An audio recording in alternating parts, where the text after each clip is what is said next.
Welcome to Classic Detective Mysteries. In today's story, The Man Inside by Natalie Sumner, we follow an intriguing tale filled with suspense, deception, and hidden truths. Set against the backdrop of a seemingly ordinary life, the protagonist finds themselves drawn into a web of mystery that challenges their perception of reality. As the story unfolds, we are taken through unexpected twists and turns, leading to a dramatic conclusion. Prepare for a journey into the unknown, where nothing is quite as it seems. Chapter 1. Where the best eyes like the worst. The long, hot tropic day was drawing to its close. The shadows were gradually rising and filling the narrow street. And every now and then, from the side of the open drain which ran through the middle of the street, a large black carrion bird flew up. There was no sidewalk, the cobblestones running right up to the low White House walls. The windows which opened on the street were for the most part few in number, small and heavily barred. It was not by any means the best quarter in Cologne. One building, more pretentious than the rest, was distinguished from its neighbors by large French windows, also protected by the iron screen or razzia. It was impossible to tell the nationality of the one man lounging along the street. He seemed profoundly buried in his own thoughts. Dark as his skin was, and black as was his beard, there was something about him which negatived the idea that he was a Spaniard. His rolling walk suggested the sailor's life. As he passed the building with the long French windows, the tinkle of a guitar roused his attention, and he stepped inside the front door and glanced furtively at the few men who lounged about the tables which dotted the long room. Passing by several empty tables and chairs, the stranger seated himself in the corner of the room on the side further from the street, near a window which opened on a neglected garden. A tropical vine thrust its branches against what had once been a wood and glass partition, which formed the end of the room, the branches and leaves twining in and out among the broken panes of the window. Some of the occupants of the room had glanced indifferently at the stranger on his entrance, but his haggard, unshaven face and worn clothing did not arouse their curiosity. And they again turned their attention to their wine. The stranger, after contemplating the view from the window for some moments, leaned back in his chair, thrust his hands in his pockets, and stretched his long legs under the table, then indolently studied his surroundings. The room reeked with tobacco smoke and the odor of spirits. The scene reminded him of Port Said. Not quite as many nationalities were represented in Cologne as haunt the entrance to the Suez Canal, but the low chatter of tongues which greeted his ears was polyglot. The men in the room were types of the born ne'er-do-well. Lazy, shiftless, they had drifted to Cologne, thinking to pick up whatever spoils came their way during the construction of the Panama Canal. Drinking and gambling and drinking, the sum total of their lives. The stranger's lips curved in a sardonic smile, and he crooned softly. "Ship me somewheres east of Suez, where the best is like the worst, where there aren't no 10 commandments and a man can raise a thirst." His smile deepened as he caught the scowl of a Spaniard sitting near him. His glance travelled on, and, as he studied the flushed, sodden faces, a sudden horror of himself and his surroundings shook him. He passed a nervous hand over his damp forehead. Why had his memory played him so scurvy a trick? The past few years were not pleasant to contemplate, and the future even less so. He half started from his chair, then sank back and summoned the mozo. Quickly he gave his order in fluent Spanish and waited impatiently for the man's return. He had been fortunate at the gaming table the night before, and could purchase a moment's respite from the torments of an elusive memory in whose wondrous train follow the joys of childhood, parents and home. The stranger's strong hand trembled as he stroked his beard. Why was he an outcast? For him alone there were no childhood and no home. His thinking life began as a full-grown man. Was there to be no awakening? In a few moments the mozo returned and placed a glass and bottle of liquor before him. The stranger hastily filled and drank. As the stimulant crept through his veins, a feeling of physical contentment replaced all other sensations, and, lighting a cigar, He was slowly sinking once more into reverie when from behind the partition he heard a voice. "No names, please." The words, spoken clearly in English, startled him from his abstraction, and he glanced through the vine and, himself unseen, saw two men sitting at a table. They had apparently entered the patio from another part of the house. "Quite right.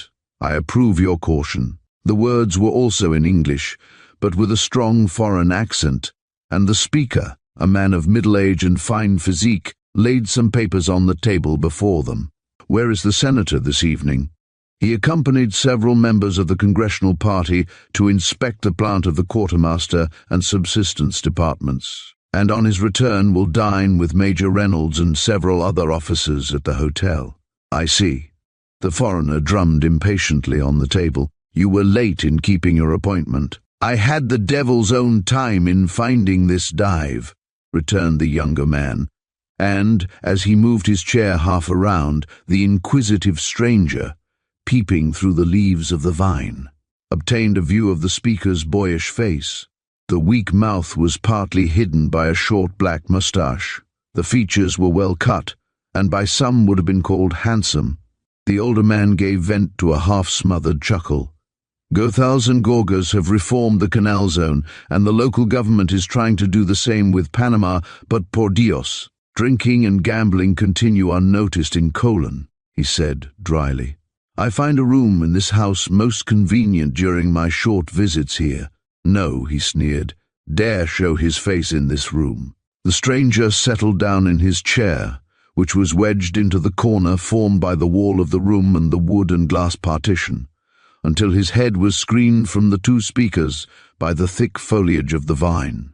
The Spaniard and the Jamaican who had occupied the table nearest him had gone, and the few men who still lingered over their wine at the farther end of the room paid no attention to him. He could listen without being observed. "So you believe the people of Panama are already dissatisfied with their president?" inquired the younger man, whom the listener judged to be an American. "I do," came the firm reply. "And but for the presence of Los Tiranos del Norte here, there would have been already a—" "Then you think the time is ripe for carrying out your scheme?" His companion nodded without speaking, and tugged at his grey imperial. "If it is done at all, it must be soon," he said, finally. "American rule is not too popular here, and now is the time to act. And I pray God I shall be spared to see the fruits of the labor de los cochinos sucios reaped by another nation." He spoke with intense bitterness. "And that nation," questioned the other, "is better left unmentioned." "You do not love my countrymen," exclaimed the American, as he drew out his cigarette case and passed it to his companion, who waved it away impatiently. "Say rather hate," was the terse reply, "but I do not look on you as one of that nationality. Your mother was my dearly loved cousin, and Colombia boasts no prouder name than the one she bore before she married your father. By the love you bear her memory, I entreat you to assist me in this undertaking." "I have promised," said the American gruffly. "I hear that Colombia intends accepting the $10 million offered by the United States for certain islands near Panama." "Never," the Colombian spoke with emphasis. "Our hatred lies too deep for that. It cannot be placated by an offer of conscience money, no matter how great the sum." "The more fools you," muttered the American sotto voce. "The revolt of Panama was followed by an insurrection in Colombia," continued the other, "and the government was overthrown. The American newspapers gave us a few paragraphs at the time. They did not mention that nearly 100,000 people were killed, that the horrors of civil war were augmented by pillage and murder. I was at the front with the troops, and, in my absence from home, my wife and child were murdered by some insurrectos. I tell you," he struck the table a resounding blow with his clenched fist, "there is no Colombian living who would not gladly see the United States humiliated. It is easy to see that the people in Panama are jealous of the success of the Americans," commented the young man. "Naturally, the United States has always advanced at the price of Latin America." "How so?" "Study your history. When the 13 original states branched out, first came the Louisiana Purchase, land originally settled by the French, then Florida, first settled by the Spanish, was bought by the United States. Later still, Texas seceded from Mexico, settled also by the Spanish. Then came the Mexican War, and Latin America lost the territory now known as New Mexico, Arizona, and California. Seems to me it would have been better if Colombia had accepted the original offer of the United States for the Panama Canal Zone. Why so? The United States only offered a beggarly 10 million. By waiting a year, the French concession would have expired, and the Colombian government would have received the 60 million which the United States eventually paid the French company. Instead of which you got nothing, remarked the American dryly, and lost Panama into the bargain. Through underhand methods, began the other hotly, then checked himself. Enough of the past. Have you a message for me? For reply, the young man drew out an envelope from an inside pocket and handed it to his companion, who opened it and read the communication in silence. Good, he said finally, tearing the note into infinitesimal pieces and carefully putting them in his leather wallet, from which he first took several letters. Give this to the ambassador immediately on your return, and this, he hesitated for a second, give at once to our mutual friend. The American took the papers and placed them securely in an inside pocket. Is that all? He inquired. No. The Colombian drew out a small chamois bag, whose contents emitted a slight jingling noise as he handed it to his companion. You may find this useful. No thanks are necessary, dear boy, laying his hand on the American's shoulder as the latter commenced speaking. The death of my wife and child has deprived me of near relatives except you, and I propose to make you my heir.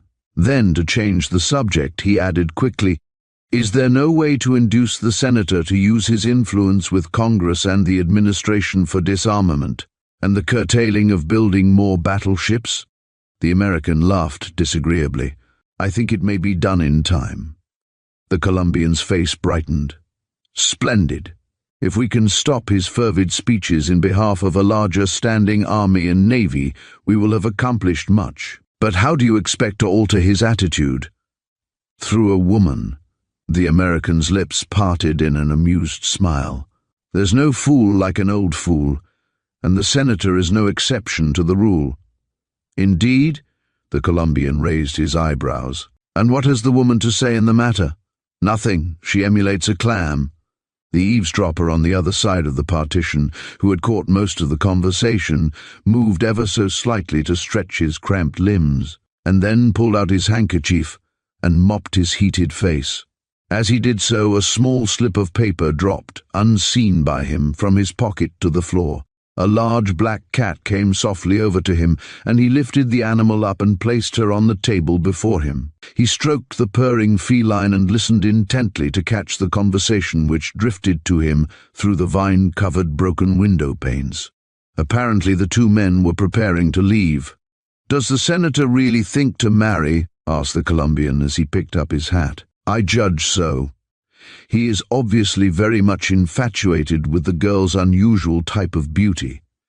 And, believe me, she thoroughly understands the art of managing men. Indeed, who is the girl?" "The young daughter of the famous Irish actress, Nora Fitzgerald, Senator Carew." Crash, the bottle and glass smashed in pieces.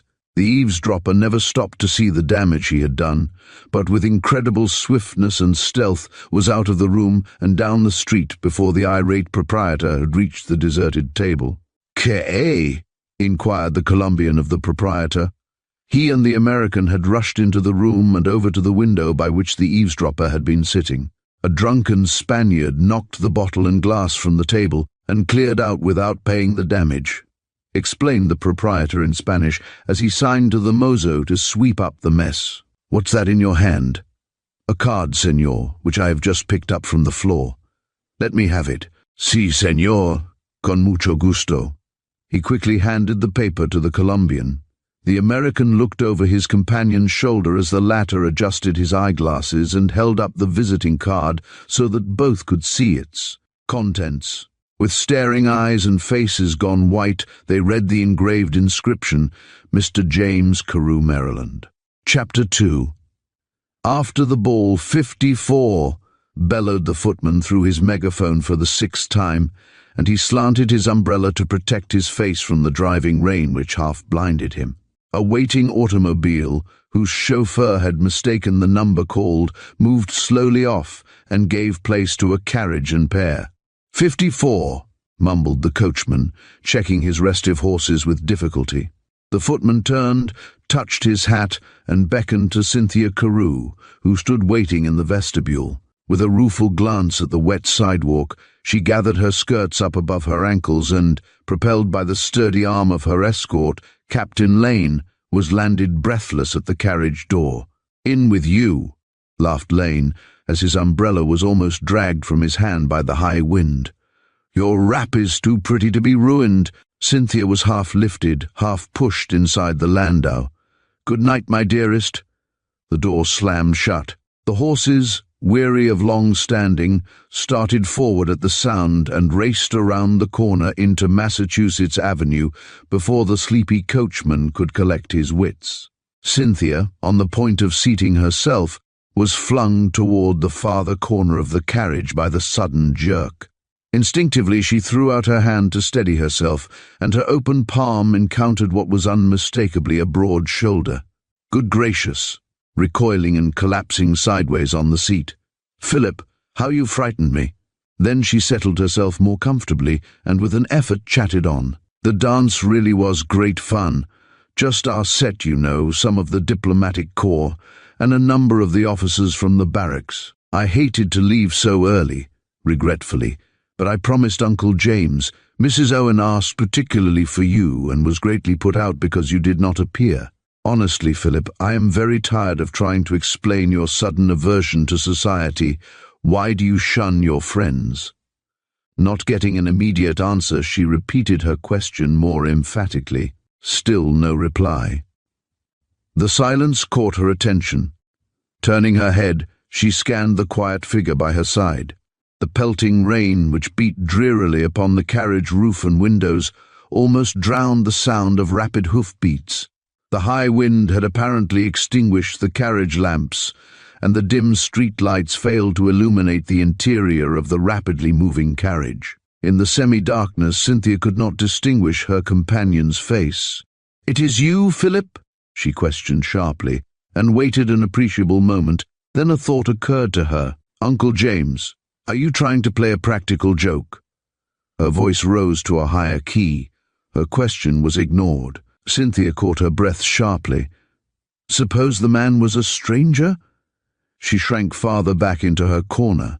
If so, how came he there? Intently she studied the vague outlines of his figure.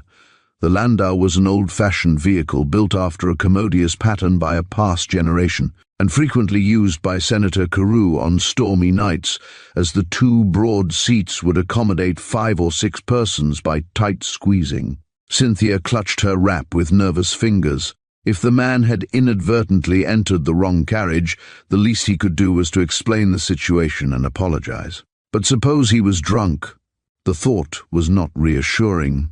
"Tell me at once who you are," she demanded imperiously, "or I will stop the carriage." At that instant, the driver swung his horses abruptly to the left to avoid an excavation in the street made by the sewer department, and, as the wheels skidded on the slippery asphalt, the man swayed sideways and fell upon Cynthia.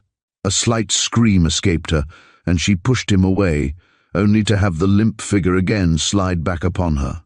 He was undoubtedly drunk. Thoroughly alarmed, she pushed him upright and struggled vainly to open the carriage door with her disengaged hand. With a tremendous jolt, which again deposited the helpless figure on her shoulder, the carriage wheels struck the curb as the horses turned into the driveway leading to the porte cochere of the Carew residence. As the horses came to a standstill, the front door was thrown open, and the butler hastened down the short flight of steps. Cynthia, with one desperate effort, flung the man back into his corner, and, as the butler turned the stiff handle and opened the door, half jumped, half fell out of the landau. "A man's in the carriage, Joshua!" she cried. "See who it is." The servant looked at her in surprise, then obediently poked his head inside the open door. Unable to see clearly, he drew back and fumbled in his pocket for a matchbox.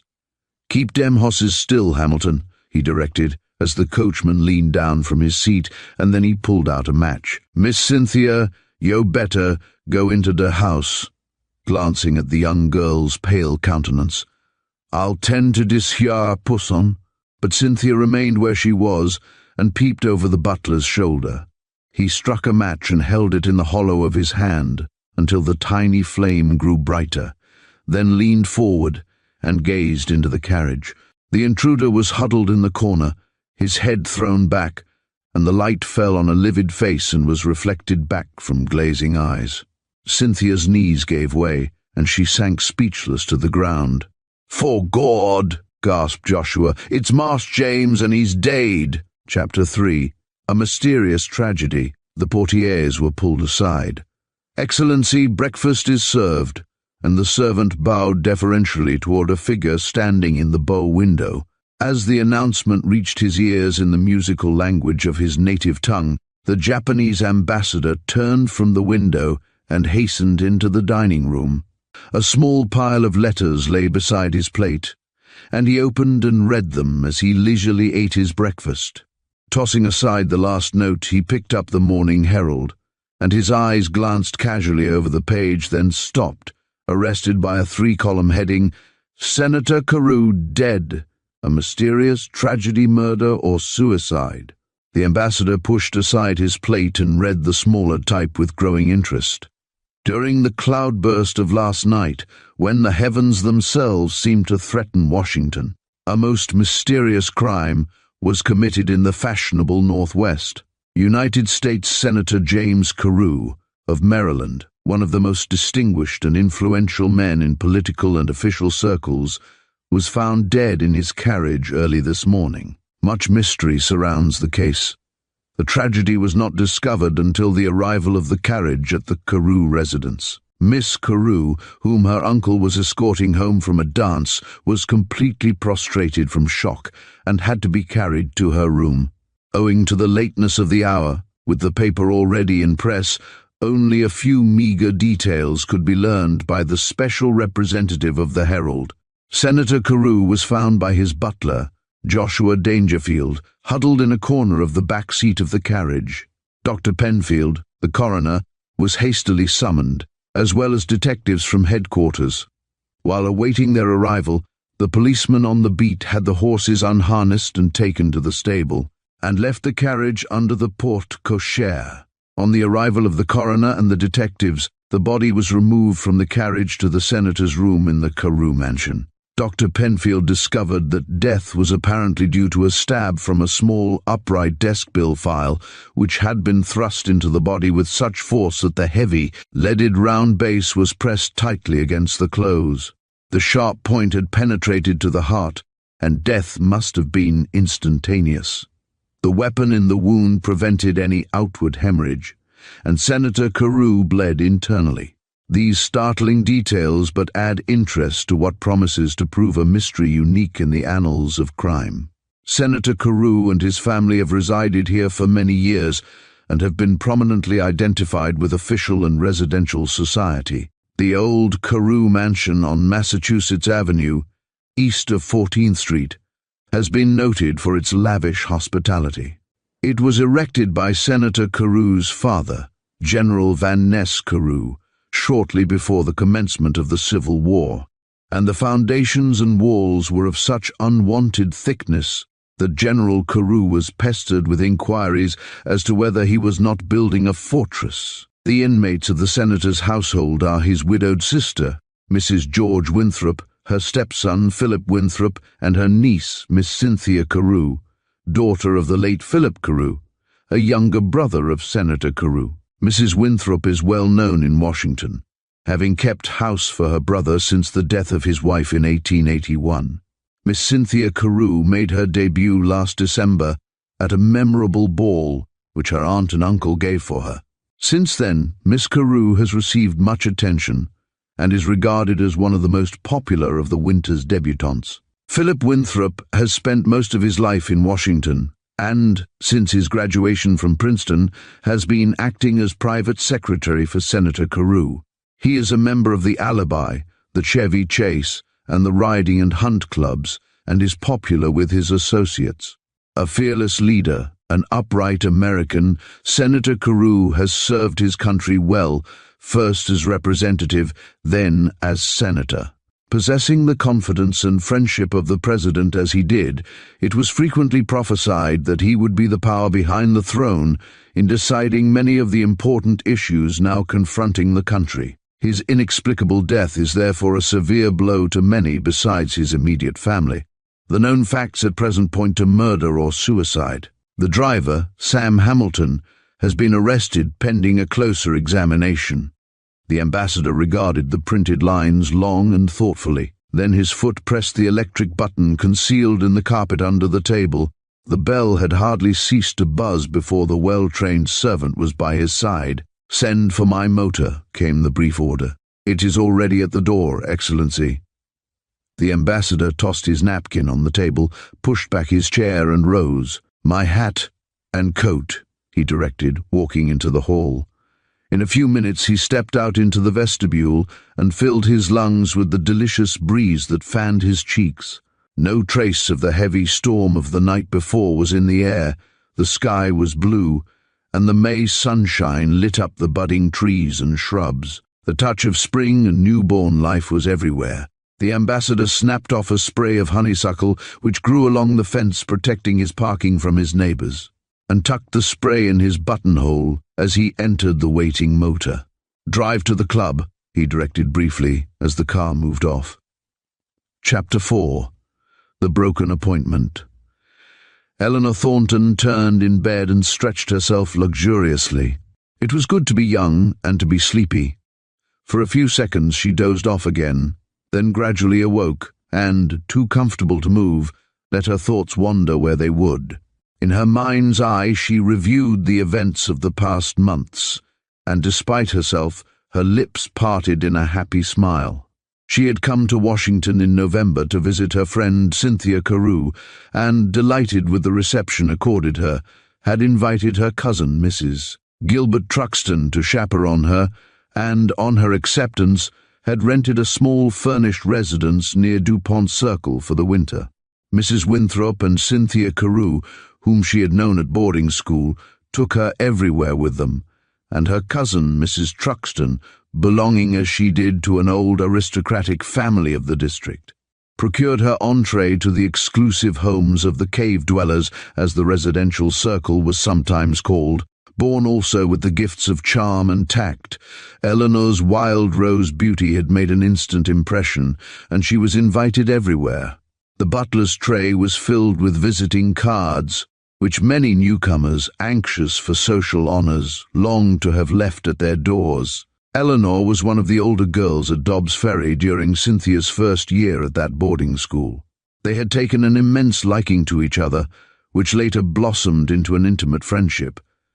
After her graduation, she and Cynthia had kept up their correspondence without a break, and, true to her promise, given years before, she had left Berlin and journeyed to Washington to be present at Cynthia's debut. After the death of her mother, Eleanor had been adopted by an indulgent uncle, Mr. William Fitzgerald of New York, and on his death had inherited a comfortable fortune. In many ways the winter had brought numerous triumphs in its train, enough to spoil most natures. But Eleanor was too well poised to lose her head over adulation. She had sounded the depths of social pleasantries and found them shallow. In every country she had visited, all men had been only too ready to be at her beck and call, except one.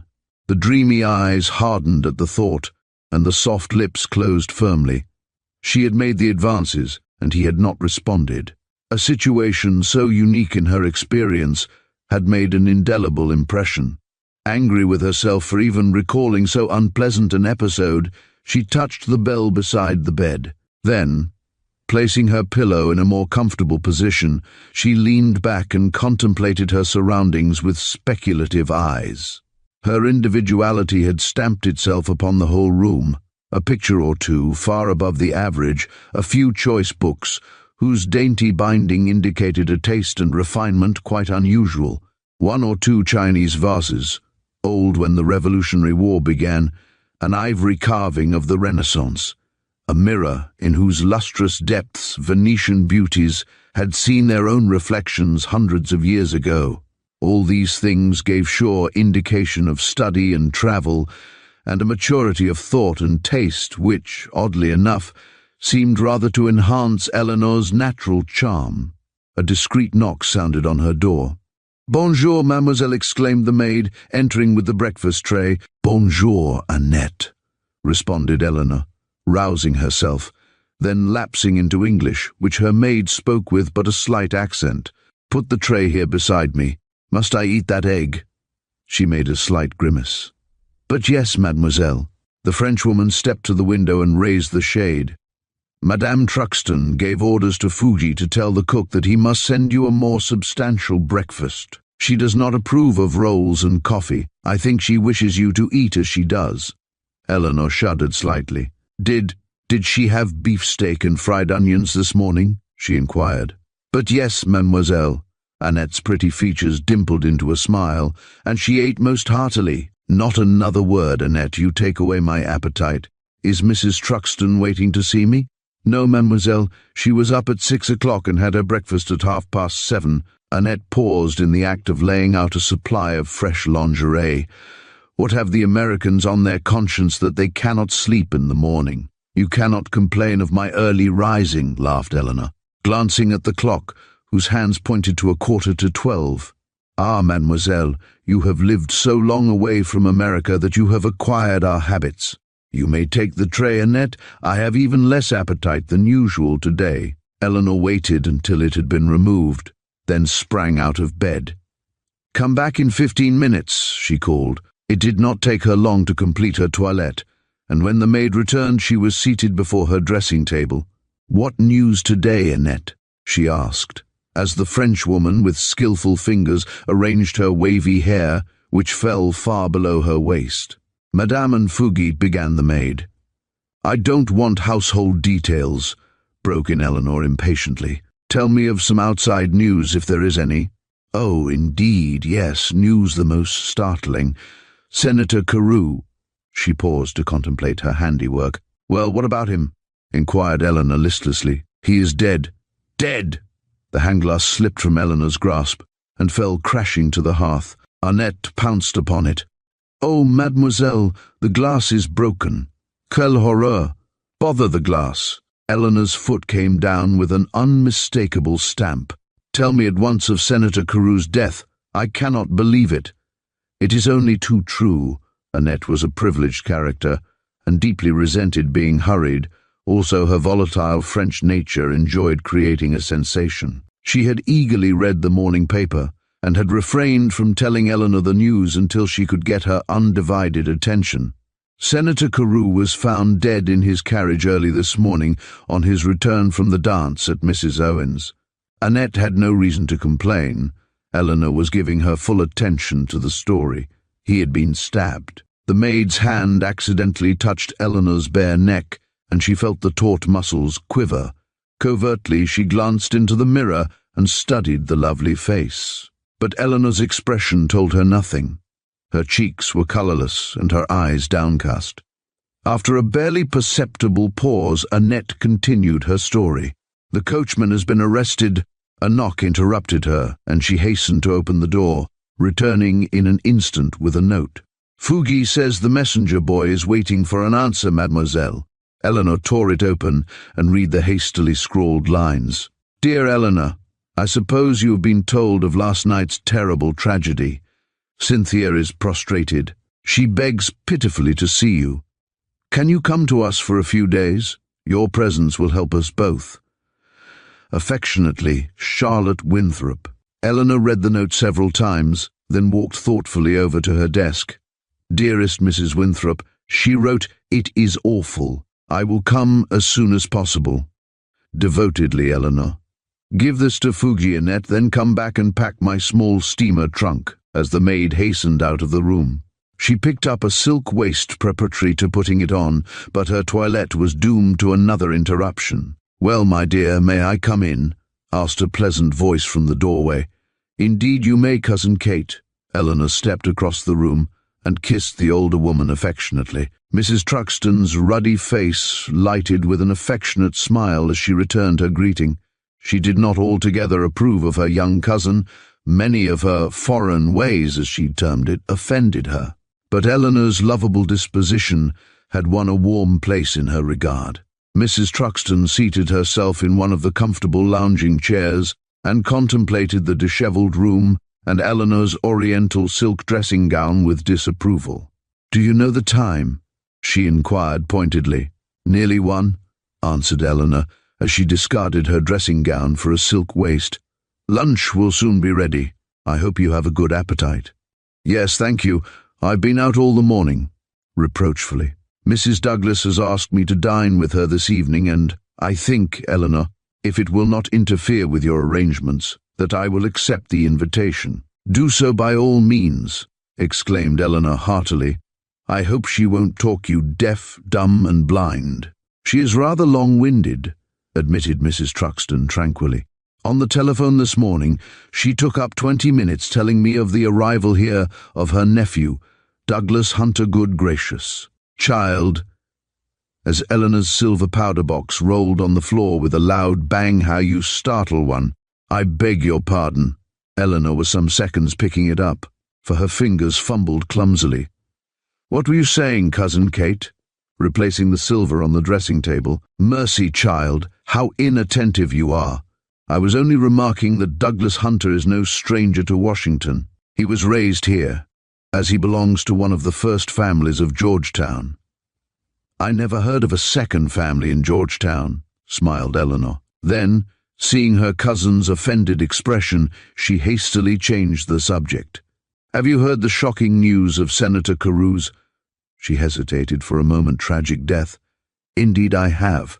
Washington is talking of nothing else. Why are you packing, Annette?" as the servant entered. "Mrs. Winthrop has just written and asked me to spend a few days with them," explained Eleanor hurriedly. "So suppose you invite Miss Crane to stay with you in my absence." "Of course you cannot very well decline to go," said Mrs. Truxton thoughtfully. "Still, I hate to have you mixed up in such an affair, Eleanor." "Nonsense, Cousin Kate. You must not look at it in that light." Eleanor patted the fat shoulder nearest her affectionately.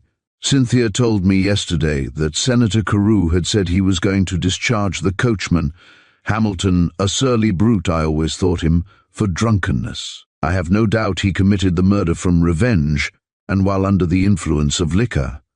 I sincerely trust that is the correct solution of the mystery." Mrs. Truxton looked dubious. "But there has been one fearful scandal in that family already, Eleanor, and I very much doubt if Senator Carew was killed by a servant." "Why, what do you mean?" Eleanor wheeled around in her chair and faced her abruptly. "Time will show." Mrs. Truxton shook her head mysteriously. "Oh, nonsense!" exclaimed Eleanor impatiently. As Mrs. Truxton opened her lips to reply, Annette re-entered the room. "Pardon, madame, you are wanted at the telephone." And as Mrs. Truxton lifted herself carefully out of her chair and walked out of the room, she handed a package to Eleanor. "This has just come for you, mademoiselle. The boy who left it said there was no answer." "Annette! Annette!"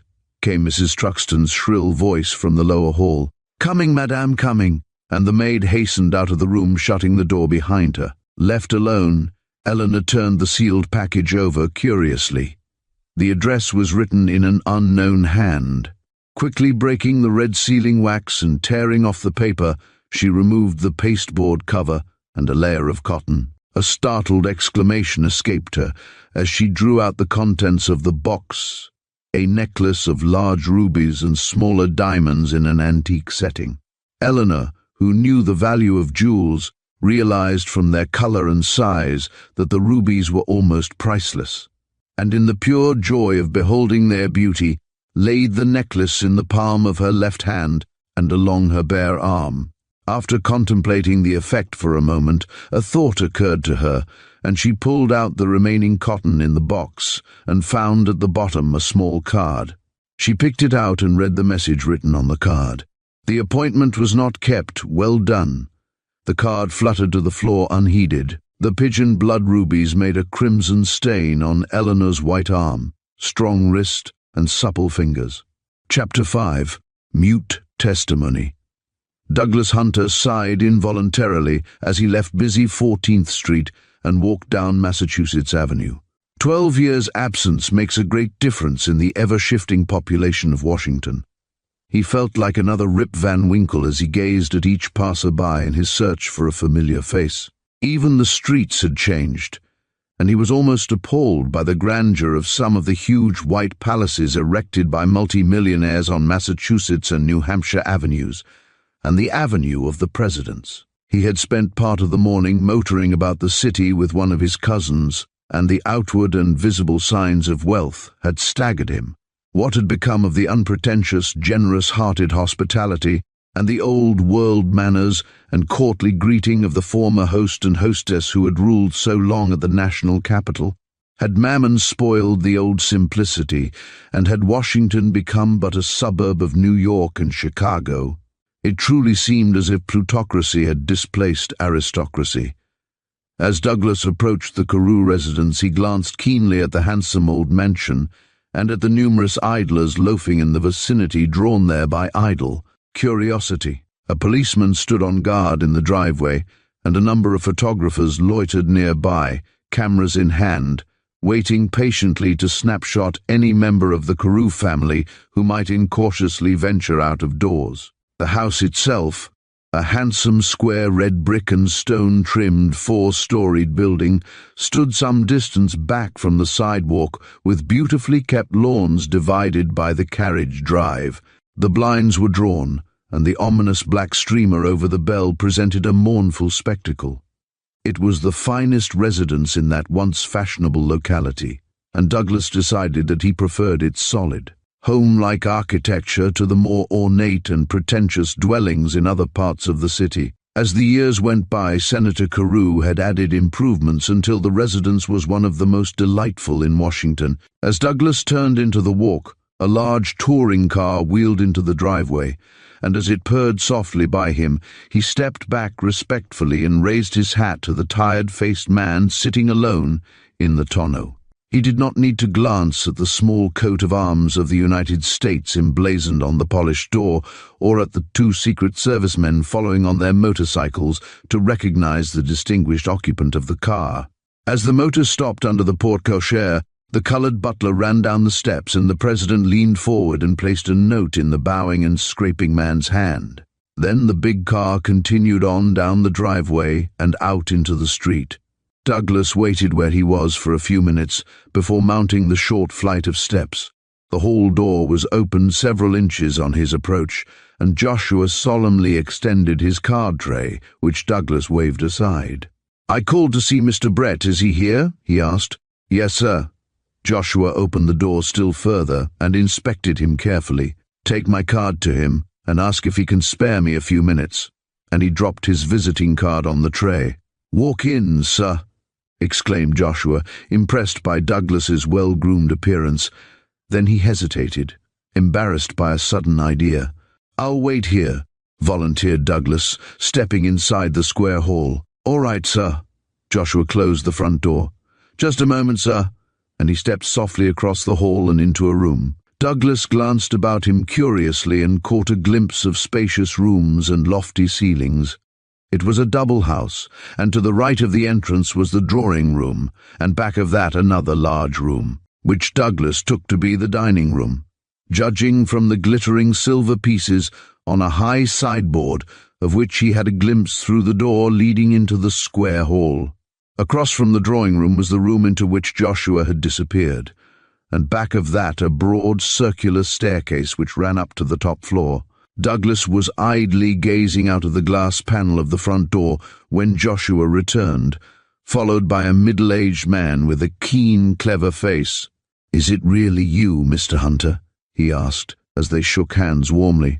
"I could hardly believe my eyes when I saw your card. Come this way."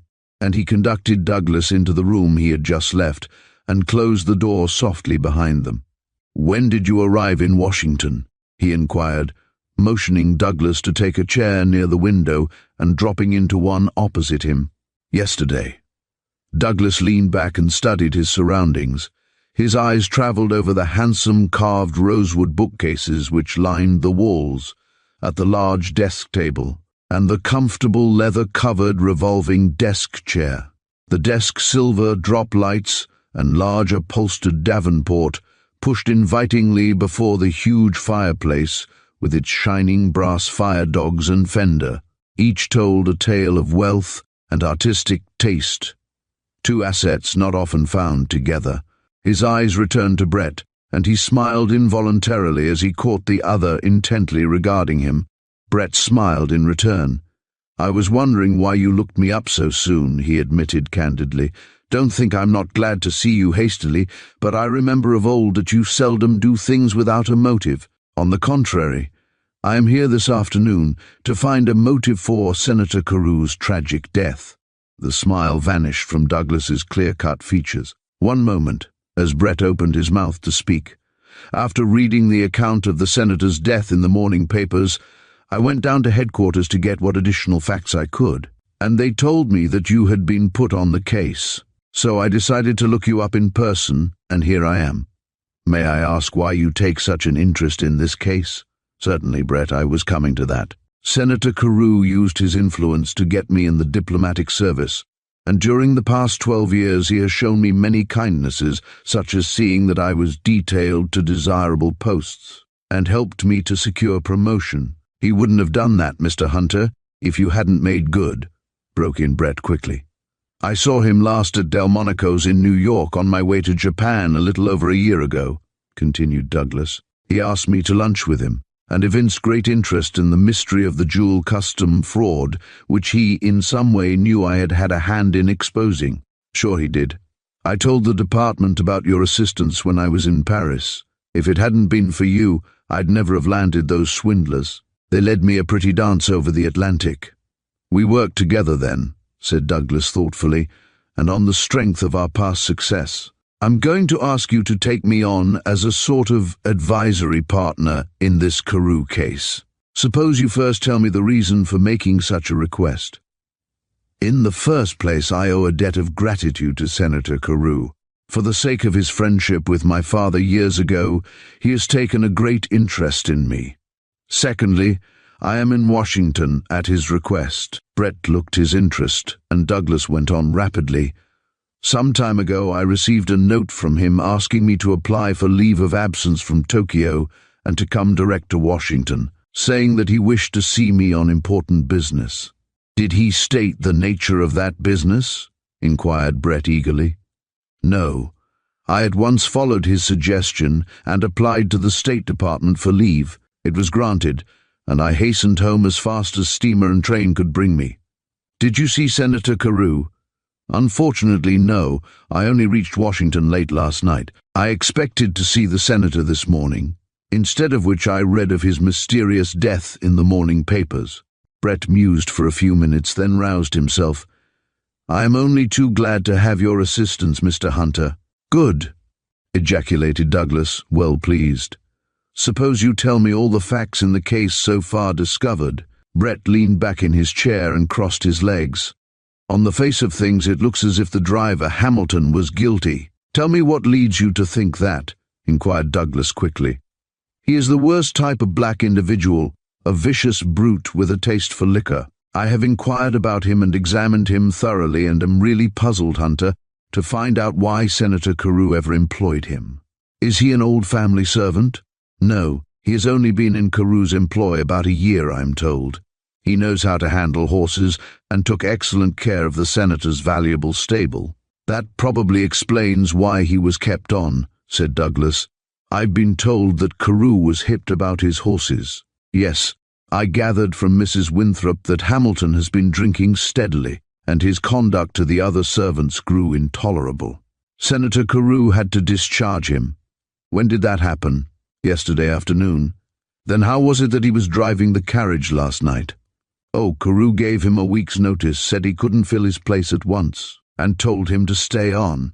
Joshua tells me that Hamilton uttered some ugly threats in the kitchen that evening, but that the servants paid no attention to his black humor, as they saw he had been drinking." I see in the papers that Hamilton vehemently declares his innocence." "He does," agreed Brett, checking his remarks off on his fingers.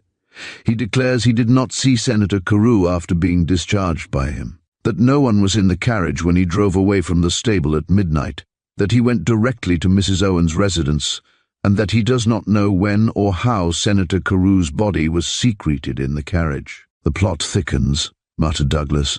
"Do you believe his statements?" "I do, and I don't. The servants all declare that he was half drunk. Therefore I doubt if he was in a condition to pay much attention to anything, or that his statements can be relied on. He was sobered by the shock of finding Carew's body in his carriage, and, when I arrested him, collapsed from fright. Well, judging from the facts you have just told me, I don't much believe he killed Carew." "Why not?" argued Brett. "Hamilton was apparently half out of his mind from rage and drink, and his brute nature made him seek revenge. It's quite possible Carew entered the carriage thinking it would not be safe for his niece to drive home alone from the dance, and Hamilton took that opportunity to kill him. I read in the evening paper that Hamilton was told to stop at the house for one of the maids, but, instead, drove directly from the stable to the dance," said Douglas. "Therefore Carew did not enter the carriage at this door. Hamilton may have been too befogged with drink to have remembered the order," suggested the detective. "I grant you, Brett," said Douglas thoughtfully, "that the man may have the nature, the desire, and the opportunity to commit murder, but why select such a weapon?" "Probably picked up the first thing at hand," grunted Brett. "But a desk file is not the first thing at hand in a stable," remarked Douglas calmly. "In fact, it's the last thing you would expect to find there." "I don't know about that. Perhaps it was thrown away in a wastepaper basket, and Hamilton may have picked it out of the ash pile," suggested Brett. "What did the file look like?" "It is of medium size, the slender steel being very sharp, the round solid base being silver. I've shown it to several jewelers, and they all say it's like hundreds of others, rather expensive, but popular with their well-to-do customers, and that they have no means of tracing it back to any particular owner. It was something like that one," pointing to an upright file on Senator Carew's desk. Douglas leaned over and took it up. "An ideal weapon," he said softly, balancing it in his hand as his fingers closed over the round, heavy base. He removed the cork which was used to guard the sharp point and felt it with his thumb. It must have taken a shrewd blow to drive the file through overcoat and clothing so that it would cause instant death. The senator wore no overcoat. Douglas looked his surprise. After a moment's silence, Brett edged his chair closer to his companion and lowered his voice. "You recollect how it rained last night?" "In torrents. I have seldom seen such a cloudburst," admitted Douglas. "It commenced to rain about 10:30, continued Brett, "and it did not stop until after 3 o'clock. Hamilton drove twice in that drenching rain to Mrs. Owen's and back again, first taking Miss Carew to the dance and returning with her. Senator Carew's body was discovered on the last trip home. Miss Carew told her aunt that no one was in the carriage with her when she made the first trip to the dance. Senator Carew's body was not removed until after my arrival here this morning, and I then made a thorough examination of the carriage and, with the coroner's assistance, of the body as well." He paused and cleared his throat. "I found Senator Carew's clothes were absolutely dry. As I said before, he wore no overcoat now." "How did Carew get into that carriage in that soaking downpour without getting wet?" asked Brett, settling back in his chair. "Perhaps he was first murdered and then carried out and put into the carriage." "Perhaps so, but I doubt it. He may have entered the carriage at the stable when Hamilton was not around." "I thought of that," returned Brett, "and as soon as it was daylight examined the yard and the alley. The concrete walk from the house to the stable is being laid now and cannot be used, so that one has to tread on the ground, which is extremely soft and muddy. The alley is a long one, and Carew's stable is about in the centre of it, and the rain, settling in the holes of the uneven cobbles, made walking very unpleasant. I am telling you all these details because of another discovery I made," went on Brett slowly. "The senator's shoes had been recently polished, and the blacking was not even stained." Douglas leaned back and bit his thumbnail, a childish habit of which he had never been able to break himself. "Where did Carew spend the evening?" he asked finally. "That is what I have not been able to find out," growled Brett. "Mrs. Winthrop told me she had not seen her brother since breakfast, that he went to the capital as usual in the morning. She was told on entering the house just before dinner that he would not return for that meal, but they did not state where he was going. Upon my word, it's a very pretty problem," commented Douglas softly. "It is," agreed Brett, rising and slowly pacing the room. He glanced piercingly at Douglas, who was thoughtfully contemplating a life-size portrait of one of Carews' ancestors which hung above the mantel over the fireplace. Douglas Hunter's clear-cut features, broad forehead, and square jaw indicated cleverness and determination. When Douglas smiled, the severe lines relaxed, and his smooth-shaven face was almost boyish. He had a keen sense of the ridiculous, which prevented him from taking himself too seriously. In the past, Brett had conceived a high regard for the other's quick wit and indomitable courage.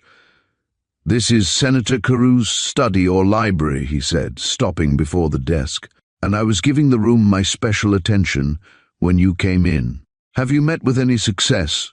inquired Douglas quickly. "So far only one thing. It may be a clue or it may not. Under this writing pad I found this blotter, holding up a square white sheet.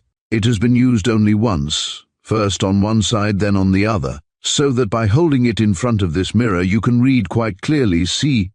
Douglas rose, stepped behind Brett, and peeped over his shoulder into the silver-mounted mirror, which the latter had removed from its place on the mantel. The large, bold writing was fairly legible. "What do you make out of it?" asked Brett impatiently. Obediently, Douglas read the words aloud. "Am writing in case I don't see you before you." The writing ceased. "He must have been interrupted," explained Brett, and clapped down the blotter on top of the sheet so that whoever entered couldn't see the written words. "Now look at the other side," and he turned over the blotter, on which were traced only a few words. "I have discovered Reed Douglas. What do you think of it?" asked Brett, putting the blotter in an inner pocket of his coat. "It depends on when it was written." Douglas's eyes strayed to the door. Surely Brett had closed it when they entered. Now it stood partly open into the hall.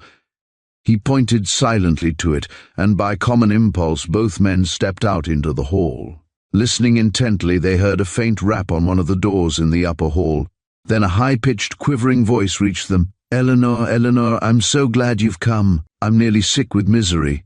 "They quarreled, Eleanor, they quarreled." Her voice caught in a sob. The door slammed shut. The two men glanced at each other. Their eyes asked the same question. Who quarreled? Chapter 6. Circumstantial Evidence. A slight sound behind him caused Douglas to wheel swiftly around. A pretty woman, with astonishment written largely in her round eyes, stood regarding the two men.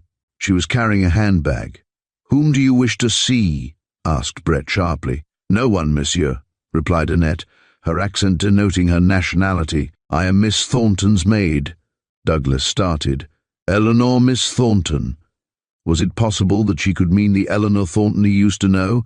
"I am taking her bag to her room as she is spending the night here," added the servant. "Indeed." Brett inspected her keenly. "When did Miss Thornton enter the house?" "A few minutes ago, monsieur," vaguely. "Joshua showed mademoiselle in while I stopped a moment to speak with the chauffeur, and he left the front door open so that I could enter. At that moment, the butler appeared from the dining room carrying a tray on which were glasses and a pitcher of ice water." "Joshua, is this Miss Thornton's maid?" asked Brett. "Yes, sir." Joshua ducked his head respectfully as he answered the detective. "Annette, Miss Eleanor done have her same room next to Miss Cynthia's. Yo kin take her things right upstairs, and tell Miss Eleanor I done got the ice water for her." With a half curtsy, Annette stepped past the two men and ran quickly up the staircase. "Stop a moment, Joshua," ordered Brett, as the butler started to follow the maid. "Who opened the door into the library a few moments ago?" "'Deed I dunno, sir. I been so busy taking in shards I ain't noticed particular." "Who has been in the hall besides yourself?" persisted Brett. "Ain't no one," began Joshua, then paused. "Now I do recollect dat Mars Philip come in right smart time ergo, sir. He axed for yo, and I told him yo was in Delibari. I specks he might have been a-lookin' for yo. Ah, indeed, where is Mr. Winthrop now? I dunno, sir. Well, find him, Joshua, and tell him I wish to see him, at once. Brett's pleasant voice had deepened, and Joshua blinked nervously. Yes, sir, I'll tell him, sir. Deed I will, he mumbled, as he started upstairs. As Douglas and Brett walked across the hall to enter the library, a man stepped out of the drawing room. Are you looking for me, Mr. Brett? The question was asked courteously enough, and Douglas was the more astonished to encounter a hostile stare as the newcomer glanced at him. I hope you can give me a few minutes of your time, said Brett. Will you be so good as to step into the library? And he stood aside to allow Philip Winthrop to enter first. Douglas followed them into the room and locked the door. As the key clicked slightly, Winthrop frowned, and his pale face flushed. That is only a precaution against eavesdroppers, explained Douglas quickly. Mr. Winthrop, this is Mr. Douglas Hunter, who is assisting me in my efforts to unravel the mystery surrounding Senator Carew's death, and with your permission, will be present at this interview. Why, certainly, exclaimed Winthrop, with well-simulated heartiness. Won't you both sit down? And he dropped into the revolving desk chair. Douglas picked out his old seat in the window and turned his back to the light the better to face Winthrop and Brett, who also sat near the desk. When will they hold the inquest, Mr. Brett? Questioned Winthrop. The coroner, Dr. Penfield, told me tomorrow. Has Hamilton a lawyer to look out for his interests? That's not absolutely necessary at the inquest, Mr. Winthrop. At present, the man is simply held on suspicion. If the inquest so decides, he will be charged with the murder and held for the grand jury. Douglas had been busy scanning Winthrop's face intently. He noted the heavy lines in the handsome face and the unnatural brilliancy of his eyes. It was apparent to both men, by Winthrop's thick speech and unsteady hands, which kept fingering the desk ornaments nervously, that he had been drinking heavily. Where did you last see Senator Carew? In this room yesterday afternoon. Did you see him alone, or were others present? He was alone. Did he show you a letter which he was then writing? Inquired Douglas at a venture, and was startled at the effect of his question on Winthrop. The latter whitened perceptibly and pulled his short black moustache to hide his twitching lips. I know nothing about any letter, he stammered. Brett did not press the point, but asked instead, Where did you spend last night? I dined here with my mother and cousin. And afterwards, put in Douglas, I went to the Alibi Club soon after dinner. How late did you stay there? Most of the night, was the evasive reply. Please mention the exact hour you left the club, persisted Brett. I really cannot recollect the exact time. I did not reach this house until after 2 this morning. We had a pretty gay time at the club, and I was in no condition to remember the hour, and he smiled deprecatingly. Again, Brett did not press the question. He turned over the pages of his small memorandum book in which he had been making entries. Have you any idea where Senator Carew dined and spent the evening? No, came the emphatic answer. He asked me to tell my mother not to expect him at dinner, that was all. Ah, indeed. Have you any idea when the senator left the house? No, I left him here and went up to my room, where I stayed until dinner was announced. Where is your room? 3rd floor back. Who has rooms on the next floor? Senator Carew's bedroom, bath, and sitting room are over this part of the house. Miss Cynthia Carew occupies the suite of rooms across the hall from his rooms. My mother and I have the 3rd floor to ourselves. Winthrop plucked nervously at the desk pad. Talking is dry work. Won't you and Mr. Hunter join me? I'll ring for Joshua. One moment. Brett's tone was peremptory, and with an unmistakable scowl, Winthrop sank down in his chair and leaned heavily on the desk. What members of the family were in the house yesterday afternoon? Winthrop thought for a moment before replying. No one but my uncle and myself, he said reluctantly. My mother and Miss Carew went out early to some bridge party and did not return until just before dinner. I see. Brett leaned back in his chair and contemplated Winthrop thoughtfully. Mr. Winthrop, asked Douglas, breaking the short silence, Were you and your uncle always on good terms? Why, yes. Winthrop's twitching fingers closed unconsciously on the slender desk file, and as he spoke his shifting eyes dropped from Douglas's clear gaze and fell on the sharp steel desk ornament in his hand. With a convulsive shudder he dropped it and sprang to his feet. "What's all this questioning about?" he demanded loudly. "I've had enough of this. You—" His hands clinched, and the blood flamed his pale face. A gurgle choked his utterance, and before Brett could reach him he fell prone across the desk. Chapter 7. A Piece of Oriental Silk. "I'm glad you could come back, Mr. Hunter," said Brett, as Joshua opened the library door of the Carew residence and admitted Douglas. "Can you stay here all night?" "If necessary," replied Douglas, glancing at him in surprise. "I think it would be best. Mrs. Winthrop is completely unstrung, her niece, Miss Carew, prostrated from shock, and Mr. Philip Winthrop in bed with a bad attack of delirium tremens. In such a household, your presence tonight might be invaluable if anything else were to happen. Not that I am anticipating any further trouble or tragedies." "Very well, I will stay," agreed Douglas. "Deed, I's mighty glad to hear dat," volunteered Joshua, who hovered just inside the door on the pretext of arranging some furniture. "But I dunno whar I put yo, sir. Miss Eleanor, she's in de gez chamber, and Annette's in de room back obi hers, and de nurses fo Mas Philip has der spa rooms in der third flow. Never mind, Joshua, I can camp out in this room. That sofa looks very comfortable." And Douglas pointed to the large upholstered davenport which faced the empty fireplace. "Just a moment, Joshua," exclaimed Brett, as the old butler moved toward the door. "Did you see Senator Carew leave the house yesterday afternoon?" "No, sir." "Did he take luncheon here?" "No, sir. He come in 'bout 3 o'clock. Leastways dat was when he rung for me, and I reckon he'd only jizz arrived, 'cause he had his hat and coat on his arm." "What did he want with you?" "He asked me why Hamilton hadn't called for him at de Capitol as ordered, and when I told him dat Hamilton was a-sittin' in de stable doin' nuffin, he said I was to go right out and send him to de library, which I done." "Did you see Senator Carew after that?" "Yes, sir. After 'bout 15 minutes, Hamilton come out lookin' mighty black and mutterin' under his breath. Den Mas James rung for me again, and sent me to tell Mas Philip dat he wanted to see him to onst." "Was there anything unusual in Senator Carew's manner?" inquired Douglas, who had been listening attentively to the old darkey's statements. "He seemed considerable put out, dat was all," responded Joshua, after due reflection. "Was Senator Carew irritable and quick-tempered? Mostly he was real easy-going, but sometimes he had flare-ups, and den it was besses to keep out of his way." "Did you find Mr. Winthrop?" "Yes, sir. I gib him de message, and he went right down to de library." "Do you know how long Senator Carew and young Winthrop remained in this room?" "No, sir. I went to de fondue, and while in de hall I heard a regular ruction going on inside dis room." "Could you hear what was said?" demanded Brett eagerly. Joshua shook his head.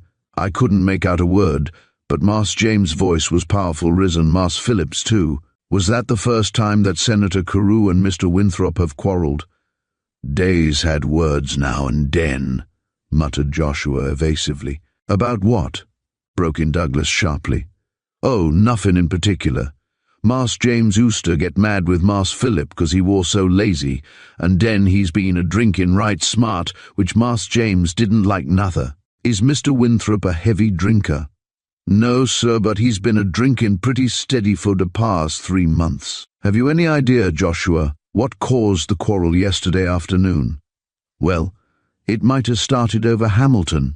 Mas Philip persuaded Mas James to keep him lasses fall when he was bout to discharge him for being impertinent." "Did Senator Carew give you a letter to mail yesterday afternoon, or a note to deliver for him?"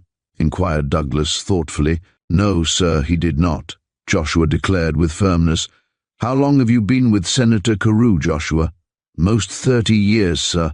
I worked fust for his father, der old general." "If yo don't want me for nothing, Mojenman, I reckon I'll go and close up the house for tonight." "All right, Joshua." And the butler beat a hasty retreat. Douglas took out his cigarette case and handed it to Brett.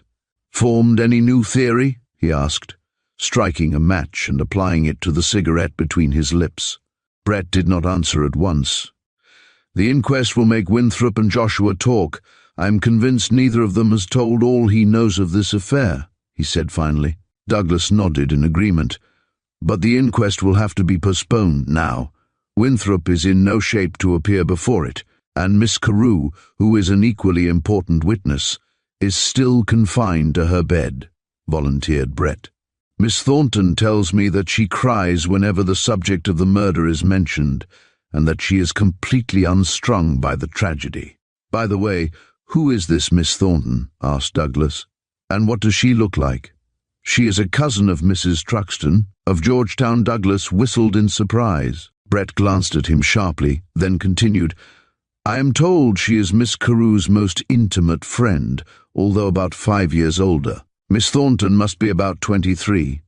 She is tall and dark, and has the most magnificent blue eyes I have ever seen in a woman's head." Douglas drew in his breath sharply.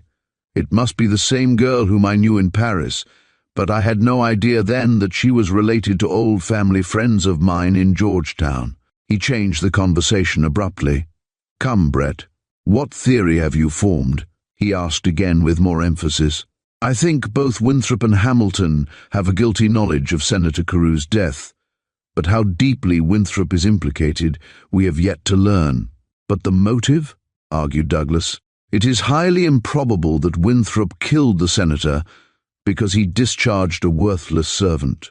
If we could find that letter, which I am convinced the senator was writing when Winthrop entered the room yesterday afternoon, we would know the motive fast enough," retorted Brett. "Have you searched Carew's belongings?" "Yes, all of them, and all the furniture in his bedroom, sitting room, and bath, as well as the rooms on this floor, but I couldn't find a trace of it. I have also thoroughly searched his office at the Capitol." "Did you think to examine the landau? The senator might possibly have tucked it under the carriage seat." "I thought of that, and examined the interior of the carriage, but there is no possible place where a letter could be concealed. The carriage has recently been reupholstered in leather, and there's no crack or tear where an envelope could slip through." "Have you inquired at the different messenger services in town?" "Yes, but there is no record at any of their offices that Senator Carew sent for a messenger to deliver a note yesterday afternoon or night. I also sent word to the post office officials asking to have an outlook kept, and a search made for a letter franked by Senator Carew and postmarked yesterday. It's exceedingly doubtful if you get any results from that quarter, when you don't know when or where such a letter was posted, or to what city it was addressed. The frank may help." Brett glanced at the clock. 11:30, I must be going." He rose. "Did you meet with any success, Mr. Hunter, in the inquiries you said you would make this afternoon?" "In a way, yes. Winthrop was at the Alibi Club, taking supper with Captain Stanton. But Julian Wallace, who was one of the party, told me that Winthrop left the club about 12:30. Brett whistled. "And he did not reach this house until 3 hours later. I'm afraid friend Winthrop will have much to explain when he recovers his senses." "Hold on. The Carew carriage returned here a few minutes before 1 o'clock, when the senator was found dead inside it. That only left Winthrop less than half an hour to get from the club to Mrs. Owen's residence, a considerable distance, and commit the murder." "It's not impossible for a man in a motor," declared Brett sharply. "I thought Senator Carew only kept horses," exclaimed Douglas. "And so he did, but Winthrop owns an Oldsmobile Roadster. I was here at the house when he arrived this morning. The machine has a cover and windshield, so he was fairly well protected from the rain. As I said before, Winthrop will have much to explain. I hope you will have an undisturbed night, Mr. Hunter. I told Joshua and the nurses to call you if anything is needed." "Don't worry about me," laughed Douglas as the two men stepped into the hall. "I've camped out in much worse places than this room. Well, good night. I'll be here the first thing in the morning." And Brett pulled open the door and ran down the steps. As Douglas replaced the night latch on the front door, Joshua joined him. I brunged your discomfort raising a soft eiderdown quilt, which he carried tucked on his left arm. "I thought yo might like it over yo on the sofa." "Thanks very much," exclaimed Douglas, taking it from him. Joshua followed him to the library door. "I ain't going to bed," he explained. "I couldn't sleep nohow." The soft, drawling voice held a touch of pathos. "Mas James was mighty kind to me, and 30 years is a mighty long time to be 'sociated in de family. So I jes reckon I'll sit on de window seat in de hall. Ef yo want anything, jes let me know, Mas Hunter." "All right, Joshua. I'll leave this door open so you can call me if I am needed. Good night." Douglas placed the door ajar and walked over to the well-filled bookcases and, after some deliberation, selected a book and sat down in the revolving chair. The book held his attention, and he read on and on. He finished the last chapter and tossed the volume on the table, then glanced at the clock, the dial of which registered 2:30. The upholstered davenport, which stood with its back resting against the length of the desk table, looked inviting, and Douglas rose, extinguished the light, and walked over and lay down. After placing several sofa cushions under his head, he pulled the eiderdown quilt over him as he felt chilly. The added warmth and the softness of the couch were most grateful to his tired body. He was drowsily conscious of the clock striking. Then his last thought was of Eleanor Thornton, beautiful Eleanor Thornton. Strange that they should meet again. Why, he had actually run away from her in Paris a few minutes more, and he was sound asleep. Some time later, Douglas opened his sleepy eyes, then closed them again drowsily. The room was in total darkness. As he lay listening to the tick-tock of the clock, he became conscious that he was not alone in the room. Instantly, he was wide awake. He pulled out his matchbox, only to find it empty. As he lay a moment debating what he should do, a soft, small hand was laid on his forehead. He felt the sudden shock which his presence gave the intruder, for the fingers tightened convulsively on his forehead, then were hastily removed. He threw out his hands to catch the intruder, but they closed on empty space. Swiftly and noiselessly, Douglas rose to his feet and stepped softly around the end of the davenport, hands outstretched, groping for what he could not see.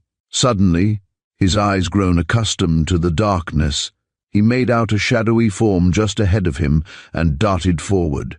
His foot caught in the long wire of the desk telephone, and dragging the instrument clattering with him, he fell forward, striking his face and forehead against the edge of the open door. "Fo de lubob hebben," gasped Joshua, awakened out of a sound sleep and scared almost out of his wits. Mas Hunter, where yo at?"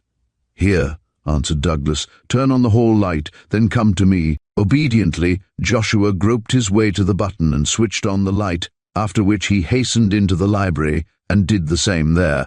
Douglas, who sat on the floor nursing a bleeding nose, blinked as the strong light met his dazed eyes. "Did you see anyone leave this room, Joshua?" he demanded. "No, sir." The butler's eyes were rolling about to an alarming extent, showing the whites against his black face, which had grown grey with fright. "'Twarn't no one to see. It must have been a haunt." "Nonsense!" exclaimed Douglas heatedly. The telephone bell was keeping up a dull clicking as the sleepy central tried to find out what was wanted, and he leaned over and replaced the receiver on the hook as he picked up the instrument. "No ghost put out your hall light, and no ghost wears clothes. I caught the intruder's gown, and if it hadn't ripped away, I'd have caught her." As he spoke, he opened his right hand and disclosed a torn piece of oriental silk. Chapter 8. Kismet. "Good morning, Uncle Dana." The tall, distinguished-looking, grey-haired man standing in front of the mantel wheeled around with a visible start of surprise. "Good Lord, Eleanor, I didn't hear you enter the room. How silently you move, dear." Eleanor's pretty mouth dimpled into a smile as she kissed her uncle warmly. "I'll send you an ear trumpet," she declared saucily. "Come and sit by me on this sofa. Did you get my note this morning? How like a woman." He dropped down on the comfortable rosewood sofa with a sigh of content. "Of course I received it. Why otherwise should I be here?" "Then you will take the case?" she asked eagerly. "I am not a criminal lawyer." Eleanor's face fell.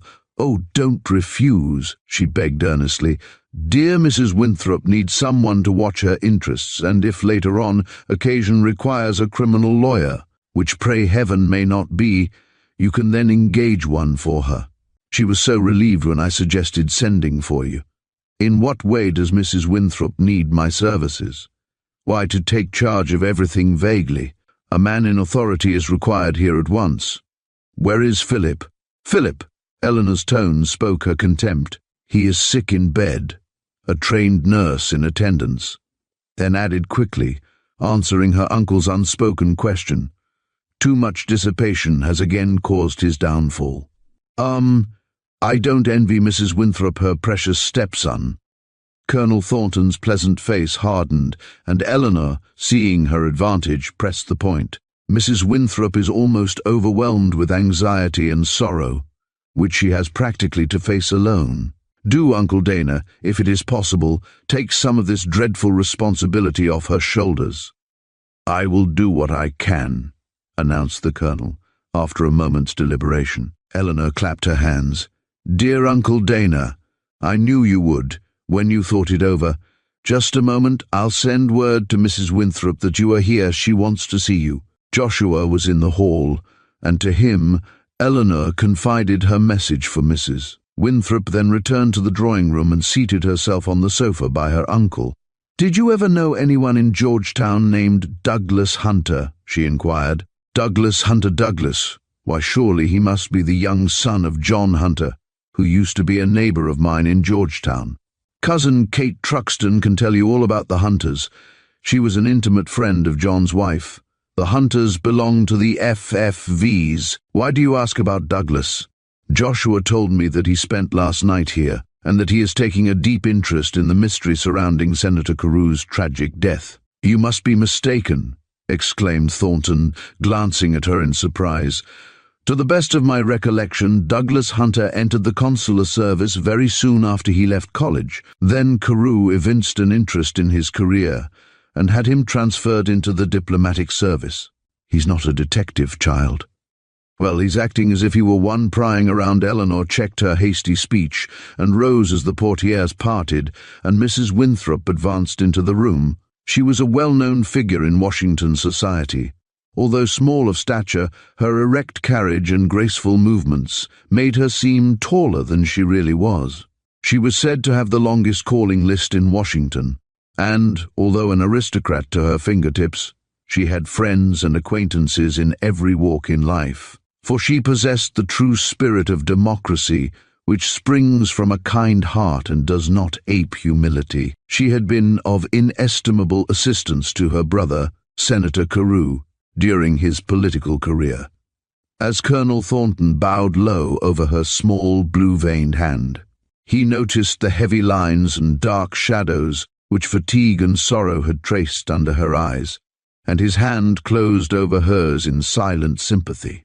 "It is good of you to come, Colonel," she began, seating herself in a large armchair next the sofa, "and still kinder to offer to advise me. I feel stunned." She put her hand to her head with a gesture pathetic in its helplessness, and her sad eyes filled with unbidden tears. Eleanor put out her hand, and it was instantly clasped by the older woman. "Forgive me, Colonel." She blinked the tears away, and by a visible effort regained her lost composure.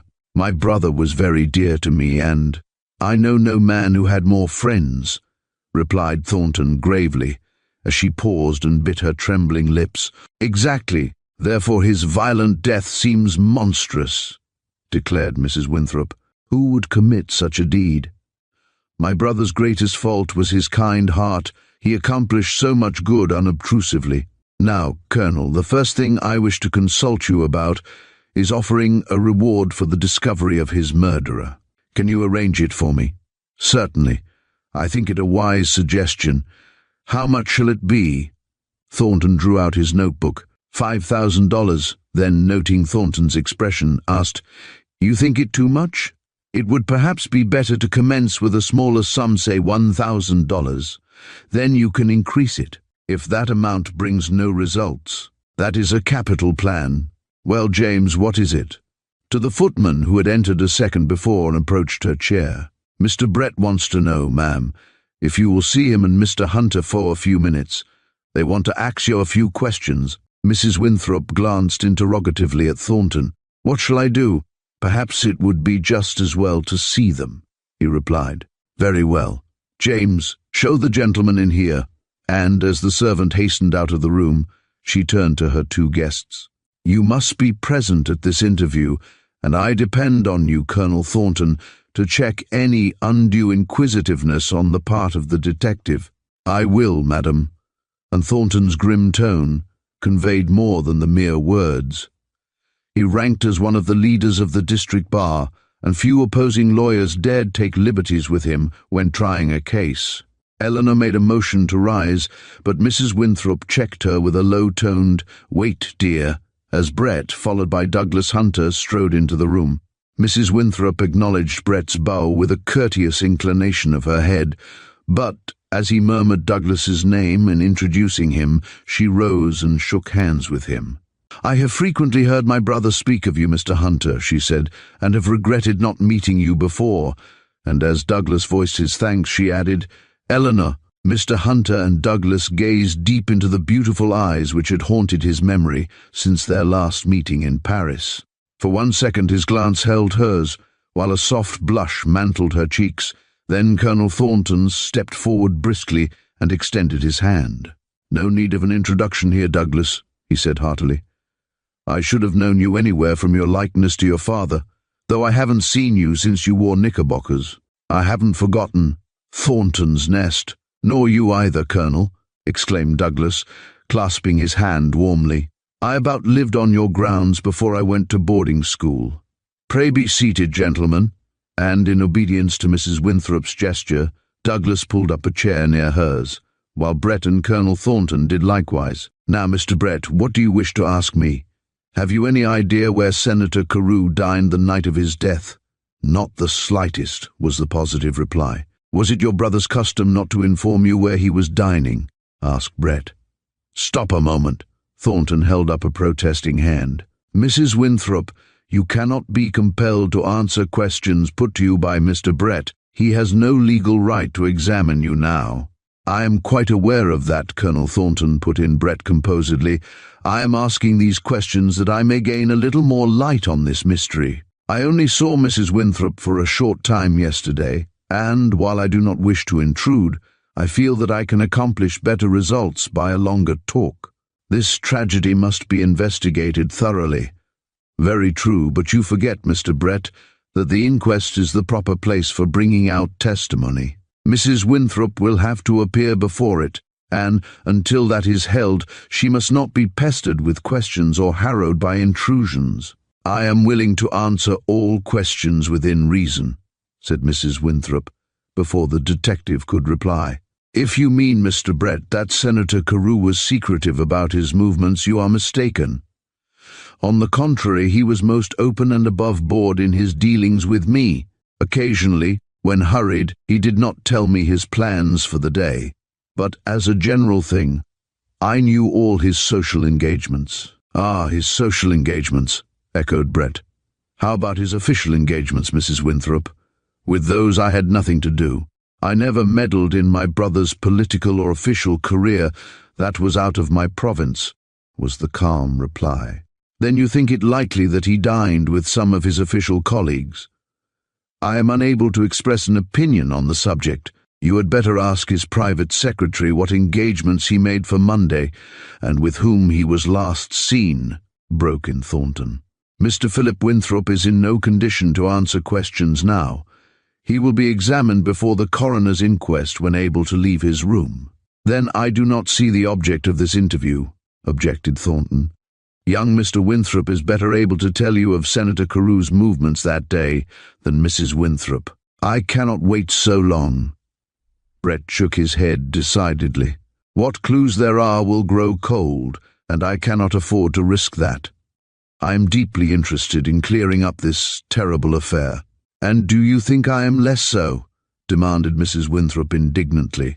"On the contrary, Mr. Brett, I will move heaven and earth to find the perpetrator of that dastardly deed. I have just told Colonel Thornton that I will offer a reward of $1,000 for information leading to the criminal's arrest. "Ah, then you do not think the coachman Hamilton guilty?" put in Brett quickly. "I have not said so."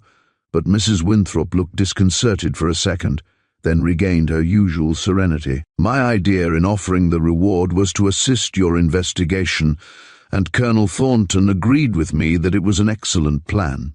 Mrs. Winthrop," the detective spoke with greater distinctness, "was Senator Carew on good terms with all the members of his family?" "He was, sir, with members of this household." Mrs. Winthrop hesitated briefly, then continued, "I think that I had better tell you that since his return from Panama a short time ago, my brother received a number of threatening letters." "Indeed," Brett's tone betrayed his satisfaction. "Can I see the letters?" "Unfortunately, my brother destroyed the one he showed me." "What was its contents?" inquired Brett. "To the best of my recollection, the message, which was written in an obviously disguised writing, read somewhat like this: 'Your movements are watched. If you act, you die.'" "Did you see the envelope?" asked Brett, as he jotted down the words in his memorandum book. "No. At the time my brother showed it to me, he told me that he had received several others, that he had no idea to what they referred, and that he never paid attention to anonymous communications." "I see." Brett thoughtfully replaced his notebook in his pocket. "Can I talk to your niece, Miss Cynthia Carew?" Mrs. Winthrop shook her head. "She is still too prostrated to be interviewed." "Poor little soul. It was a ghastly experience for her," ejaculated Colonel Thornton. "It was indeed," agreed Mrs. Winthrop. "She was devoted to her uncle and he to her.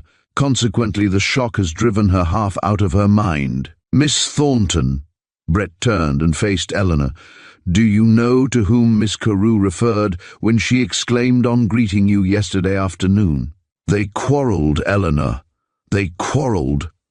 Mrs. Winthrop caught her breath sharply. "Why?" "Her words referred to Hamilton." "The coachman," replied Eleanor quietly, and her eyes did not waver before Brett's stern glance. The detective broke the short silence which followed. "I won't detain you longer, Mrs. Winthrop. I am exceedingly obliged to you for the information you have furnished. Mr. Hunter, are you coming downtown?" Douglas nodded an affirmative as he rose. Mrs. Winthrop and Colonel Thornton detained Brett with a question as he was leaving the room. Douglas seized his opportunity and crossed over to Eleanor's side. "How have you been since I saw you last, Miss Thornton?" he inquired. "Very well, thanks." "And you?" Eleanor inspected him with good-natured raillery. "You look as serious as ever." Douglas reddened. "It has been my lot in life to have to take things seriously. I'm not such a Puritan as you evidently think me. Come and see me, and perhaps on better acquaintance." She paused. "What? You will improve." Her charming, roguish smile robbed the words of their sting. "You think, then, that I am an acquired taste? I have not seen enough of you to know. When may I call on you?" She parried the question with another. "Why did you leave Paris without saying goodbye to me?" The simple question sobered Douglas. It brought back an unpleasant recollection best forgotten.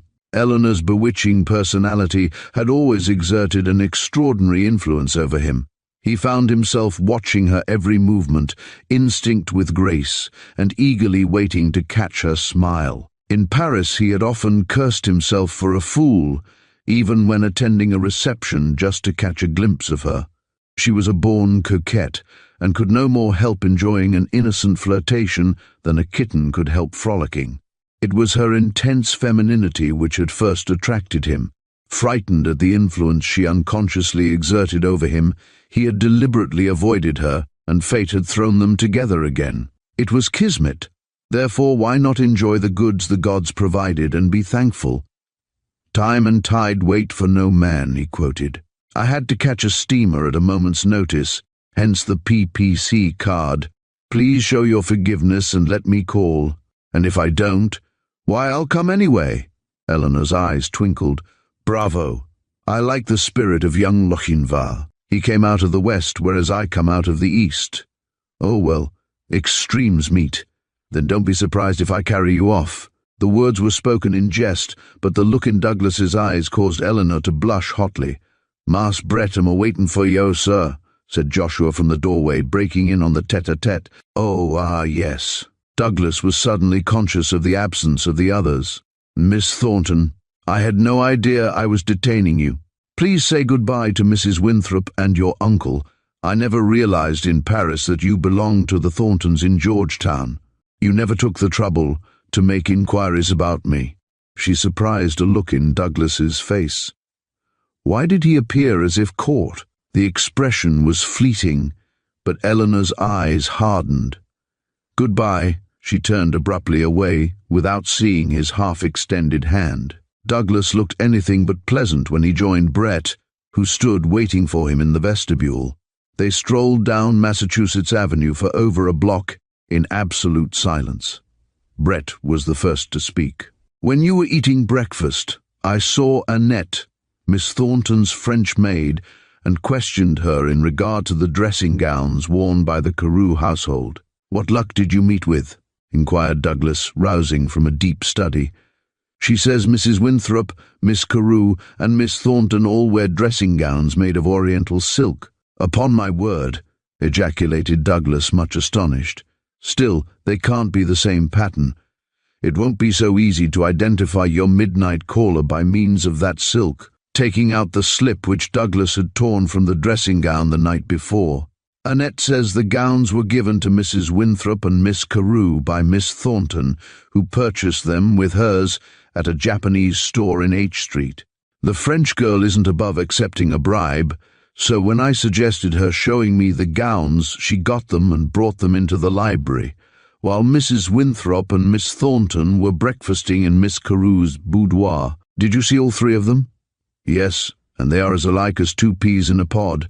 And Mr. Hunter, his voice deepened impressively, I examined them with the greatest care, and not one kimono was torn, nor had any one of them ever been mended. Chapter 9. The State Department. This gentleman has called to see you, sir, and the messenger handed a visiting card to the Secretary of State, who laid his pen down on his desk and carefully inspected the card. Show Mr. Hunter in, he directed, then looked across at his stenographer. You need not wait, Jones.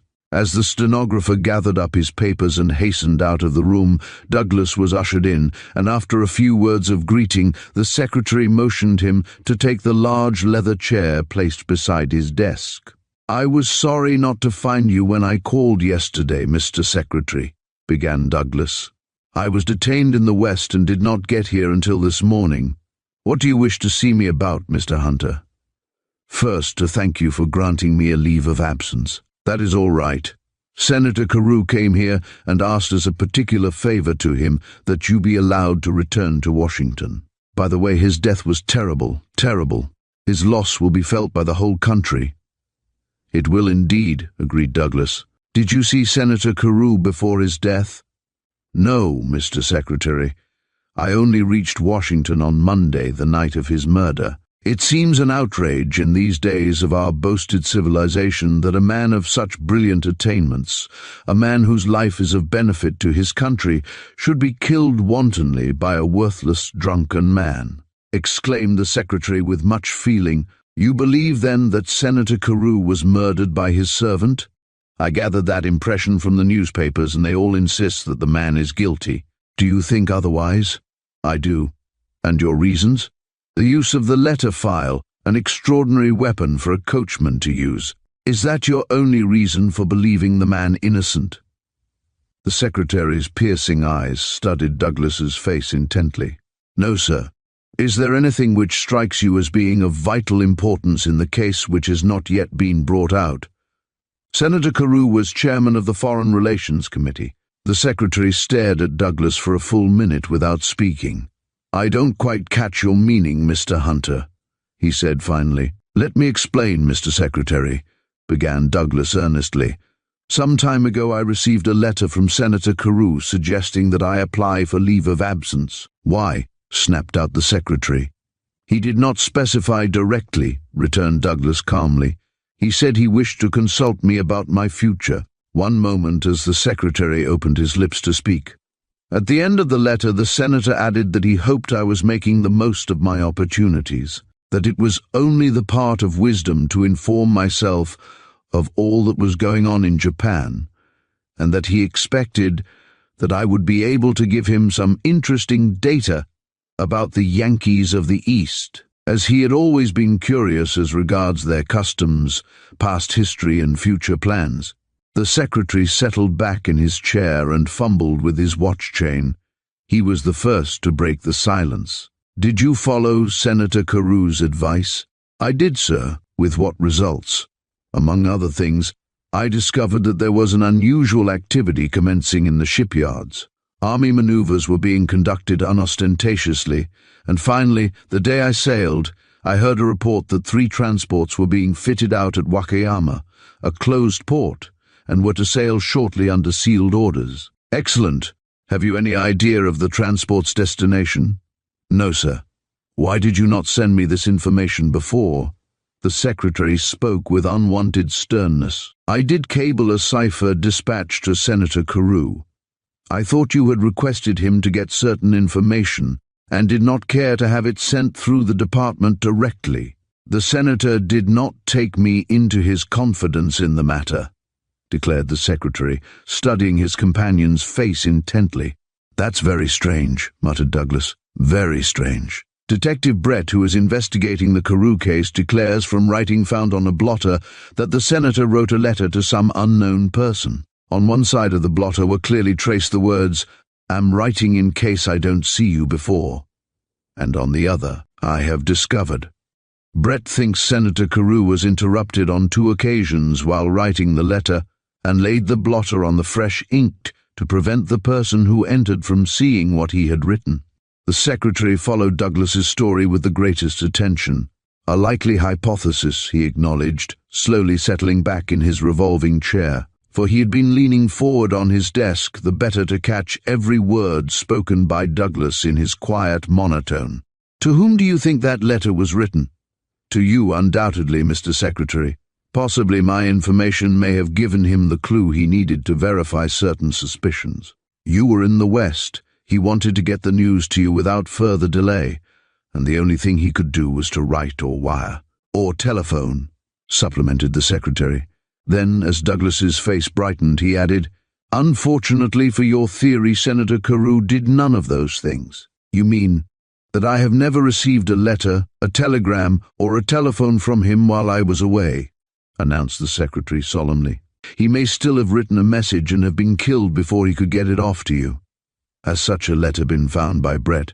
"No, sir, nor any trace of it. So far, he has been unable to find out whether such a letter was seen or posted by any member of the senator's household. All he has to go on is the blotter." "Why did you not go at once to see Senator Carew when you arrived in Washington?" "Because my cousin, Captain Taylor, who met me at the Union Station, gave me a note from Senator Carew asking me to call on him at 9 o'clock Tuesday morning at his residence." "How did the senator know where a note would reach you?" "He enclosed it in a note to my cousin asking him to see that it was delivered to me at once on my arrival. Has it occurred to you that Senator Carew's missing letter, which Brett is so anxious to find, may have been addressed to you?" "I never thought of that," exclaimed Douglas. "I was so thoroughly convinced that he had tried to communicate with you. I would inquire about your mail if I were you, Mr. Hunter." "I will do so at once." Douglas half rose. No, sit down." The secretary waited until Douglas had resumed his seat. "Where are you stopping?" "At the Albany." "You have brought me very serious news, Mr. Hunter.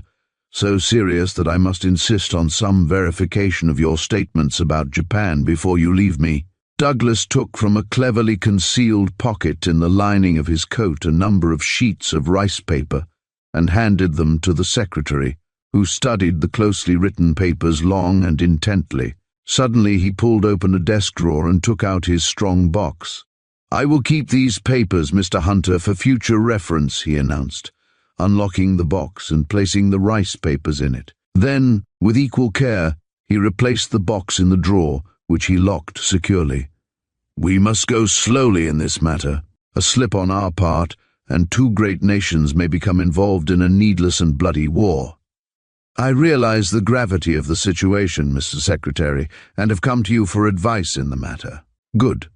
I depend on you not to mention our conversation to anyone, nor do I think it wise to acquaint Brett at this time with your suspicions in regard to the motive for Senator Carew's murder. With all good intentions, Brett might blunder and cause international complications. Douglas stroked his clean-shaven chin reflectively for a moment. Don't you think, Mr. Secretary, that there is danger of being too secretive, and that the guilty party may slip through our fingers? It is a risk which we will have to take. Frankly, I think you and Brett are equal to the situation. The Secretary glanced at his watch. Have you any engagement just now, Mr. Hunter? No, sir. My time is at your disposal. The Secretary reached up and touched the electric buzzer hanging above his desk, and in a few seconds his stenographer appeared from another room. Jones, call up Secretary Wyndham and ask if he can see me. And, as the clerk disappeared to execute his order, he turned back to Douglas. There are certain charts of the Pacific which I wish you to see. They have been made recently. Well, Jones? As the clerk re-entered his office, Secretary Wyndham is expecting you, sir. Thanks. Now, Mr. Hunter, get your hat, and we will go to the Navy Department. Chapter 10. The Theft. The Secretary of State and Douglas hastened through the wide corridors of the immense State, War and Navy building. As they passed an elevator shaft in the Navy wing, Douglas caught a fleeting glimpse of Eleanor Thornton in one of the lifts as it shot downward toward the ground floor.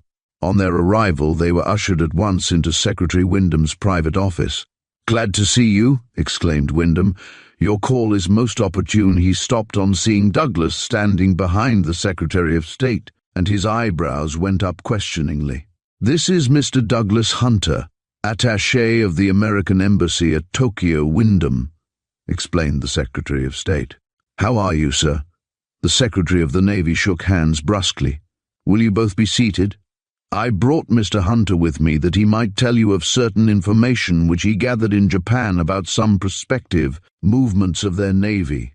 He glanced significantly at Douglas, who nodded understandingly, and without more words gave a clear, concise statement of naval affairs in Japan, omitting all mention of other matters. Secretary Wyndham listened to his remarks with the closest attention. When he ceased speaking, Wyndham sprang from his chair and, walking over to the adjoining room, spoke to his confidential clerk, then closed the door and returned. "I have told him to admit no one," he explained briefly as he seated himself in his swivel chair. "May we see the new charts of the Pacific?" inquired the Secretary of State, moving his chair closer to the other's desk. "Certainly. But first, I must tell you of a remarkable occurrence which took place here earlier this morning." A violent fit of coughing interrupted Wyndham, and it was some minutes before he could speak clearly. "Ah!" he gasped, tilting back in his chair and mopping his flushed face. "A spring cold is almost impossible to cure. I don't think yours will be improved if you continue to sit in a direct draught," remonstrated the Secretary of State, pointing to the open windows. "I had to have air. By George, man, if you had been through what I have this morning—" He did not complete his sentence. "What happened?" asked the Secretary of State with growing interest. "The plans of the 2 new dreadnoughts have been stolen." "Impossible!" The Secretary of State half started from his chair. "Impossible? Well, I'd have said the same 5 hours ago," dryly. "Were they stolen from this office?" asked Douglas. "Yes, and not only from this office, but under my very eyes." "How?" "To give you both a clear idea, I must go into details." Wyndham drew his chair up closer and lowered his voice. "About 12 o'clock, my private secretary brought me word that a man wished to see me personally. Of course, I have daily callers who all wish to see me personally, and usually my secretary takes care of them. This particular caller refused to give his name and said he would explain his business to me alone. I thought he was simply a harmless crank, and told my secretary to get rid of him as soon as possible." Wyndham sighed. "In a few minutes my secretary was back in the office, saying that the stranger had a message for me from Senator Carew." "A written message?" asked the Secretary of State. "No, a verbal one. With everyone else in Washington, I have taken great interest in the terrible murder of my old friend. The man's statement aroused my interest, and having a few minutes of leisure, I told my secretary to show him in. What did he look like? Inquired the Secretary of State, deeply interested. A tall, dark chap. His hair and beard were black, and he had the bluest eyes I've ever seen in human head. Was he well dressed? No. His clothes were shabby but fairly neat. He looked as if he had spruced up for the occasion. I can't say I was prepossessed in his favor by his appearance. Did he give you his name? No. Do you think he was an American? Put in Douglas. It's hard to say. At first I sized him up as being a Spaniard. Didn't you ask his name? Again inquired the Secretary of State impatiently. I did, and his errand. He ignored my first question, and in answer to the second said that he had come to examine some records. I informed him that he had come to the wrong office and that my clerk would direct him to the proper room. He then made the astounding statement that he had an appointment to meet Senator Carew here in this office at 12 o'clock. I was taken completely by surprise by the man's statement and asked, "What day did you expect to meet Senator Carew here?" "This morning, at 12 o'clock, he answered, and then added, "He is late." Thinking the man a little daft or drunk, though I could detect no sign of liquor, I said abruptly, "A likely tale. Senator Carew is dead." "Dead!" he shouted, springing out of his chair. "Yes, dead, murdered last Monday night." I hadn't anticipated giving him such a shock, or I would have broken the news more gently. The effect on my visitor was appalling. He collapsed on the floor in a fit. The electric bells in this office are out of order, and although I shouted for help, no one heard me. I sprang out of my chair, undid the man's necktie and collar, threw the contents of my ice pitcher in his face, and then bolted into the other room to get assistance. Most of the clerks had gone out to their lunch. I called 2 men who happened to be eating their lunch in an adjoining room, and we hastened back here only to find my strange visitor gone. "Gone!" ejaculated the Secretary of State. "Vanished." The only sign of his presence was the spilled ice water on the floor and that chair overturned, pointing to the one Douglas was occupying. "Did no one see him slip out of the door into the hall?" asked Douglas. "No. Unfortunately, the messenger who sits near my door had gone into the room across the corridor. The man made a quick getaway, and luck broke with him, for no one noticed him leaving the building." "How do you know he isn't hiding somewhere?" inquired Douglas. "If he is, he will be captured, for Chief Connor and a number of Secret Service men are searching the building." "When did you discover the plans of the battleships were missing?" Wyndham swore softly.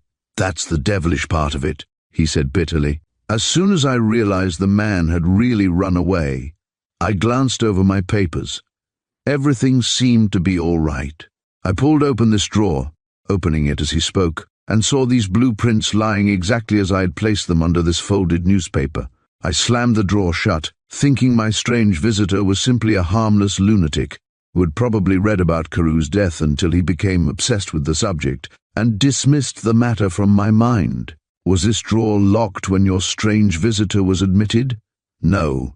"Then anyone might have stolen the papers," exclaimed the Secretary of State in surprise. Wyndham reddened.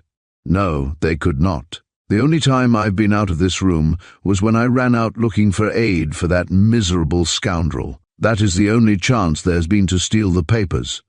"You think, then," began Douglas, checking his remarks off on his fingers, "first, that the whole thing was a plot, that the man used Senator Carew's name to arouse your interest or curiosity, that he faked a fit, and in your absence removed the plans and substituted false blueprints, taking a chance that you would simply look to see that everything was safe in your drawer and not examine further, and then made his escape." "You've hit it exactly," acknowledged Wyndham. "Those were the conclusions reached by Chief Connor also. It was no irresponsible person who committed that theft," declared the Secretary of State thoughtfully. "It was a well-laid plot, neatly carried out. How long have the papers been in your possession, Wyndham?" "They were sent here yesterday for my inspection. There has been a leak here somewhere, damn it." Wyndham set his bulldog jaw. "I'll trace it to the bottom, and when I find out—" He clenched his fists menacingly. "What callers did you see besides the Spaniard?" asked Douglas. "Let me see. The usual run, several office seekers, a number of naval officers, "Oh yes, my wife came in with Colonel Thornton and his niece, Miss Eleanor Thornton, before or after the Spaniard had been here?" questioned Douglas swiftly. "Shortly afterward. They came in about 1:15 and did not stay long, after you had discovered the loss of the plans." "No, before. I only discovered their loss 3/4 of an hour ago." "How long were your wife and her friends in this office?" inquired Douglas persistently. "About 15 minutes. Then how does it happen that I saw Miss Eleanor Thornton descending in one of the elevators when the secretary and I were on our way to this office to see you?" "Oh, Miss Eleanor told me that she was going to the library to look up the records of some of her ancestors as she wishes to join the colonial dames. I think she has been up there ever since. My wife and Colonel Thornton left together without waiting for her." "You are absolutely certain, Wyndham, that you haven't been out of this office except on that one occasion?" asked the Secretary of State for the second time. "I will take my Bible oath on it," exclaimed Wyndham solemnly. The three men gazed at each other in silence, each busy with his own thoughts. The Secretary of State was the first to recover himself. "Have you had your lunch, Wyndham?" he inquired. The latter shook his head. "I've lost my appetite," he growled. The Secretary of State rose and placed his hand on the broad shoulder of the younger man. "Don't take it so much to heart, Wyndham," he said kindly. "We'll get at the bottom of this tangle before long. We'll all stand by and help you, and remember, Chief Connor is a host in himself." "Thanks." Wyndham straightened his bent shoulders. His face was set and his eyes snapped as the spirit of the born fighter returned. "I'll move heaven and earth until I catch that Spaniard. Must you both be going?" "Yes." The Secretary of State answered for Douglas as well as for himself. "We have detained you quite long enough. Let me know immediately of any new developments." "I will, Mr. Hunter. It's been a pleasure to meet you, although I am afraid the information you have given me, considered with the loss of the plans of the new battleships, complicates the situation. Goodbye, come and see me again."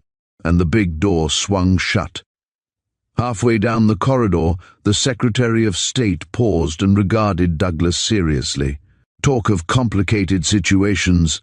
He passed his hand wearily over his forehead, then started with sudden resolution. "Come on, Hunter. I'm going over to the White House. A talk with the President may clear my brain. Wyndham may have lost his appetite, but he's given us food for thought." Chapter 11. Over the Teacups. Cynthia turned a flushed and tear-stained face toward Eleanor as the latter entered the boudoir and approached her couch. "Is it all over?" she asked, choking back a sob. "Yes." Eleanor lifted her black crepe veil and, pulling out the hatpins, removed her hat and handed it to Annette, who had followed her into the room. "Take my coat too, Annette," she directed, "then you need not wait." As the servant left the room, she pulled a low rocking chair up to the couch on which Cynthia was lying, and placed her hand gently on the weeping girl's shoulder. "Are you feeling better, dear?" "A little better." Cynthia wiped her eyes with a dry handkerchief which Annette had placed on her couch some moments before. "Oh, Eleanor, I am so bitterly ashamed of the scene I made downstairs." "You need not be." Eleanor stroked the curly fair hair back from Cynthia's hot forehead with loving fingers. "It was a very painful scene, and Dr. Wallace's tribute to Senator Carew, while beautiful, was harrowing. I am not surprised you fainted, dear. Aunt Charlotte didn't, and she was so devoted to Uncle James. Mrs. Winthrop had not been through your terrible experiences of Monday night. Consequently, she had the strength to bear today's ordeal with outward composure. Was it very dreadful at the cemetery?" "No, dear. The services at the grave were very simple, and as the funeral was private, it attracted no morbid spectators." "Did anyone accompany you?" "Just the handful of people who were here for the house services." "Where is Aunt Charlotte?" "She went to her room to lie down." Cynthia raised herself on her elbow and glanced searchingly about the pretty sitting room filled with its bird's-eye maple furniture. The yellow wallpaper, with its wide border of pink roses, chintz curtains and hangings, cast a soft yellow glow, which was exceedingly becoming, as well as restful to the eye. The afternoon sunshine came through the long French windows, which overlooked a broad alley. "Eleanor, would you mind closing the door of my bedroom?" she asked.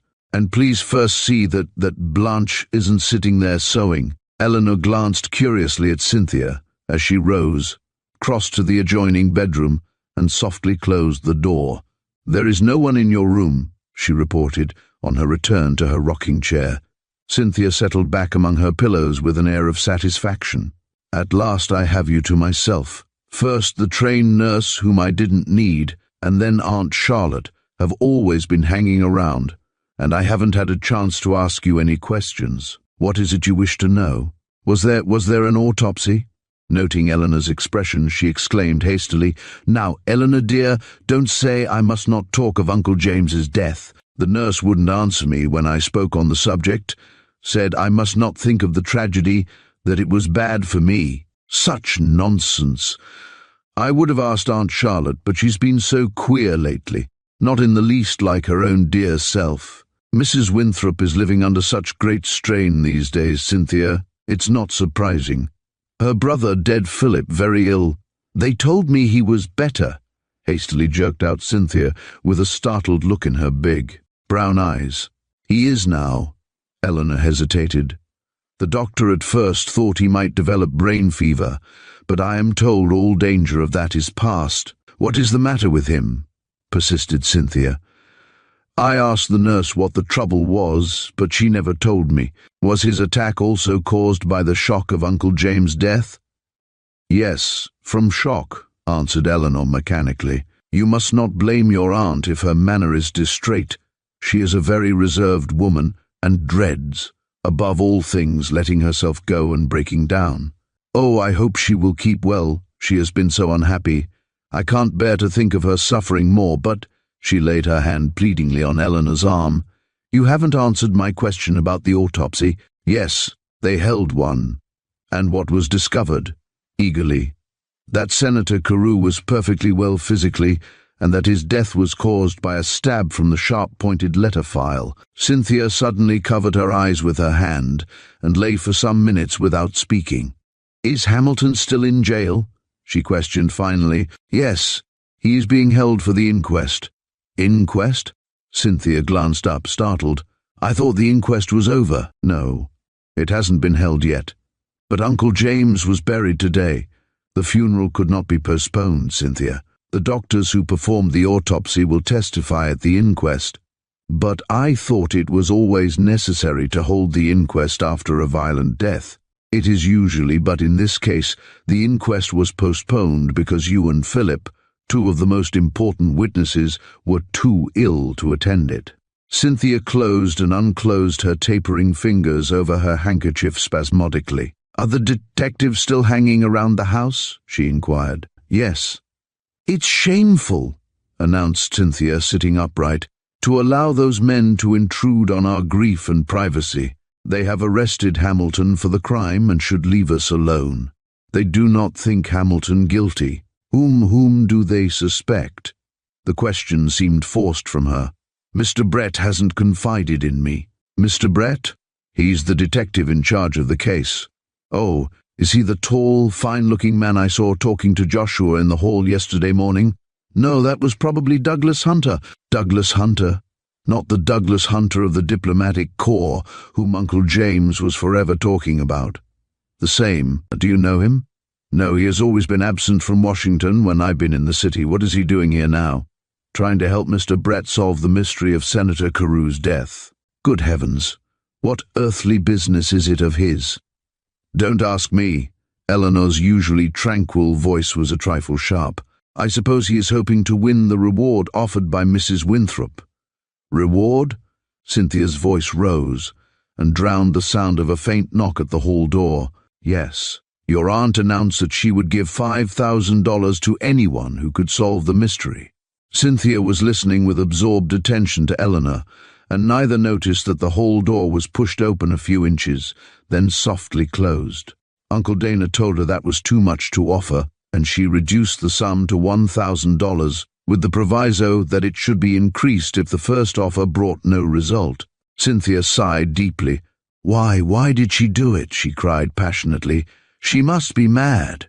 Eleanor glanced at her companion in astonishment. "Cynthia, you must not excite yourself," she remonstrated firmly. Otherwise I shall leave you." Cynthia reached out and clutched her arm. "Don't go," she entreated. "I must—" Her words were interrupted by a sharp rap on the hall door. "Come in." In response, Annette opened the door.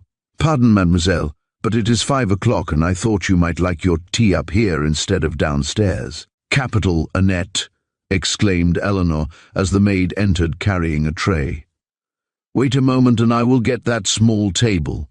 Deftly she removed the books and magazines and then carried the table over to the couch. Annette put a tray laden with tempting sandwiches, small cakes, the teapot and its accessories on the table, then bent over and arranged Cynthia's pillows at her back with practiced hand. "Mademoiselle is more comfortable, n'est-ce pas?" she asked briskly. "Yes, indeed, Annette." Cynthia nodded gratefully at the Frenchwoman. "Have you everything you wish, Mademoiselle Eleanor?" "Yes, Annette, thank you. If I want anything more, I will ring." "Be sure and close the door, Annette," directed Cynthia.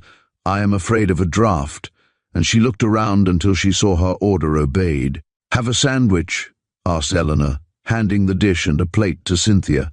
"I'd rather eat good sandwiches than solid food," announced Cynthia, after a pause, helping herself to another portion. "Solid?" echoed Eleanor. "I call pâté de foie gras and deviled ham pretty solid eating, Cynthia, especially when taken in bulk," glancing quizzically at the rapidly diminishing pile. "Don't begrudge me these crumbs." Cynthia's smile was followed by a sigh. "I've lived on slops for 3 days. Why are you giving me such weak tea, Eleanor? I loathe it made that way." "I am afraid to make it stronger, Cynthia. It will keep you awake." "I don't want to sleep. I'd give anything not to sleep." "Why, Cynthia, if I could really sleep drop into oblivion, I would like it, but instead I dream, and, oh God, I fear my dream." Eleanor laid a restraining hand on her shoulder. "Lie down," she commanded, "and compose yourself." Cynthia lay back on her pillows, panting a little from her exertion, the colour coming and going in her winsome face. "I would give anything, Eleanor, if I had your tranquil disposition," she said, more quietly. "I cannot help my temperament. My mother was Scotch to the fingertips, and, I have been told, had the gift of second sight, although I sometimes doubt if such a thing is a gift. Perhaps I can understand better than you think," said Eleanor gently. "My mother was Irish, and the Irish, you know, are just as great believers in the supernatural as the Scotch. You always understand." Cynthia bent forward and kissed her friend warmly. "That's why you are such a comfort. Let me tell you why I am so nervous and unstrung. Since a little child I have been obsessed by one dream. It is always the same, and always precedes disaster." She sighed drearily. "I had it just before my grandmother's death, then before my uncle, Mr. Winthrop, killed himself, and on Sunday night I had it again." She shuddered as she spoke. "What is your dream?" "It is this way. I may be sleeping soundly, when suddenly I see a door which stands out vividly in a shadowy space, which might be a room or hallway. The door is white, and the panels are in the shape of a cross, so illustrating her meaning with her arms. I hear a cry, the cry of a soul in torment. I rushed to the rescue, always to find the door locked, and wake myself beating on the empty air." She shuddered as she spoke, and drew her kimono closer about her. "I awake cold and trembling from head to foot." "You poor darling." Eleanor took the limp form in her arms with a gesture of infinite understanding and compassion. "I had the dream Sunday night," sobbed Cynthia. "Then Monday, when I thought we could announce our engagement." "Whose engagement?" asked a quiet voice behind the pair. Startled, Eleanor wheeled around to find Mrs. Winthrop standing behind her, as Cynthia slipped from her arms and buried her head in the friendly cushions, her slender form shaking with convulsive sobs. Chapter 12. A Council of War.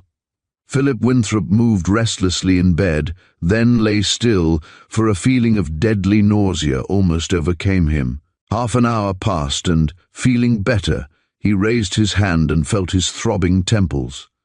Wearily he tried to collect his ideas, but all appeared confused. What was it that he had promised? Slowly his torpid conscience awoke. For value received the phrase held a double meaning which penetrated even his dulled senses. He could not afford to lie there like a bump on a log any longer. He opened his eyes. Apparently it was late, for the room was in total darkness, save for a streak of light which came from the half-open hall door. With an effort, Philip raised himself on his elbow and glanced about him, but even that slight exertion was too much in his weakened state, and, with a groan, he slid back on the pillows. For some seconds he lay without moving, but the yellow patch of light troubled him, and he rolled over on his side facing the wall. He struggled apathetically to piece together the occurrences of the past few days. Suddenly he caught the sound of a light step and the swish of skirts approaching his bed. The next instant a glass was thrust under his nose and placed gently against his mouth. He raised his hand and pushed the glass away from him. "Gway," he stammered faintly. "Leave me alone." Apparently no attention was paid to his request, for the glass was again placed at his lips. Again he tried to thrust it from him, but his feeble efforts made no impression against the strong wrist. His resistance only lasted a few minutes, then his weaker will surrendered to the stronger, and he sipped the medicine obediently, after which the glass was withdrawn.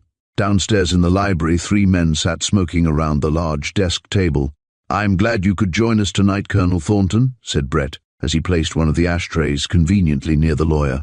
"3 heads are better than 1, and it is time we got together and discussed certain features of this case." "Quite right. It will help us to a clearer understanding," agreed the Colonel. "Then suppose, Mr. Hunter, that you first tell us any theories which you may have formed." Douglas dropped the paper cutter he was balancing in his hand, and, leaning on the table, looked seriously at his companions. "I think," he said deliberately, "that Philip Winthrop has a guilty knowledge of Senator Carew's death, if he is not the actual murderer." "Your reasons?" demanded Colonel Thornton. "There was bad blood between them, that has been proved." Douglas picked his words with care. "Possibly the quarrel was brought about because Senator Carew had found out something discreditable in Philip Winthrop's past. He had a responsible position as the senator's private secretary, and there is a chance he betrayed his trust." "In what way?" asked Brett eagerly. "It may be that he is in the pay of some lobby anxious to influence important legislation." Douglas, mindful of the Secretary of State's caution, was feeling his way with care. "Senator Carew was the last man to be influenced by such a character as Philip Winthrop," said Thornton contemptuously. "He may not have tried to do so, but simply have betrayed valuable information of committee plans and caucus."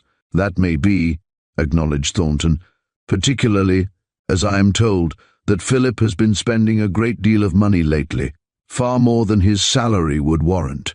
"Value received." Douglas shrugged his shoulders expressively.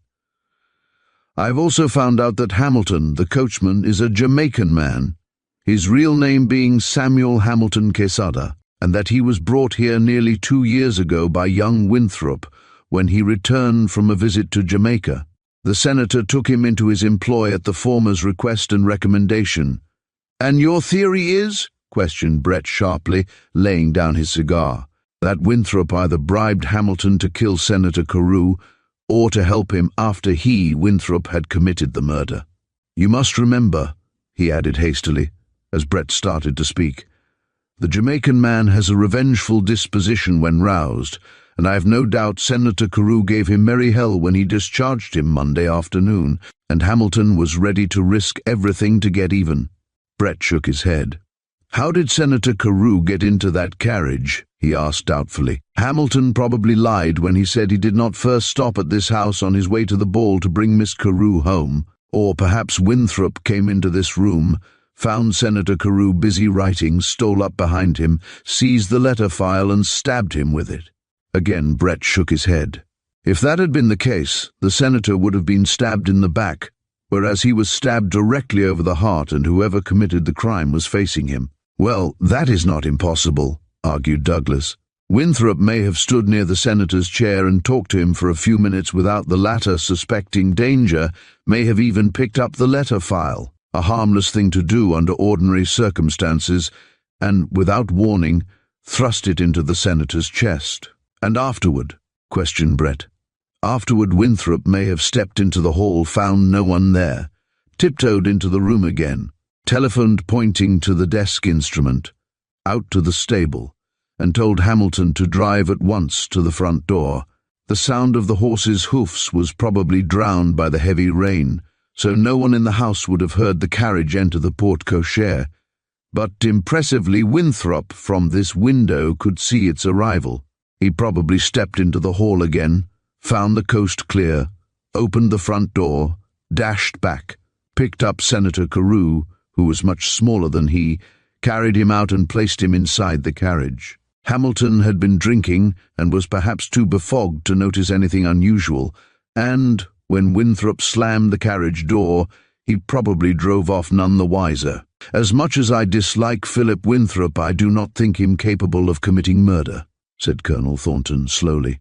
Secondly, I believe, no matter how secretly you think the murder was planned, that if Philip were guilty, Mrs. Winthrop would have some inkling of it, and if their quarrel was so serious she would have known it, and would naturally try to hush matters up, instead of which she is the first to offer a reward, a large reward, mind you.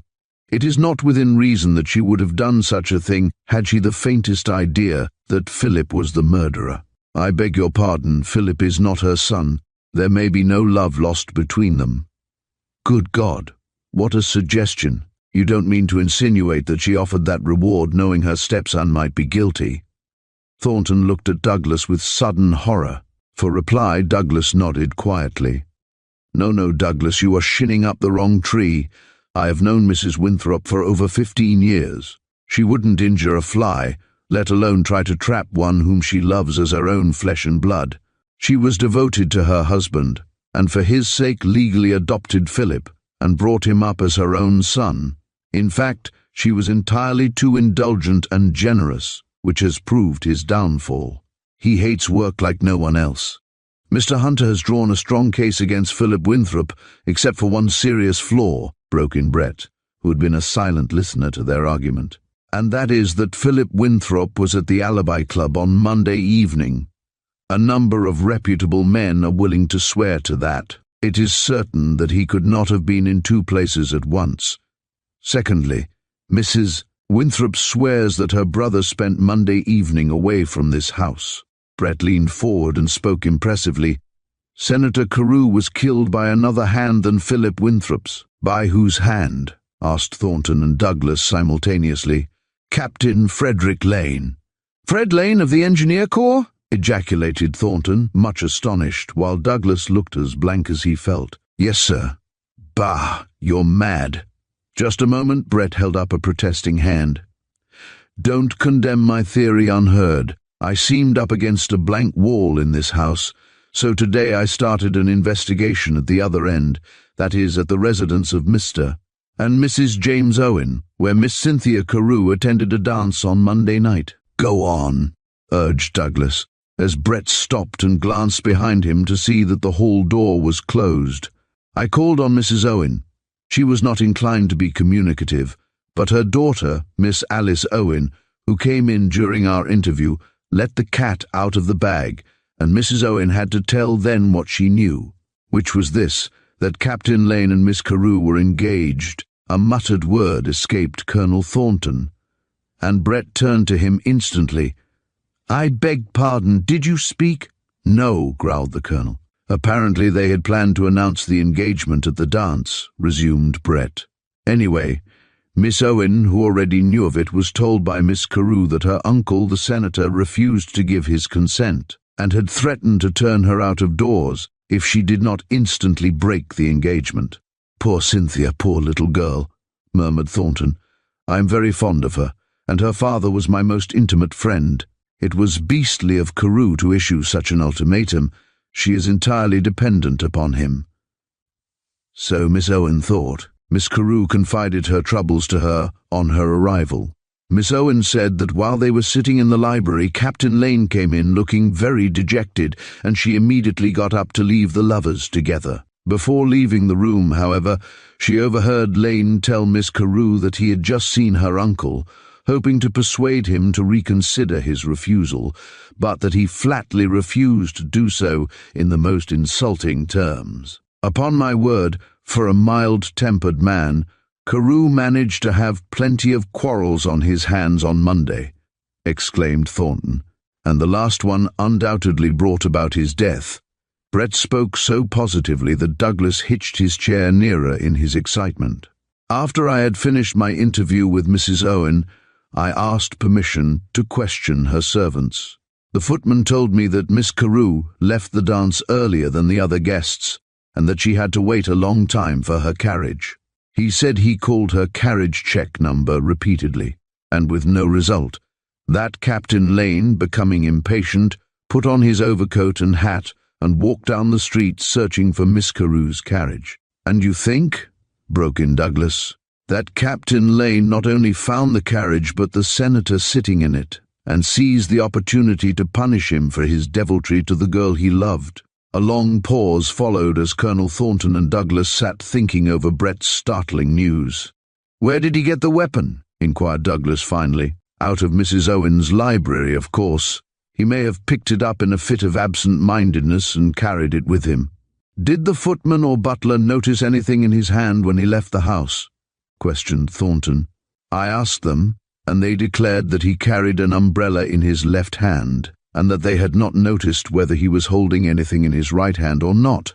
The footman declared that it was raining so hard that it was impossible to see anything clearly.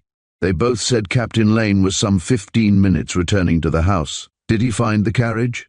He told the footman that he hadn't, and ordered him to keep calling the number, which he did, and soon after the carriage drove up. "Of all the cold-blooded propositions," ejaculated Douglas, "do you honestly mean that you think Lane deliberately put the girl he loved into the carriage to sit beside the man he had just murdered?" "I do, firmly, and I stake my reputation as a detective that Captain Lane is guilty. You were with me, Mr. Hunter, when I overheard Miss Carew exclaim, as Miss Thornton entered her bedroom on Tuesday, 'They quarrelled, Eleanor, they quarrelled.' She may not have been alluding to Captain Lane," declared Douglas stoutly. "She may have referred to Philip Winthrop. He also quarrelled with Senator Carew. Philip is very much in love with Cynthia and wishes to marry her," volunteered Thornton quietly. "Is that why Senator Carew objected to her engagement to Captain Lane?" asked Brett. "Did he wish her to marry Philip Winthrop?" "I never heard that he did." Thornton paused and reflected a moment. "I might as well tell you, for you will probably hear it from someone else eventually, that there has been a feud of long standing between the Lanes and Carews." Douglas whistled. "A Montague and Capulet affair?" he inquired. "Exactly. Carew and old Governor Lane were political rivals. Lord, how they hated each other. They almost tore Maryland asunder when running for the governorship, which Lane won by a few votes. Carew charged fraud, which, however, was never proved. They cherished their animosity to the day of Governor Lane's death, and I can imagine it was a terrible shock to Carew to find that his dearly loved niece wanted to marry the governor's son." "What sort of a fellow is Lane?" asked Douglas. "A fine specimen of the American gentleman," exclaimed Thornton enthusiastically. "A soldier, every inch of him. Brave to a fault, he has twice been mentioned in orders for gallant conduct. Just the sort of a fellow a romantic young girl like Cynthia would fall head over heels in love with." "In naming his virtues you have overlooked his greatest fault," said Brett calmly. "He has a fiendish temper, and when provoked falls into the most insane rages, so his brother officers tell me." "You are making out a black case against him," agreed Douglas. "But there is one point you seem to have overlooked, and that is, did the letter file used to kill Senator Carew belong to Mrs. Owen?" "That is the one flaw in my case," acknowledged Brett regretfully. "She declines to answer the question." Chapter 13. A Tea, the White House. "There's a note done come for yo, sir," announced the elevator boy lounging in the doorway of the Albany as Douglas stepped inside the entrance of the apartment hotel. "I'll get it." And visions of a tip caused the man to hasten his leisurely footsteps to the small office to the left of the entrance. In a few seconds he was back at the elevator shaft, where Douglas stood waiting, and handed him a square envelope stamped with the words State Department in the left-hand corner. "Want to go to your room, sir," slipping the expected coin in his trousers pocket. "Yes." The door slammed shut and the elevator shot upward. "Anyone been to see me or telephone, Jonas?" "No, sir." The man brought the cage to a standstill at the third floor, and Douglas stepped out and hastened to his tiny apartment. Throwing his hat and cane on the bed, he drew a chair to the open window, having first made sure, with a caution which had grown upon him, that the hall door was securely locked, and that the chambermaid was not loitering in the vicinity. As he opened the note, an enclosure fell into his lap, and without looking at it, he perused the few written lines. It was from the Secretary of State.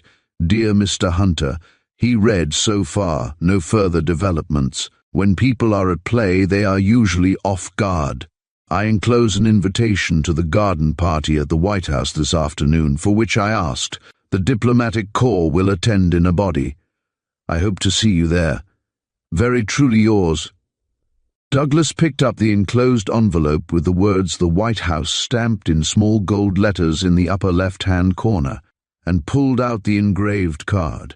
The gold eagle crest at the top of the invitation was almost stared out of countenance, so long and so steadily did he regard it, as he slowly weighed in his mind the events of the past 3 days. If the desk file used to kill the senator did belong to Mrs. Owen, then Brett had woven strong circumstantial evidence around Captain Lane. Was it possible that the young officer, incensed at Senator Carew's threat to turn his niece Cynthia out of doors, and goaded past endurance by a possible tongue-lashing at their last interview, had seized the opportunity offered by chance and killed Carew, an hereditary enemy? From time immemorial, family feuds had, alas, often led to murder. If so, what then became of his own theory of an international intrigue? Was Senator Carew's interest in things Japanese, his desire to see Douglas, the information gleaned by the latter in Japan, the untimely death of the senator?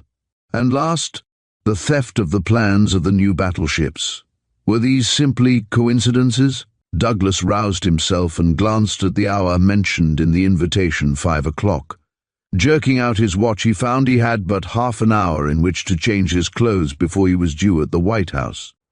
Shortly afterward, Douglas walked through Lafayette Square on his way to the eastern entrance of the White House. A long queue of smart turnouts and motors stretched along Pennsylvania Avenue from 17th Street to Executive Avenue, as the short street between the Treasury Department and the White House is called.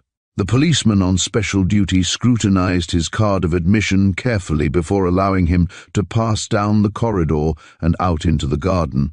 The president and his wife were receiving on the lawn under a huge blossoming chestnut tree near the south portico. As Douglas waited in line to approach the president, he glanced about him with great interest. He had been to many brilliant functions in other countries, but he decided in his own mind that he had seldom seen a more beautiful setting for an entertainment than that afforded by the stately mansion and its surrounding gardens. The lovely rolling grounds with their natural beauty and the towering white shaft of the Washington Monument in the background made a picture not easily forgotten. The full-dress uniforms of the military and naval aides on duty added to the brilliancy of the scene. The Marine Band, their scarlet coats making a vivid touch of color against the huge fountain with its myriad sprays of water, were stationed on a raised platform far down the lawn. The southern breeze carried the stirring airs they were playing to Douglas's ears and sent the hot blood dancing in his veins. Or was it the sight of Eleanor Thornton, looking radiantly beautiful, which set his heart throbbing in a most unusual manner?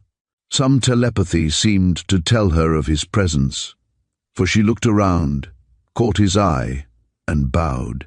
He had kept moving as the guests ahead of him advanced, and the next moment he was being presented to the president by the military aide stationed in attendance at the latter's elbow.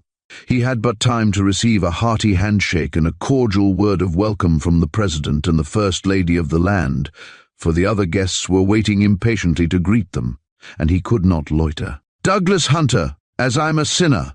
A hearty slap on the shoulder emphasized the words, and Douglas wheeled around and found Captain Chisholm of the British Royal Artillery, addressing him. "The idea of your being here and not letting me know, old chap," he added reproachfully as they shook hands. "I didn't know you were in town," declared Douglas. "Thought you were still in Paris. I was transferred to the embassy in Washington 3 months ago. Upon my word, Douglas, I took you for a ghost when I first saw you. I was under the impression that you were stationed at Tokyo. So I am only here on leave of absence." The Englishman's eyebrows went up. "I had to attend to some Washington property, which has been recently left me. This is my native heath, you know." "I wasn't aware of it," dryly. "But then, Douglas, you are perpetually springing surprises, like your nation, on us benighted foreigners." "Anything to drink around here?" inquired Douglas. "I am as thirsty as a herring. There is some excellent champagne punch come along," and the tall Englishman led the way to a long table placed under the trees near the tennis courts, where refreshments were being served. They corralled a coloured waiter, and soon were sipping iced punch as they stood at some distance from the crowd about the table and watched the animated scene. "I didn't want to come to Washington," acknowledged Chisholm, after a moment's silence, "but now I'd hate to leave it. The people are delightful, and I have never met with such genuine hospitality." "You are right, Washington people never forget you. Go away for 10 years, and on your return you will be greeted just as warmly as today." "Don't talk of going away, I've only just come," laughed Chisholm. "'Pon my word, Douglas, this seems like old times. I can almost imagine myself back in Paris. The chestnut trees in blossom, which remind me of the Parc Monceau, help the illusion. And there's another illusion," nodding his head toward Eleanor Thornton, who stood at some distance talking to 2 staff officers. "Or, I should say, A." He smiled gaily, but there was no answering smile on Douglas's face. Not noticing his companion's silence, the Englishman added, "Is she still hunting around looking up old files and records?" Douglas started as if stung. "I don't know," shortly. "A dangerous habit," commented Chisholm calmly. "If Miss Thornton had not left Paris and gone to Berlin when she did, her interest in government affairs might have led to serious trouble for her." "Now what the devil do you mean?" demanded Douglas hotly. Chisholm turned and regarded him steadily for a second, then his monocle slipped down and dangled from its silken cord. There, he exclaimed soothingly. "Don't get your rag up. I was only spoofing." "You have very rudimentary ideas of humour," growled Douglas, still incensed. In his heart he knew the Englishman was right. Eleanor Thornton was an enigma. Dare he penetrate the mystery, or was he afraid to face the issue? Chisholm laughed good-naturedly. "Miss Thornton is looking at you, Douglas. Don't let me detain you. I'll see you again before I leave here." Douglas hesitated. "I'll be back soon, Chisholm," he said, and walked across the lawn to join Eleanor. The Englishman looked after him with speculative eyes. "Still touched in that quarter," he muttered, twirling his blonde moustache in his fingers. "Too bad Douglas is such a bully good chap, and she—" He was not allowed to indulge in more reflections, as he was seized upon by a bevy of pretty girls and forced to dance attendance upon them for the remainder of the afternoon. Recollections of his last interview with Eleanor troubled Douglas. How would she greet him? His doubts were soon put at rest, for at his approach Eleanor put out her hand and greeted him warmly. The 2 staff officers, who were introduced to Douglas, saw they were de trop, and after a few minutes made their excuses and departed. "Will you have an ice or sandwich?" inquired Douglas. "Neither, thanks, I have already been helped." "Then suppose we stroll down to the fountain. We can't hear the marine band with all this chatter," and he glanced disgustedly at the joyous crowd about them. Eleanor laughed. "Don't be hard on your fellow creatures if you are out of sorts. What makes you think that? You look so cross when talking to Captain Chisholm. I am sorry you found your topic of conversation so boring." "What do you mean?" "You both glanced so frequently at me that I naturally concluded I was under discussion. On the contrary, we were discussing masked batteries." She scanned him covertly, but could get no inkling of his thoughts from his blank expression. "Captain Chisholm has a fatal habit of talking shop whenever he gets a chance. Isn't that Colonel Thornton beckoning to us over there?" "Why, so it is. Shall we walk over and join him?" She paused to exchange a few words of greeting with several friends, then turned back to Douglas, smilingly. "Come," and he suited his steps to hers as they started across the lawn. "How long will you remain in Washington, Mr. Hunter?" "Until the sale of some property of mine is completed," briefly. "I asked for you this morning, Miss Thornton, thinking you might care to go for a motor ride, but they told me that you were lying down and could not be disturbed." "They? Who?" Swiftly. "This is the first I have heard of your call." "Indeed. Why, I spoke to Annette when I reached the Carew residence this morning." "Annette?" In growing astonishment. "Annette told you I was indisposed and could not be disturbed?" "Yes. My cousin had loaned me his car for the morning, and I thought it just possible that a run in the fresh air might set you up after the funeral yesterday. It was good of you to think of me, Mr. Hunter." She raised her eyes in time to see the Secretary of State regarding her intently as they strolled past him. He lifted his hat courteously and returned their words of greeting, but his face was grave as he paused and watched them moving through the throng. "I am sorry about this morning," continued Eleanor. "Annette and I will have a reckoning when we reach home. Would you have gone with me?" Eagerly. "Yes." Douglas bent to catch the monosyllable. Her foot turned on the uneven ground, and he put his hand on her arm to steady her. As his fingers closed over her soft, rounded arm, he instinctively drew her closer. The warmth of her skin through her glove thrilled him. "I hope you will ask me again," she said. "Tomorrow? Will you go with me tomorrow?" Insistently. "Yes." She met his eyes for a second, then glanced away, while a hot blush mantled her cheeks. "Provided, of course, that Cynthia Carew does not need me." Then in a louder tone, "Well, Uncle Dana, how are you?" "Feeling splendidly. No need to ask about you and Douglas," he smiled quizzically. "I'm glad that you could come here today, Eleanor." "I did not wish to, but Cousin Kate Truxton insisted that I had to bring her here. She declared that she would not come otherwise, and made such a point of it that I could not refuse, particularly as Mrs. Winthrop and Cynthia would not hear of my remaining with them." "I have just come from there," responded Colonel Thornton. "Cynthia came into the library while I was talking to Mrs. Winthrop, and I was shocked by her appearance. The child has wasted away." "Is it not pitiful?" exclaimed Eleanor. "It nearly breaks my heart to see her suffering. She neither eats nor sleeps." "Can't you give her an opiate?" asked Douglas. "She declines to take one." "Can't you administer it surreptitiously?" "I have a better plan than that," broke in Colonel Thornton. "The child needs a change of ideas.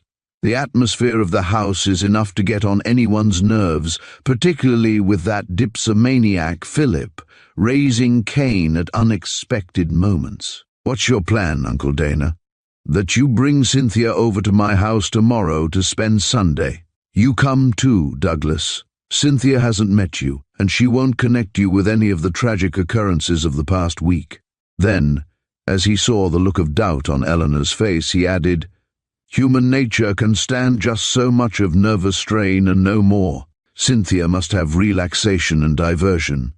"But I don't think Mrs. Winthrop will approve of her going out so soon after the funeral," objected Eleanor doubtfully. "Bah, that nonsense belongs to the Dark Ages. What good will Cynthia's staying in that gloomy house do poor Carew? I'll drop in tomorrow morning and see Mrs. Winthrop. Leave the matter to me, Eleanor. There is no earthly reason why she should object. I'll ask Cousin Kate Truxton also." "Cousin Kate," echoed Eleanor, her conscience smiting her. "Where has she gone?" "I left her talking with Senator Jenkins some time ago." The colonel glanced behind him. "Speaking of angels, here she comes now." Mrs. Truxton was walking leisurely in their direction. Seeing that they had observed her, she waved her parasol and hastened her footsteps. "Cousin Kate, I think you already know Mr. Hunter," said Eleanor, as the older woman reached her side. "Indeed I do." Mrs. Truxton extended both her hands, her face beaming with smiles. "Why haven't you been to see me, Douglas?" she added reproachfully.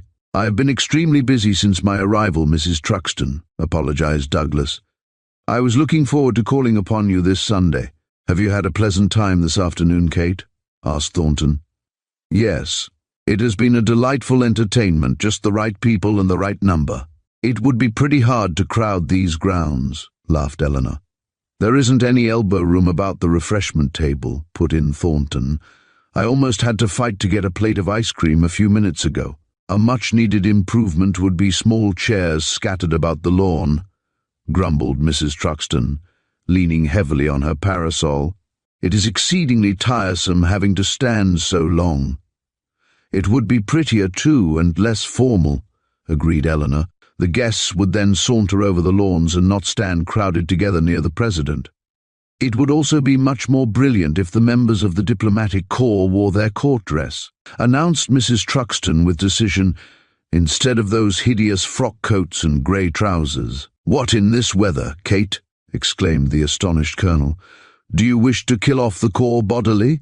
They wear their court dress only at the state receptions and the diplomatic dinners held at the White House every winter, or when royalty is present." "I know that," pettishly, "but it would improve the brilliancy of this affair." "Even with the objectionable frock coat," laughed the colonel, "this is a scene characteristic of the national capital alone. Nowhere else in this country can such a gathering of distinguished men and women be brought together." "You are quite right in that," acknowledged Mrs. Truxton. "I've seen 10 presidents come and go, and I have lived to see Washington develop in a way which would have surprised the founders. Mercy on us, look at fuss and feathers." She nodded toward an overdressed, pretty little woman who was advancing in their direction. "Mrs. Blake has certainly outdone herself," agreed Colonel Thornton, as he and Douglas raised their hats in greeting to the pretty woman who strolled past them. "I wonder she doesn't make you wish to break the 8th commandment, Eleanor." "Why?" exclaimed his niece. "On account of her collection of magnificent rubies." Eleanor changed color. "I thought that stone was one of your fads. I like all jewelry." The slight emphasis was lost on her companions. Eleanor fingered her parasol nervously and glanced uneasily over her shoulder to where Douglas stood beyond earshot, talking to an old friend. "But I shall spend my time in wishing I can never hope to rival Mrs. Blake's collection." "Marry a rich man and persuade him to give you rings and necklaces," advised Thornton. Eleanor moved restlessly. "Mrs. Blake looks like a jeweler's window," broke in Mrs. Truxton in her uncompromising bass. "Such a display at a garden party is unpardonable. It is extremely bad taste for any woman to wear to the White House more jewelry than adorns the president's wife." Thornton laughed outright. "Few women will agree with you, Kate. By the way, why didn't you come to the telephone last night? I wanted to speak to you particularly. It wasn't late when I called."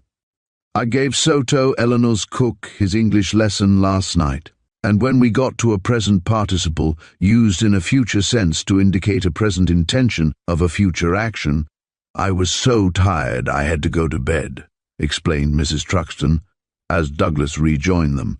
"After that I'm only surprised that you ever got up again," ejaculated the colonel. "Cousin Kate nearly worries herself sick teaching Soto," laughed Eleanor. "I only wish you had heard her describing the kingdom of heaven to him. She introduced some new features into that kingdom which would probably surprise the Presbyterian Synod. I suppose she didn't want to disappoint his great expectations." "Is Soto a Japanese?" asked Douglas curiously. "Yes.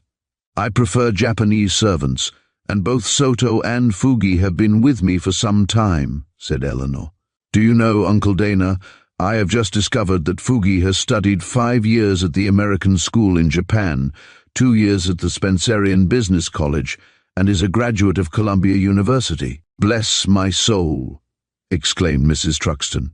"After this I shan't dare to ask him to pass me the bread. What did you want to say to me on the telephone, Dana?" "I wanted some facts about the late Governor Lane of Maryland, and knowing you were a walking encyclopedia, I thought you might help me out." "Of course I can. Do you—" "Hush!" exclaimed Eleanor anxiously. "Here comes Captain Lane." Douglas scanned the tall young officer approaching them with keen interest. His uniform set off his fine figure to advantage, and his face was one to inspire confidence. "How are you, Mrs. Truxton?" he said. "Miss Eleanor, I've been searching the place for you. Won't you come and see the rose garden with me?" "Oh, I beg pardon, Colonel, I didn't see you at first." "That's all right, Lane. Have you met Mr. Hunter?" No. How do you do, sir? Lane wrung Douglas's hand. Glad to know you. It is time for us all to go, declared Mrs. Truxton. We must say goodbye. Come with me, Douglas. I want to ask you some questions about your family. As the small group strolled toward the White House, Colonel Thornton was buttonholed by an old friend. Mrs. Truxton, with Douglas in tow, crossed the ground to where the president was standing, talking to several late arrivals. Now's our time, whispered Lane in Eleanor's ear. The rose garden is to our right. He said no more until they had passed the south portico and walked down the path leading to the wonderful box hedges which surround the rose garden. They had the place to themselves, and Eleanor exclaimed with pleasure at the beautiful flowers which were blossoming in profusion. How is Cynthia? Demanded Lane, stopping in the middle of the garden path and regarding his companion intently, almost a nervous wreck. My poor darling. The soldier's strong face betrayed deep feeling. I wish I could comfort her. His voice changed. Miss Eleanor, why does she refuse to see me? Eleanor hesitated perceptibly. Wait, let me finish. I have called repeatedly at the Carews, only to be told that Cynthia is confined to her room. I have written notes which I have given personally to Joshua to deliver, and have never received an answer to one of them. I love Cynthia with all my heart and soul. Lane's voice shook with feeling, and I would have sworn before her uncle's death that my affection was returned. I cannot understand her avoidance of me, and her silence cuts deep. Lane stopped a moment and cleared his throat. Miss Eleanor, you are Cynthia's most intimate friend, and you are with her constantly. You must have heard of some reason for her treatment of me. Eleanor nodded without speaking. She heartily wished the interview was over. Then I implore you to tell me the reason of Cynthia's silence. Cannot you imagine that for yourself? Began Eleanor. Then, as Lane shook his head, she added, Cynthia is overwrought. Every action on Monday night seems distorted. She again hesitated and bit her lip. You went to look for her carriage. You were gone a long time, and when she entered the carriage, her uncle was sitting there dead. Slowly her meaning dawned on Lane. Good God, you don't mean... He staggered back, his face gone white. Yes, and she thinks that. Cynthia, had you so little faith? Lane's agony was pitiful. You must not be unjust to her, cried Eleanor, her loyalty up in arms. Remember, you had just told her of your fearful quarrel with her uncle. She had also seen you playing with a letter file when you were with her in the library. But great heavens, I didn't take that out in the street with me, exclaimed Lane passionately. I tell you what it is, Miss Eleanor. I must see Cynthia and explain this terrible tangle. Can you help me meet her? Eleanor considered for a moment. I've already urged Cynthia to see you, but she has been so unnerved, so unstrung, that I could not make her see matters in a reasonable light. I think the best thing for you to do is to meet her when she least expects it. Capital. Can you arrange such a meeting? My uncle, Colonel Thornton, has asked Cynthia and me to go to his house in Georgetown tomorrow and spend Sunday. I think Mrs. Winthrop will permit Cynthia to go, and if that is the case, you can call there tomorrow night. Good. Lane paced the walk restlessly for a minute, then returned to Eleanor's side. It's pretty hard to wait so long before seeing her, he said wistfully. Eleanor held out her hand. Don't be discouraged. Cynthia loves you devotedly. God bless you for those words. Lane caught her hand and raised her slender fingers to his lips. Miss Thornton, said a cold voice back of them. Mrs. Truxton is waiting for you. And Eleanor flushed scarlet as she met Douglas's eyes. Chapter 14. The Moth and the Flame. Douglas brought the powerful roadster to a standstill under the porte-cochere of the Carew mansion, and disentangling himself from among the levers and wheel, ran up the few steps. Before he could ring the bell, the door was opened by Colonel Thornton. Come in, he exclaimed heartily. I saw you from the drawing-room window, and as Joshua has gone to ask Mrs. Winthrop if she can see me, I thought I would let you in and not keep you standing outside. Thanks, Colonel. Douglas followed the older man into the drawing-room. Have you seen Miss Eleanor? No. Here, don't sit on that gilt-edged insecurity, as Douglas pulled forward a parlour chair. This sofa is big enough to hold us both. Tell me, are there any new developments in the Carew case? Only that Brett is convinced Captain Lane is guilty, and from what he said this morning, I should not be at all surprised to hear of the latter's arrest. Good Lord, you don't say so. Poor Cynthia. I greatly fear another shock will prove most dangerous in her present nervous condition. Has Mrs. Winthrop consented to Miss Carew's spending tomorrow at your house? I don't know yet. Colonel Thornton stopped abruptly as the portieres parted and a woman stepped into the room. Thinking it was Mrs. Winthrop, he started to rise, but it proved to be Annette, and he sank back in his seat. Bonjour, Monsieur. Annette readjusted the portiere with care, then walked with cat-like quickness over to where the men were sitting. Mr. Hunter, you are investigating the death of Senator Carew, n'est-ce pas? And you, monsieur, turning to Colonel Thornton, are Madame Winthrop's man of affairs.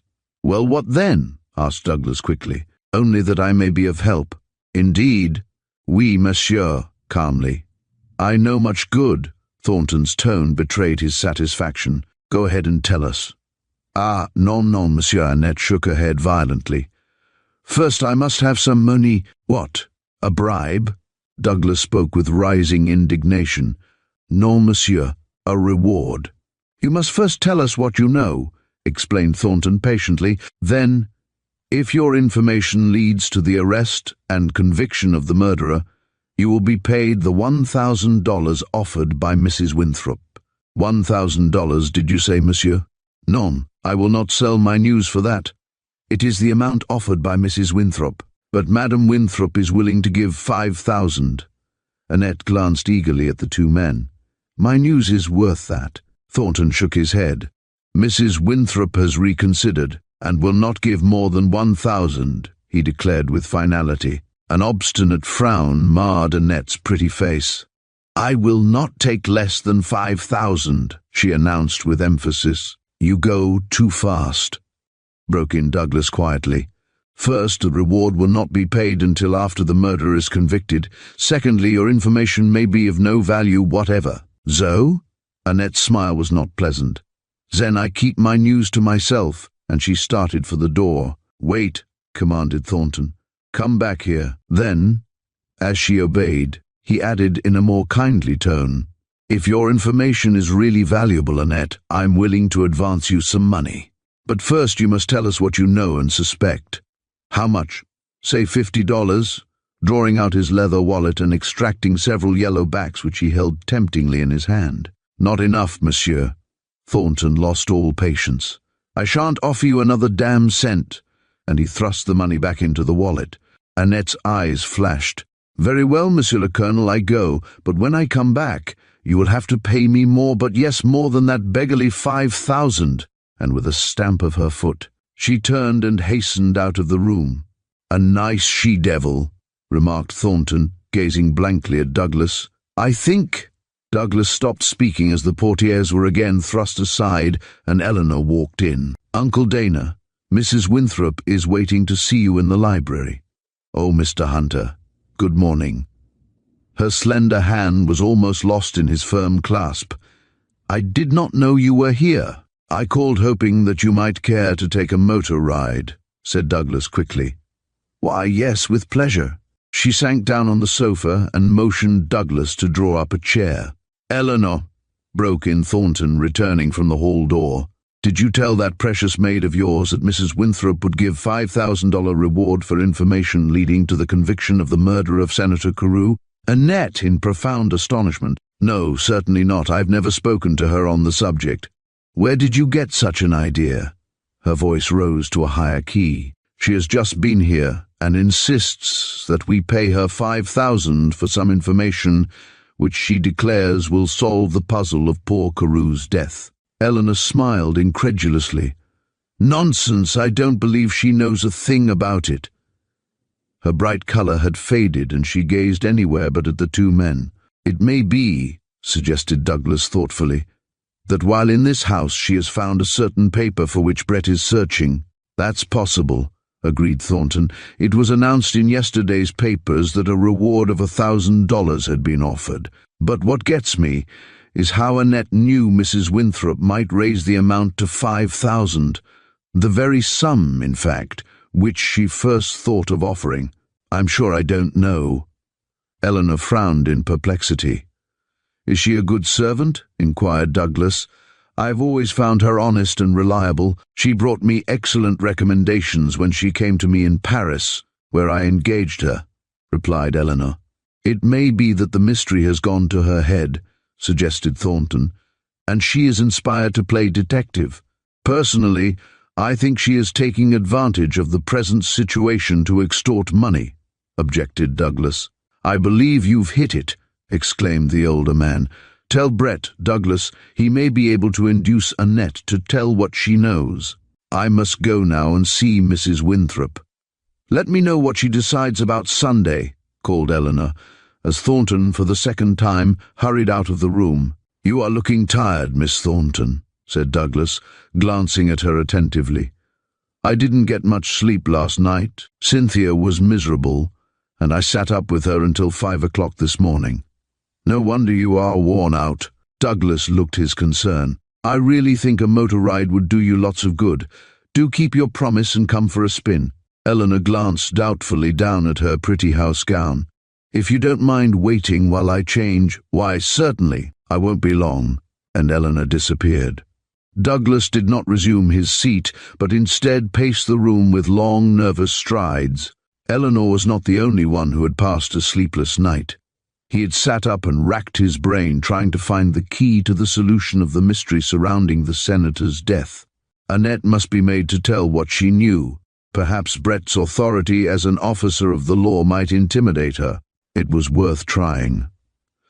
Walking down to the folding doors, which led from the drawing room to the dining room, he opened them and found Joshua busy polishing the mahogany table. Is there a branch telephone in the house? He asked. Besides the one in the library. Mrs. Winthrop is in there and I don't want to disturb her. Certainly, sir. Dar's one right into pantry, sir. And Joshua, dropping his work, piloted him to the instrument. It took him but a few minutes to get police headquarters on the wire, only to find that Brett was out. Whistling softly, he hung up the receiver and went back into the drawing room. Eleanor had not appeared, and he sat down at the inlaid desk, which was supplied with pen, ink, and paper, and wrote a short note while he waited for her return. "Where's Eleanor?" asked Thornton, coming into the room and picking up his hat, which he had left on one of the chairs. "Here," and his niece, who had entered just behind him, joined them. "I am sorry to have kept you so long, Mr. Hunter, but I found Annette had gone out on an errand for Cynthia, and I had to do without her assistance. You were very successful." Thornton made her a courtly bow as he gazed at his beautiful niece. Her fashionable light grey suit and smart hat were extremely becoming. Eleanor coloured faintly as she read the admiration in Douglas's eyes. "What luck did you have with Mrs. Winthrop, Uncle Dana?" she asked. "The best. She said she thought it an excellent plan. So I shall expect you both this afternoon, Eleanor, and you had better stop and pick up your cousin Kate Truxton on your way out." "Very well, I will. But, Uncle Dana, we won't get over to you until just before dinner." "That will do." The two men followed Eleanor out into the square hall. "Don't forget, Douglas, that I expect you too." "That's very good of you, sir." Douglas hesitated. "But don't you think I might be in the way in a family party?" "A family party is exactly what I wish to avoid," exclaimed Thornton. "Cynthia needs to be taken out of herself, and therefore I want you to spend Sunday with us, as if it were a regular house party. Then I'll come with pleasure." Douglas helped Eleanor into the low seat of the motor and clambered in behind the wheel. "I'm awfully sorry there isn't a third seat, Colonel, and that I can't take you where you wish to go. I left my car down by the curb. Thanks all the same, Douglas." And Thornton waved a friendly goodbye to Eleanor as the motor started slowly down the driveway. "If you have no objection, I will stop at the municipal building for a moment, Miss Thornton," said Douglas, turning the car into 13th Street. "I don't mind in the least. What a magnificent motor."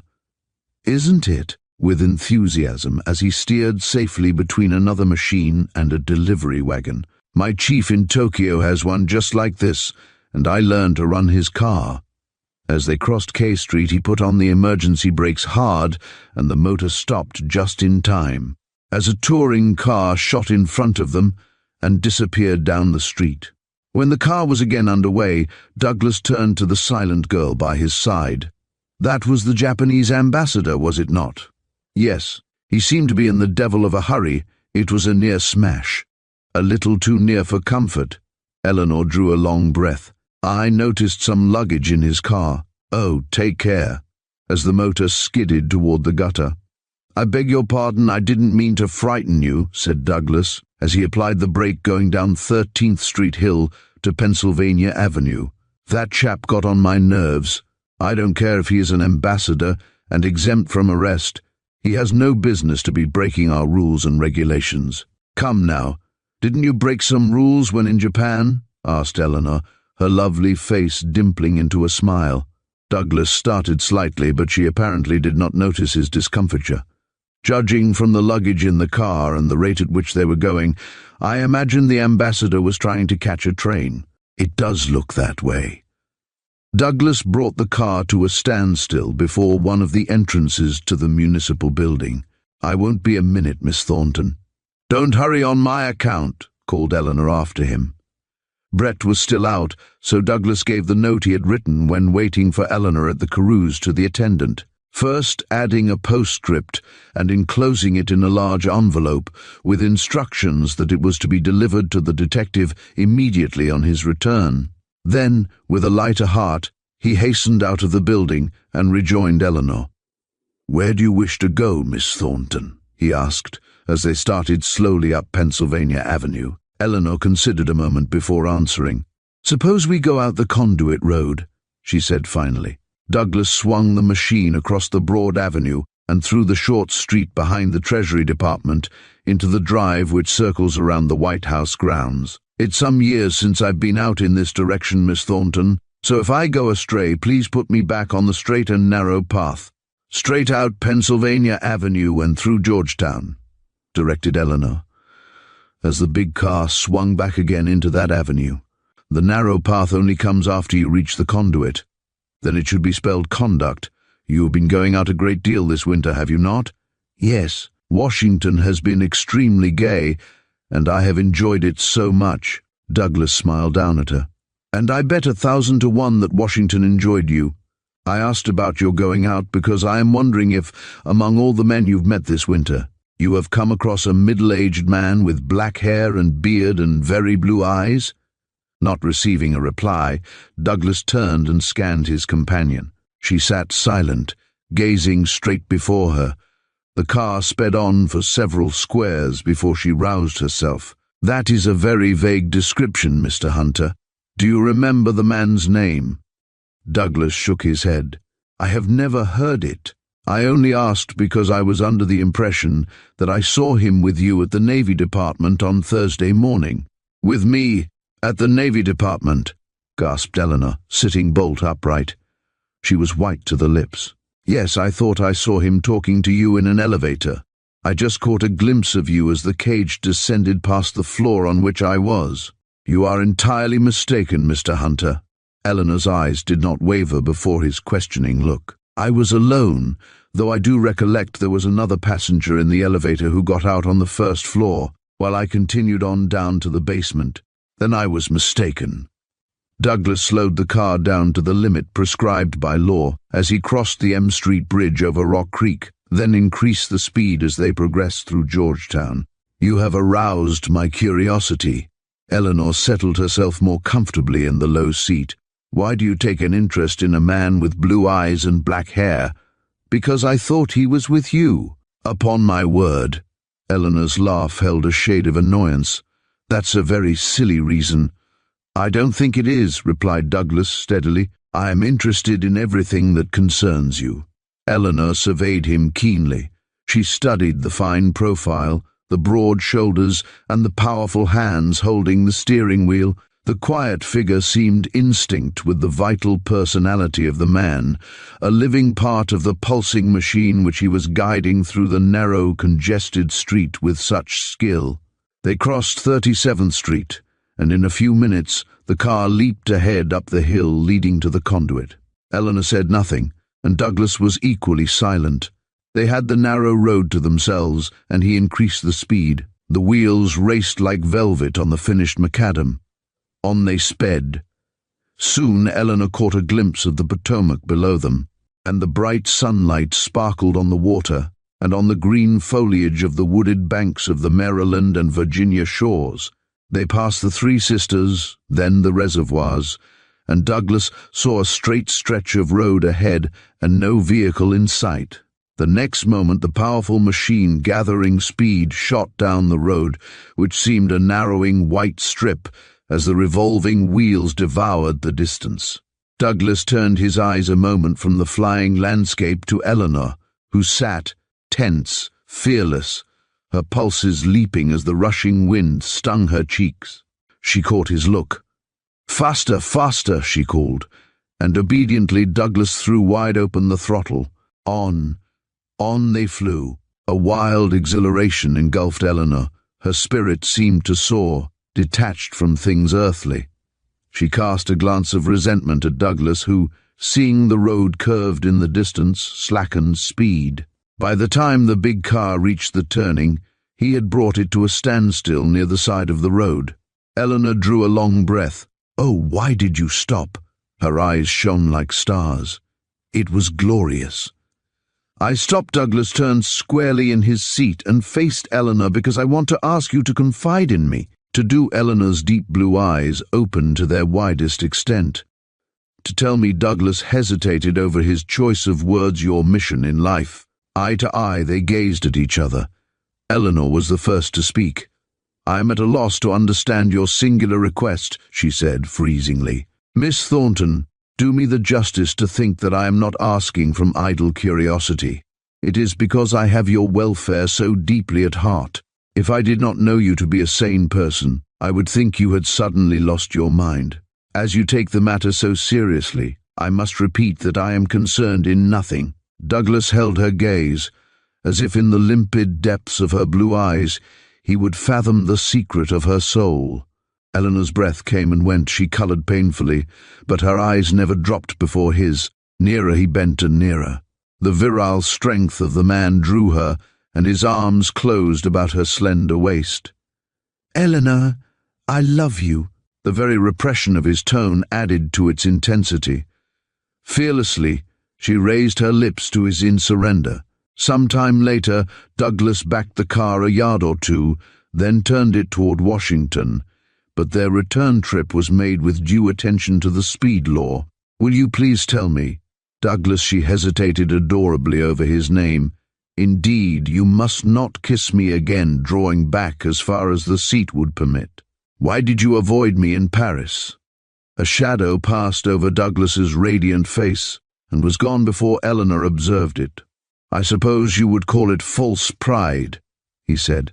"I had no money, you had much, and so I worshipped from a distance. Now that my inheritance has made me well-to-do, I felt that I had a right to ask you to marry me. In Paris I thought you would take me for a fortune hunter, which only goes to show what fools men are," exclaimed Eleanor roguishly. "Bend down nearer me." She placed her mouth close to his ear. "You could have had me for the asking then, dear heart." His left arm stole about her. "For I know a man when I see one. Not a word, remember. Madame has my promise." Annette tucked the small roll of bills inside the bosom of her gown, as Mrs. Winthrop replaced her pocketbook in her leather handbag. "Where is Miss Eleanor?" "Joshua tells me that in my absence, Mademoiselle left the house to motor with Monsieur Hunter. If she asks for me on her return, tell her that I will be back in time to lunch with her and Miss Cynthia." "Oui, madame." Annette assisted Mrs. Winthrop into her coat, then left the bedroom. From a safe distance down the hall she watched Mrs. Winthrop descend the staircase, and waited until she heard Joshua close the front door after her and retreat into his own domain. She then slipped noiselessly down the hall and into Mrs. Winthrop's bedroom. Half an hour passed before she again appeared, wearing a satisfied smile. The hall was empty. "I have seen what I have seen," she muttered under her breath exultingly as she proceeded downstairs. "And I think I will have more money by tomorrow. Mon Dieu!" The peal of the front bell had startled her from her reverie. As Joshua did not appear to answer it, she crossed the square hall and opened the door. A tall man, wearing nondescript clothes, confronted her in the vestibule. "Miss Thornton, is she in?" he questioned. The contrast of his deep blue eyes against his tanned skin and black beard held her attention. Receiving no reply, he repeated his question with emphasis. "Non, mademoiselle is out in the motor," she answered none too civilly. Without a word he turned on his heel and hastened down the steps. Annette stared up the street after him, then closed the door softly, her pretty forehead puckered in a frown. Where had she seen those eyes before? Chapter 15. Thornton's Nest. Douglas, suitcase in hand, ran across 17th Street in time to catch a Georgetown car. As he paid the conductor, he heard his name called, and glancing down the half-empty car, saw Captain Chisholm seated at the farther end and beckoning to him. He made his way down the center aisle and joined the Englishman. "Can you dine with me, Douglas?" asked Chisholm, making room for him on the narrow seat. "Ask me some other time, old man. I'm dining with Colonel Thornton tonight." "Then suppose we make it Monday night at the Metropolitan Club?" "Thanks, I will. At what hour?" 8 o'clock. I was sorry to miss you when you called this afternoon, Douglas." "How did you know I'd been to see you, Chisholm?" In surprise. "The telephone girl told me you were out. I stopped for a moment at the Rochambeau and found your card in my letterbox. I'm on my way to the embassy now. Washington seems to agree with you, Douglas," eyeing his companion with interest. "I never saw you looking better." "Happiness is a great health restorer," laughed Douglas. "Happiness?" Chisholm tugged at his fair mustache. "Hum." He looked carefully around. They had that end of the car to themselves. "Heard the news?" "What news?" "About the Japanese ambassador?" "No, he has been recalled." "For what reason?" "Not given out shortly. He called at the White House and State Department, presented his papers, and left this morning." Chisholm looked Douglas squarely in the face. "Can't give a poor blasted Englishman a point on the situation, I suppose?" Douglas smiled with his lips, but his eyes were grave. "I would if I could, but I can't. The ambassador's sudden departure is as great a surprise to me as to you." Chisholm leaned forward and touched the electric button as the car approached N Street. "I'll look you up tomorrow, Douglas. Ta-ta, old chap." And he hurried out of the car. Douglas settled back on his seat and pondered over the information Chisholm had given him. What did the ambassador's abrupt departure portend? Was it but another of those puzzling coincidences which seemed to follow in the wake of Senator Carew's murder? Or was it the culmination of an intrigue which would end in war? The spring day was drawing to a close as Douglas left the car in Georgetown and walked toward Thornton's Nest. The old place had not altered since he had seen it last, 12 years before. Even the beautiful old garden appeared as usual, the same box hedge, the envy of the neighboring landowners, separated the sidewalk from the well-kept private grounds.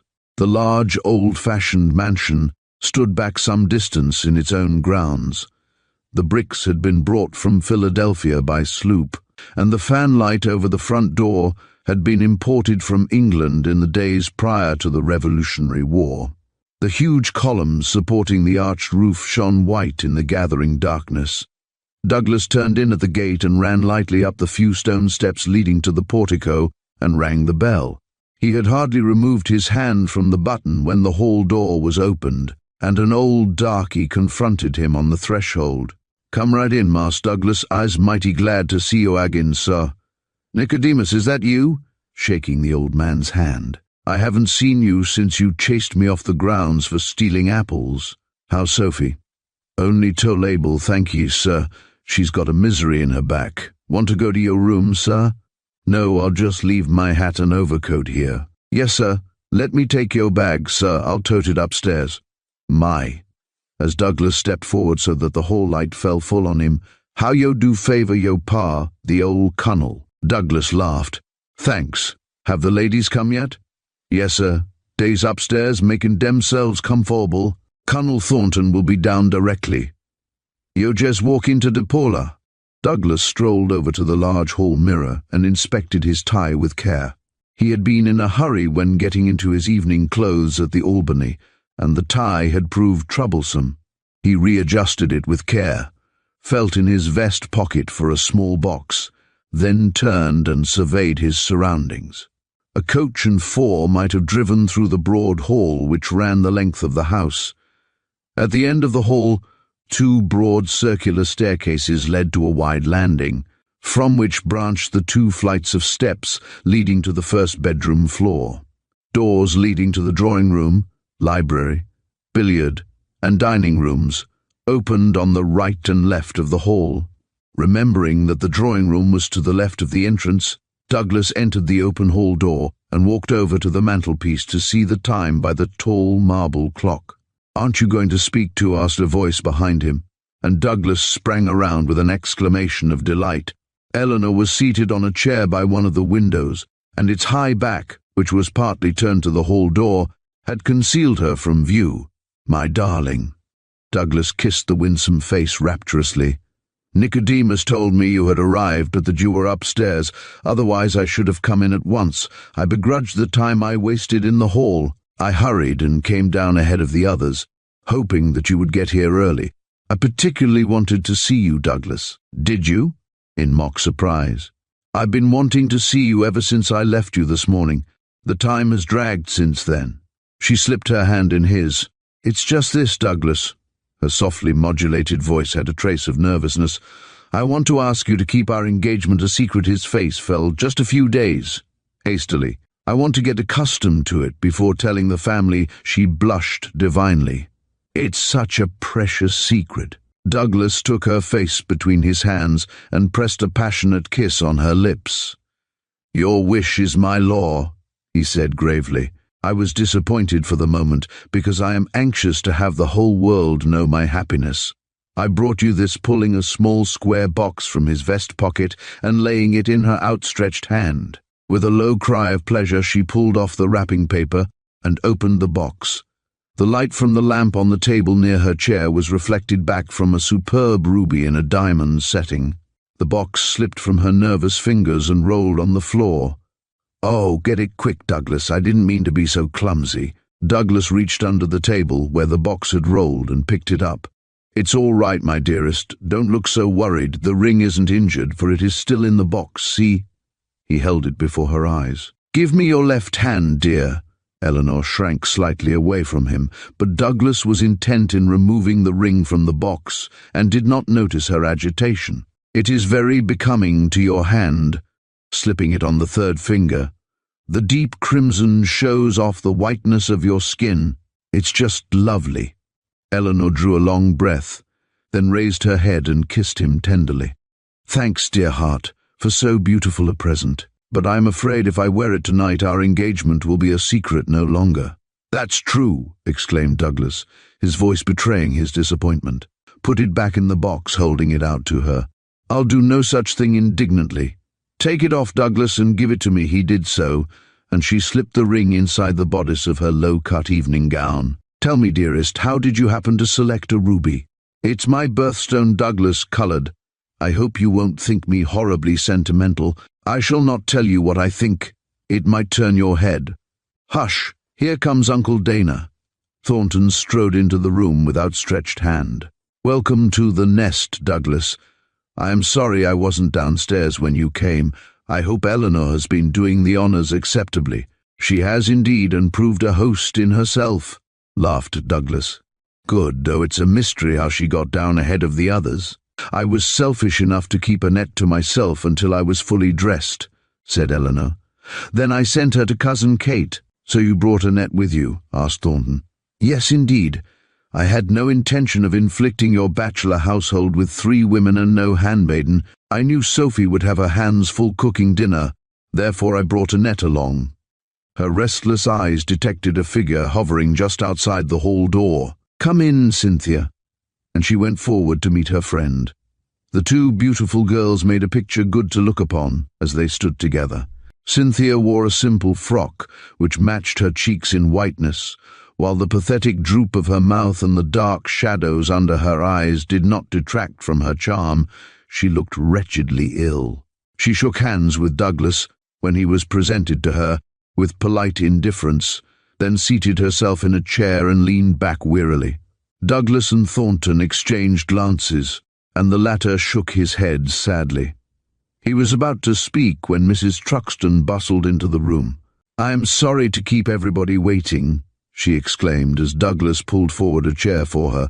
"But if you will have dinner at such a ridiculously early hour, Dana, you must expect your guests to be late." "You are not late, Kate, for dinner has not yet been announced. I had it earlier than usual as I thought we would retire soon afterwards and get a good night's rest."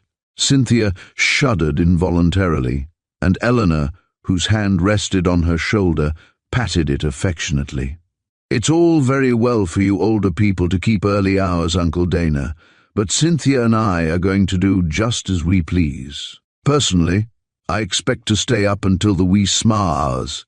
"Dinner am served," announced Nicodemus, opening the folding doors leading to the dining room, and with an old-fashioned courtly bow.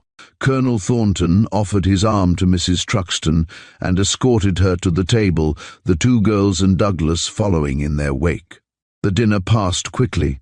Thornton was an agreeable talker, and Douglas, who had travelled in many lands, seconded his efforts by recounting many amusing experiences which had befallen him. Cynthia's pale cheeks assumed a more natural hue as the two skilful talkers drew her out of herself, and Thornton sat back, well pleased, when he finally succeeded in making her laugh. "Washington isn't what it used to be," he declared.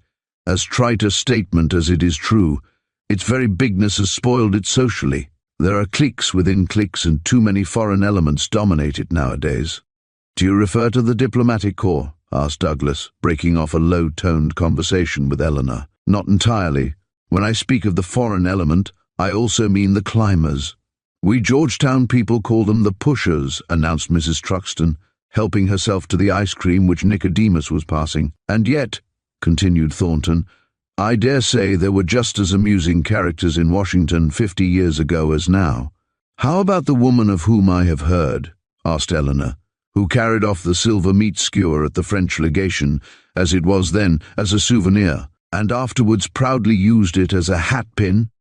"Human nature is very much the same from one generation to another," acknowledged Mrs. Truxton, "but the types are different. I recollect my grandmother's telling me that she attended services one Sunday at St. John's Episcopal Church on Lafayette Square when the rector preached a fiery sermon against the sin of dueling. Mrs. Alexander Hamilton and her daughter sat in the pew just in front of my grandmother, and she said, Miss Hamilton bore the tirade for some minutes, then rose, turned to her mother, and remarked in an audible tone, 'Come, Ma, we'll go. This is no place for us.' 'Come, you needn't put it all on Washington,' exclaimed Douglas. 'Georgetown has famous blunderers and eccentric characters as well, and ghosts,' added Mrs. Truxton. 'Do not deprive Georgetown of its chief attraction.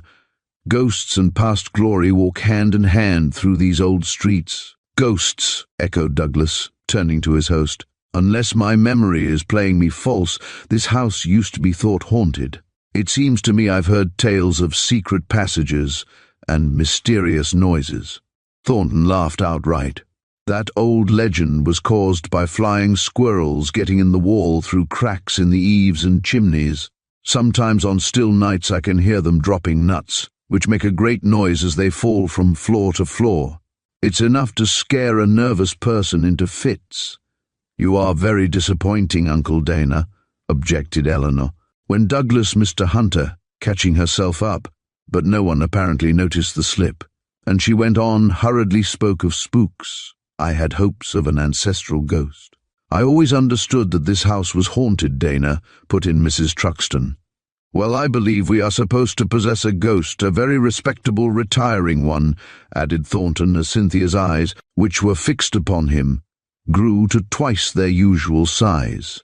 "My great-aunt, Sophronia Thornton, was a maiden lady, a good deal of a Tartar, I imagine, from the dance she led my great-grandfather Thornton, who was an easy-going, peaceable man. She ran the house for him until his marriage, and then ran his wife, and, according to tradition, she has run her descendants out of her room ever since." "Good gracious," ejaculated Cynthia. "Do tell us all about her. There is not so very much to recount." Thornton smiled at her eagerness. "The story goes, as I heard it first from my grandfather, that when he attempted to occupy her room, the southwest chamber, he was driven out." "How?" "He was very fond of reading in bed. As I said before, my great-aunt was very rigid and did not approve of late hours, which was one rock she and her brother split on. My grandfather, not having the lighting facilities of the present day, used to read in bed by placing a lighted candlestick on his chest, holding his book behind the candle so that its light fell full on the printed page. At 11 o'clock every night he would feel a slight puff of air and the candle would go out. He tried everything to stop it. He stuffed every crack and cranny through which a draught might be supposed to come, but it was of no use. His light was always extinguished at 11 o'clock. "Do you believe it?" asked Cynthia. Thornton shrugged his shoulders. "I can only give you my own experience. I occupied the room once, when home on a college vacation. The house was filled with visitors, and I was put in the southwest chamber. Everything went on very smoothly until one night I decided to cram for an examination and took my books to my room. I had an ordinary oil lamp on the table by my bed, and so commenced reading. After I had been reading about an hour, the lamp went out suddenly. I struck a match and relit it. Again it was extinguished. We kept that up most of the night. Then I gathered my belongings and spent the rest of the time before breakfast on the sofa in the library, where I was not disturbed by the whims of the ghost of my spinster great-aunt. "There are more things in heaven and earth," quoted Eleanor, as she rose in obedience to a signal from Mrs. Truxton. "Where shall we go, Uncle Dana?" as they strolled out into the hall. "Into the library. Nicodemus will serve coffee there, and if you ladies have no objection, Douglas and I will smoke there also." "Why, certainly," exclaimed Mrs. Truxton, picking out a comfortable chair and signalling Douglas to take the one next hers, and without more ado she plunged into questions relating to his family history. He cast longing glances at Eleanor, but she refused to take the hint conveyed, and, to his secret annoyance, walked out of the room shortly after. Cynthia was having an animated conversation with Colonel Thornton, and sipping her coffee when, happening to look in the direction of the hall door, she saw Eleanor standing there, beckoning to her. Making a hurried excuse to the colonel, she joined Eleanor in the hall, who, without a word, slipped her arm about her waist and led her into the drawing-room. "What is—" The words died in her throat as she caught sight of a tall, soldierly figure standing under the chandelier. Eleanor discreetly vanished, closing the hall door softly behind her as she went. "You!" Cynthia shrank back against the wall as Lane stepped forward. "Cynthia, darling." He held out his arms pleadingly, but with a moan she turned her face from him. His eyes flashed with indignation. "Cynthia, you have no right to condemn me unheard. I am innocent." He approached her and gently took her hand in his. Her eyes were closed, and a few tears forced themselves under the lids, the scalding teardrops that come when the fountain is dry, and only bitter grief forces such expression of sorrow. "Dear one, look at me. I am not guilty. I have forced myself upon you because I want you to understand." He spoke slowly, as if reasoning with a child, "that I am absolutely innocent." "Not in thought," burst in Cynthia. "Perhaps not steadily, but indeed. I spoke in anger. Your uncle had insulted me grossly when I met him just before going to Mrs. Owen's dance, and in my indignation I uttered a wish which would have been better left unsaid. But listen to reason, dear. To think evil is not a crime." Cynthia threw back her head and gazed at him wildly. "Oh, I would so gladly believe you innocent." She placed her small, trembling hands on his breast. "It hurts horribly because I love you so." Lane caught her in a close embrace. "My darling, my dear, dear one." His voice choked. Cynthia lay passive in his arms. Suddenly she raised her white face and kissed him passionately, then thrust him from her. "Oh, God, why did you take that sharp letter file with you?" "I didn't." The words were positive, but his looks belied them. "She says you did. She declares that when she met you looking for the carriage, you held it in your hand." The words seemed forced from Cynthia. She placed a hand on the chair nearest her as she swayed slightly. "She? Who?" The question was almost a roar. Annette, Chapter 16, A Cry in the Night. Eleanor tiptoed over to the bed.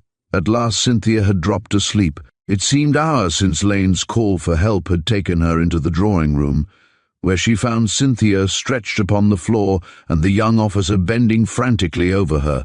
Dr. Marsh, who fortunately resided next door but one, had been sent for, and on his arrival in hot haste, Cynthia had been revived and carried to her room. Cynthia had shown a sudden aversion to having Annette about, so Eleanor had sent the maid to bed, and since 10 o'clock had been sitting with Cynthia, trying to quiet her. Eleanor glanced about the room. There was nothing more she could do, and stretching herself wearily, she arranged the night light so that it would not shine in Cynthia's eyes, and placed an old-fashioned brass bell on the small table by the bed, so that if Cynthia needed assistance she could ring for aid. Then, moving softly for fear of waking the sleeper, she stole across the room, turned out the gas, and stepping into the hall, closed the door gently after her. Some time later she was busy undressing in her own room when a faint knock disturbed her.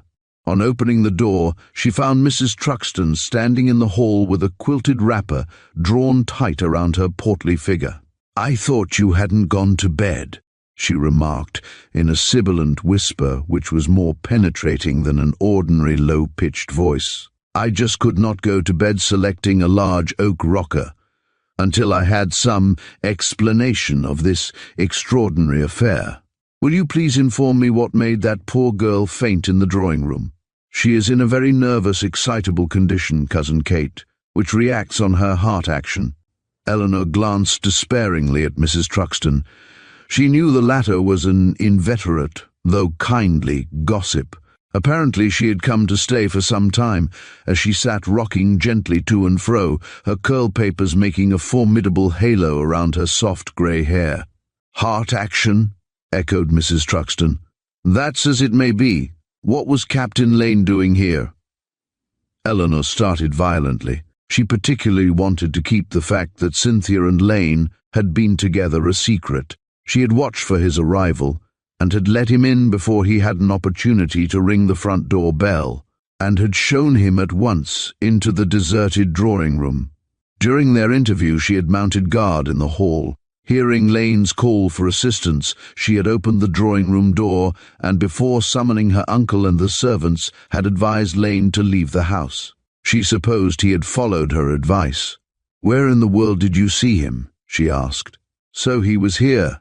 Mrs. Truxton smiled delightedly, while Eleanor flushed with vexation as she realized she had given herself away unnecessarily. "Your uncle and Douglas were discussing politics, and I slipped away to remind Nicodemus to put some sandwiches in my room, as I always want a late supper, particularly after so early a dinner.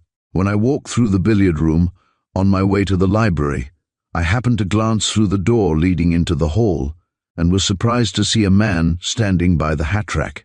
As he raised his head, I thought I recognized Fred Lane. I wasn't quite sure, though, but before I could call his name, he had vanished." "I see." Eleanor came to a quick resolution. "You have probably heard Cousin Kate, sitting down on the edge of her bed nearest the older woman, that Fred Lane is very much in love with Cynthia." Mrs. Truxton nodded her head vigorously. "Eventually, after he had paid her a great deal of attention, they became engaged. Unfortunately, Eleanor was feeling her way with care. Unfortunately, they had a lover's quarrel. Cynthia refused to see Fred, and he finally came to me and asked me to arrange an interview, saying that he felt convinced, if given the opportunity, he could straighten out their misunderstanding." Mrs. Truxton pondered some moments in silence. "Did this lover's quarrel take place before Senator Carew's death?" she asked. "Yes." Eleanor's blue eyes did not waver before Mrs. Truxton's piercing look. "Why?" "I was just thinking that, if Senator Carew had known of an engagement between a member of his family and a Lane, he'd have died of apoplexy instead of having to be stabbed to death. "What was the exact trouble between Senator Carew and Governor Lane, Cousin Kate?" asked Eleanor. "I never have heard. It began years ago." Mrs. Truxton hitched her chair close to the bed. "Governor Lane was an intimate friend of Philip Winthrop Sr., and after the latter's marriage to Charlotte Carew, came frequently to Washington to visit them. To my thinking, Philip Winthrop was a bad egg, specious and handsome, and he took in the Carews completely, as well as Governor Lane. He was a stockbroker in Wall Street, and during a panic was ruined financially. He promptly committed suicide." "Oh, poor Mrs. Winthrop," exclaimed Eleanor warmly. "What hasn't she been through?" "Well, losing her rascal of a husband was the least one of her troubles," said Mrs. Truxton dryly. "Philip Winthrop's failure was not an honourable one. There was talk of criminal proceedings, but all that was put a stop to by Senator Carew stepping forward and paying his creditors." She paused for breath. "I don't see what Governor Lane has to do with it," objected Eleanor, glancing meaningly at the clock, which was just striking 1 o'clock. She stifled a yawn. "I am coming to that," explained Mrs. Truxton. "Philip Winthrop appealed to Governor Lane, among other of his old friends, to loan him money to tide over the financial crisis, and the governor trusted him to the extent of $10,000. That was exceedingly generous of him." "Yes, and I reckon he repented of his generosity many times." Mrs. Truxton spoke with emphasis. "He loaned it to Winthrop without taking security and without knowing that the latter was on the point of absolute failure. And this is where the row comes in. Lane went to Carew and told him of the transaction, showed him the cancelled check, and the latter, on finding that Lane had no promissory note or other security, declined to pay off the indebtedness." "I see." Eleanor was paying full attention to the older woman. Lane was naturally incensed, for Carew had assumed all the other obligations, and he felt that his was a prior claim, being a debt of honour between friends. Carew didn't see it that way, and it led to a bitter quarrel. The ill feeling between the two men was intensified on Governor Lane's part because he met with financial reverses later, and the old Maryland homestead, which might have been saved by the return of the $10,000, was sold under the hammer.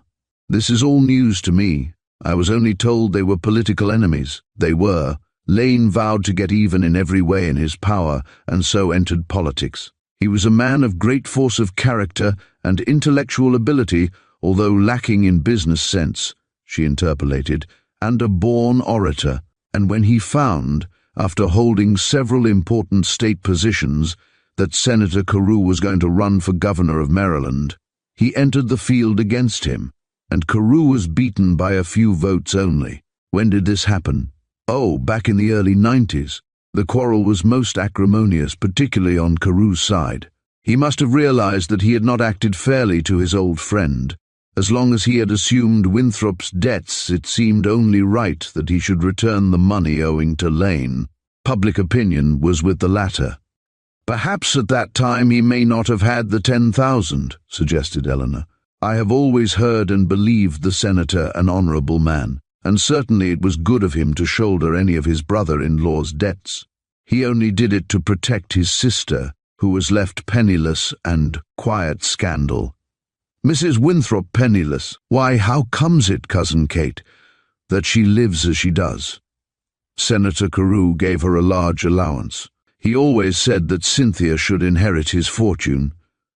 I never knew until the other day that Philip Winthrop was not Mrs. Winthrop's son. She adopted him legally, I believe, at the time of her husband's death, and persuaded her brother, the senator, to have him brought up as one of the family. Philip Winthrop's first wife was a South American, I am told. I never saw her, as she died before he came to Washington. Mercy on us." Glancing at the clock, "I had no idea it was so late." She rose and started for the door. "How did you leave Cynthia?" "Sound asleep, thank heaven. Did she and Fred Lane patch up their quarrel?" "I'm afraid not." Eleanor kissed her cousin a warm good night, and watched her cross the wide hall to her bedroom, then closed and locked her own door, and hastened to complete her undressing. About 3 in the morning, Cynthia awoke, and lay for a few minutes, bewildered by her surroundings. Then recollection returned to her with a rush, and she sank back among her pillows with a half-strangled sob. Slowly she reviewed her interview with Fred, trying to find some solace, but she could discover none, and with a moan turned on her side and buried her face in the pillow. Their romance had promised so much, but, instead, her happiness had been nipped in the bud. She raised her hot face and glanced about, looking for a glass of water, for she was parched with thirst. Eleanor had forgotten, apparently, to place any drinking water in the room. Cynthia sat up and gazed eagerly around by the aid of the nightlight, but she could discover no glass on either the chiffonier or bureau. She was on the point of lying down again when she remembered having seen a pitcher of ice water on a table near the head of the stairs. She started to ring the brass bell, but decided it would be cruel to call Eleanor, who had been up with her most of the night. She pondered a moment, but she was growing more thirsty, and, after a few minutes of indecision, she climbed out of the huge four-poster and, slipping on a wrapper and bedroom slippers, stole out of her room and down the hall in the direction of the stairs. So intent was Cynthia in reaching her goal that she never noticed a figure crouching on the landing of the stairs, who drew back fearfully into the shadows at her approach. She found the ice pitcher on the table with several glasses. Filling one of them, she took a long drink of the ice-cold water. Then, feeling much refreshed, she refilled the glass, intending to take it with her to her room. She paused again and looked about her with interest, for the hall was illuminated by the moonlight, which streamed through the diamond-shaped panes of a window at one end of a wing of the house. The figure below her on the stair landing peered at her intently, poised for instant flight to the darker regions below in case she started to descend the stairs. Cynthia was about to return to her room when her roving eyes fell on a closed door leading to a room in the wing. The moonlight was beating upon it. For one long second Cynthia stood transfixed. Then she uttered a cry which roused the sleeping household, a cry of such terror that it froze the blood in the listener's veins. The figure on the landing stood glued to the spot until recalled to action by the hurried opening of doors. Then, with incredible swiftness, it vanished, as Eleanor, her hastily donned wrapper streaming in the wind, rushed to Cynthia's side. "Good God, Cynthia! What is it?" she gasped, throwing her arms about her friend.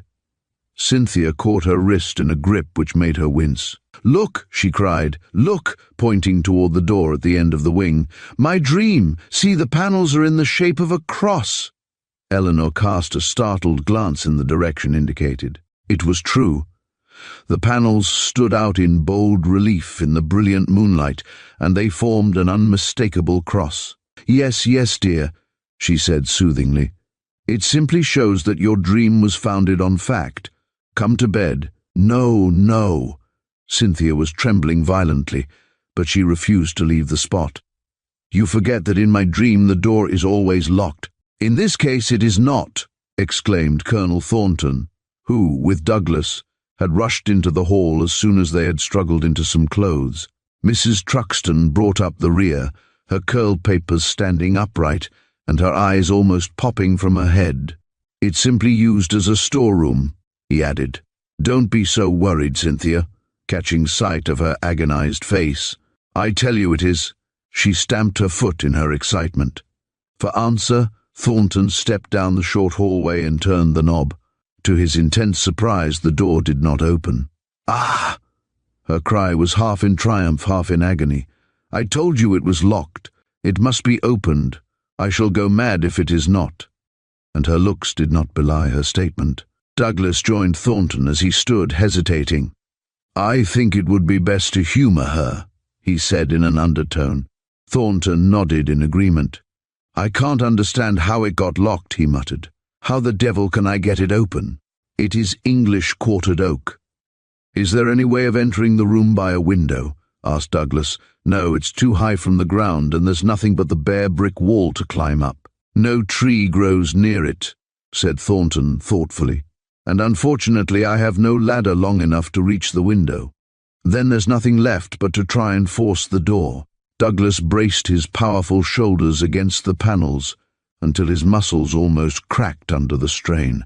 "Run against it," he gasped, perspiration trickling down his face, and Colonel Thornton obediently threw himself forward as the door gave slightly.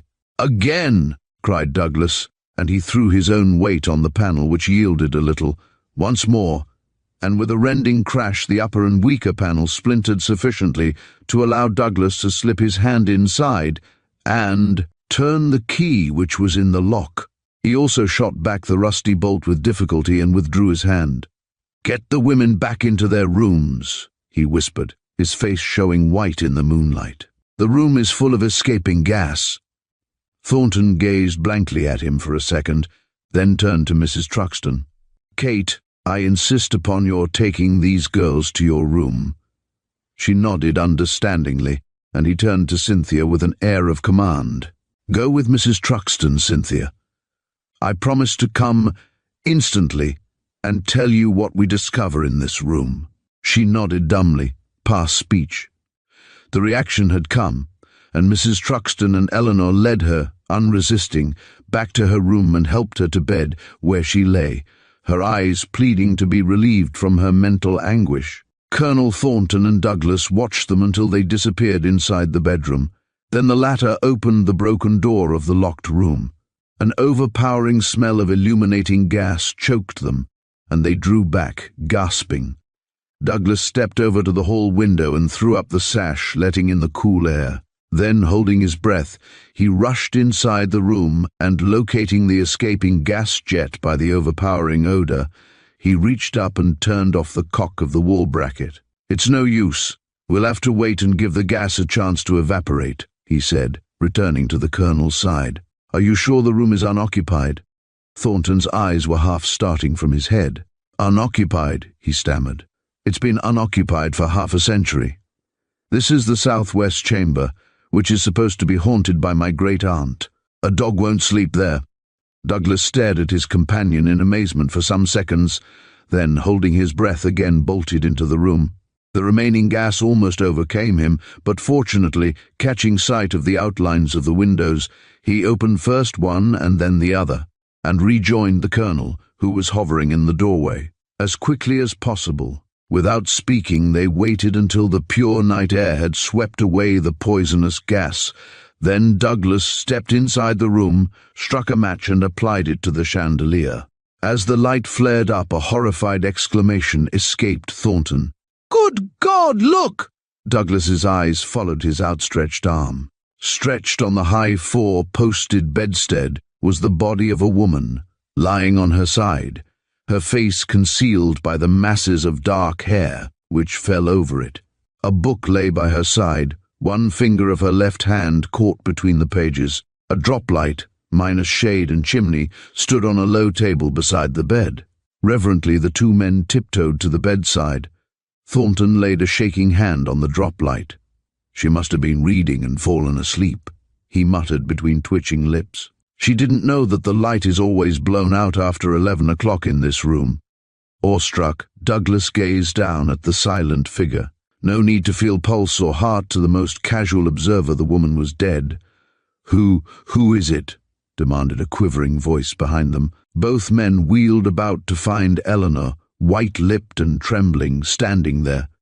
She had stolen into the room without attracting their attention. Douglas leaned forward and raised the strands of hair gently from the cold face. Eleanor's trembling lips could hardly form the whisper. She swayed backward, and Douglas caught her as she fell. Chapter 17. The Mystery Deepens. "Where's Brett?" asked Thornton, coming hurriedly into the library, where Douglas was seated at the telephone. The latter hung up the receiver before answering. "He will be here directly, Colonel. At present he is with the doctor and coroner in the southwest chamber." "You had better sit down, sir," glancing with commiseration at Thornton's haggard face. But the colonel continued his nervous pacing to and fro. "Jove," he muttered, "this affair has given me a devilish shock." He paused before a small wall cabinet, and selecting a key on his ring bunch, he opened the door and took out a decanter. "Will you join me?" he asked, placing it on the table with several tumblers. "No thanks, Colonel." Douglas heard the glass click faintly against the mouth of the decanter as the colonel poured out a liberal portion, which he drank neat. He was just replacing the decanter in the wall cabinet when Brett, followed by the coroner, walked into the room. "If you have no objection, Colonel Thornton, we will hold an informal investigation here," said Dr. Penfield courteously. "Not at all, sir, not at all," exclaimed Thornton heartily. "I am most anxious to have this terrible affair cleared up as soon as possible. Simply state your wishes, and they will be carried out to the best of my ability." "Thanks." The coroner seated himself at the mahogany table standing in the center of the room and drew out his notebook and fountain pen, while Brett established himself on the opposite side. "Shall I retire?" inquired the colonel. "I think it would be best," replied Dr. Penfield gravely. "I prefer to examine the members of the household separately. No offense is intended." "And none is taken." Thornton smiled wearily. "You forget I'm a lawyer, Doctor, and understand your position. If you wish to see me, I will be in my room." "All right, Colonel." The coroner consulted his notebook as Thornton left them, then turned to Douglas. "You were the first to enter the southwest chamber, were you not?" "Yes, I broke in a panel of the door with Colonel Thornton's assistance, and—" "One moment." Penfield held up his hand. "Was the door locked on the yes by an old-fashioned bolt as well as by lock and key? Did the bolt and lock work stiffly?" "They did." "In your opinion, would a person locking the door and shooting the bolt into place make enough noise to awaken the sleeper?" "I think so, yes." "Did you find the windows of the room also bolted when you entered?" "No, they were closed, but the bolts, similar to the one on the door, only smaller, were not fastened." "I see." Penfield drummed on the table for a moment with his left hand. "Could anyone have slipped past you and Colonel Thornton when you stood waiting in the hallway for the gas to evaporate?" "No. We would have been sure to see them, and besides, no one could have remained in that room alive. The escaping gas was overpowering." "Did the room have no other exit except the one door leading to the hall?" "That is all I could discover. I searched the room thoroughly with Brett." The detective nodded affirmatively. "We could find no trace of any other entrance or exit." "Strange," exclaimed Penfield. "The windows are too great a height from the ground, and can only be reached by a scaling ladder." "And beside that," put in Brett, "I've examined the ground under and near the two windows of that room, and there isn't a trace of a footstep or ladder anywhere around." The coroner laid down his pen. "I think that is all just now, Mr. Hunter Brett. Will you ask Dr. Marsh to step here?" The two men left the room. "I'll wait in the drawing room, Brett," called Douglas, as the detective started upstairs to find the doctor. In a few minutes, Brett reappeared in the library with Dr. Marsh. "I won't detain you long, Doctor," began Penfield. "Be seated. You were the first to examine the dead woman upstairs. What do you think caused her death?" "She was asphyxiated by illuminating gas. Every symptom points to that."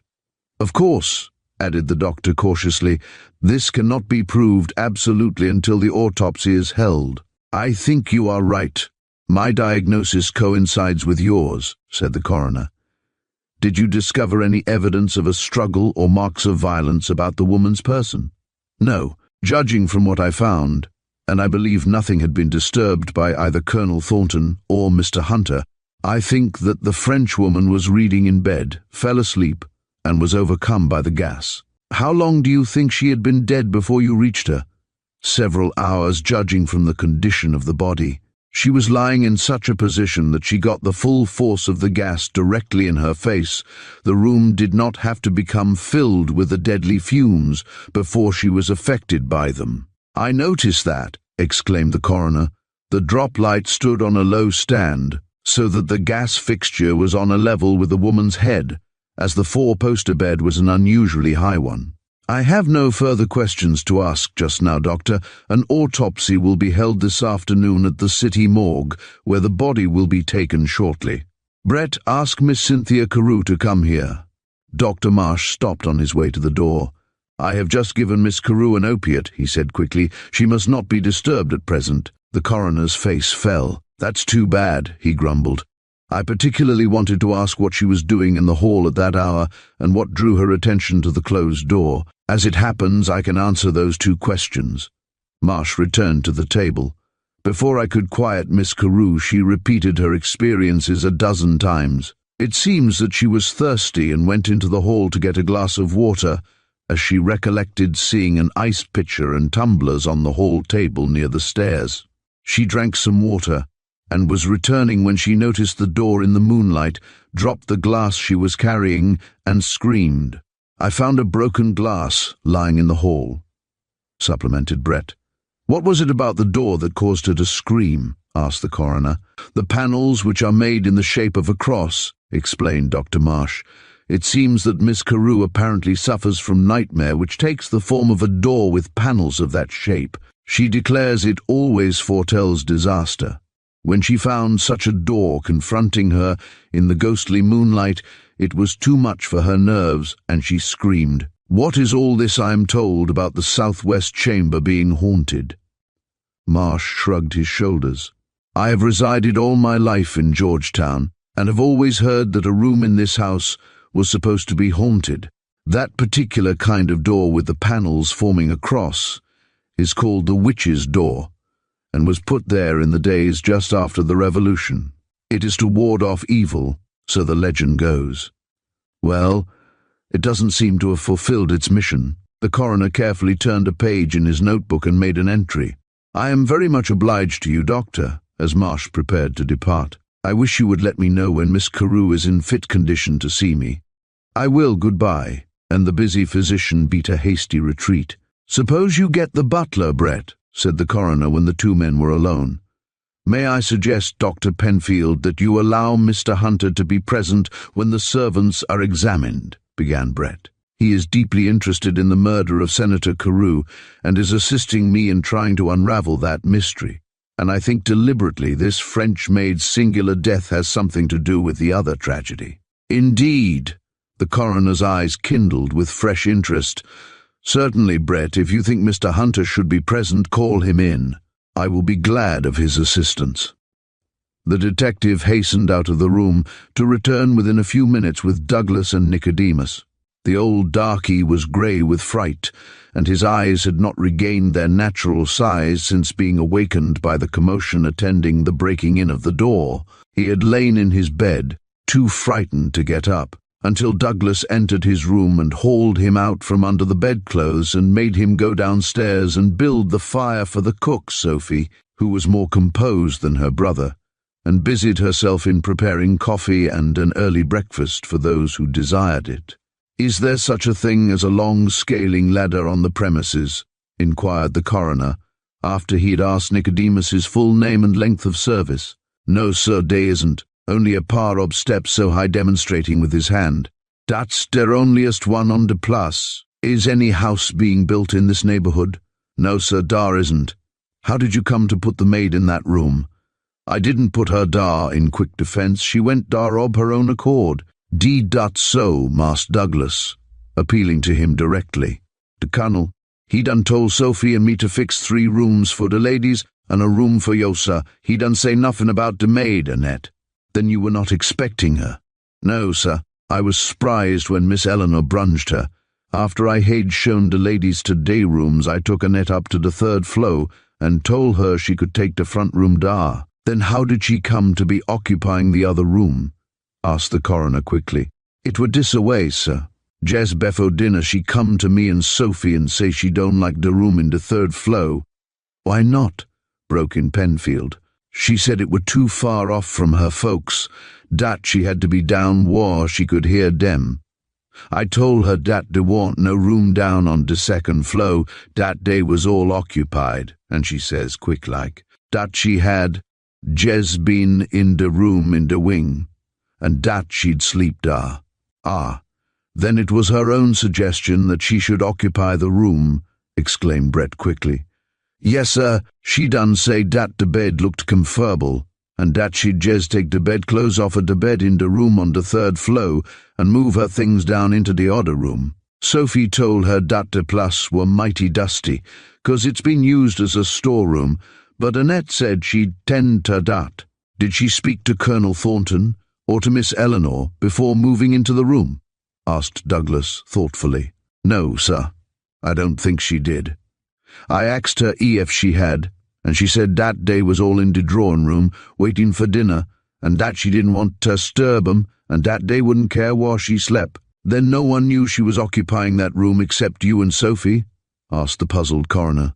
No, sir, lest she told dem later. I done warned her that room were unlucky. Nicodemus's eyes rolled in his head, and that no good would come of her sleeping dar, and she just laugh and laugh. And now she's dead. He shook his woolly head solemnly. It don't do to trifle wid ghosts. I won't keep you any longer, said the coroner, after a long pause. Send Sophie up here, Nicodemus.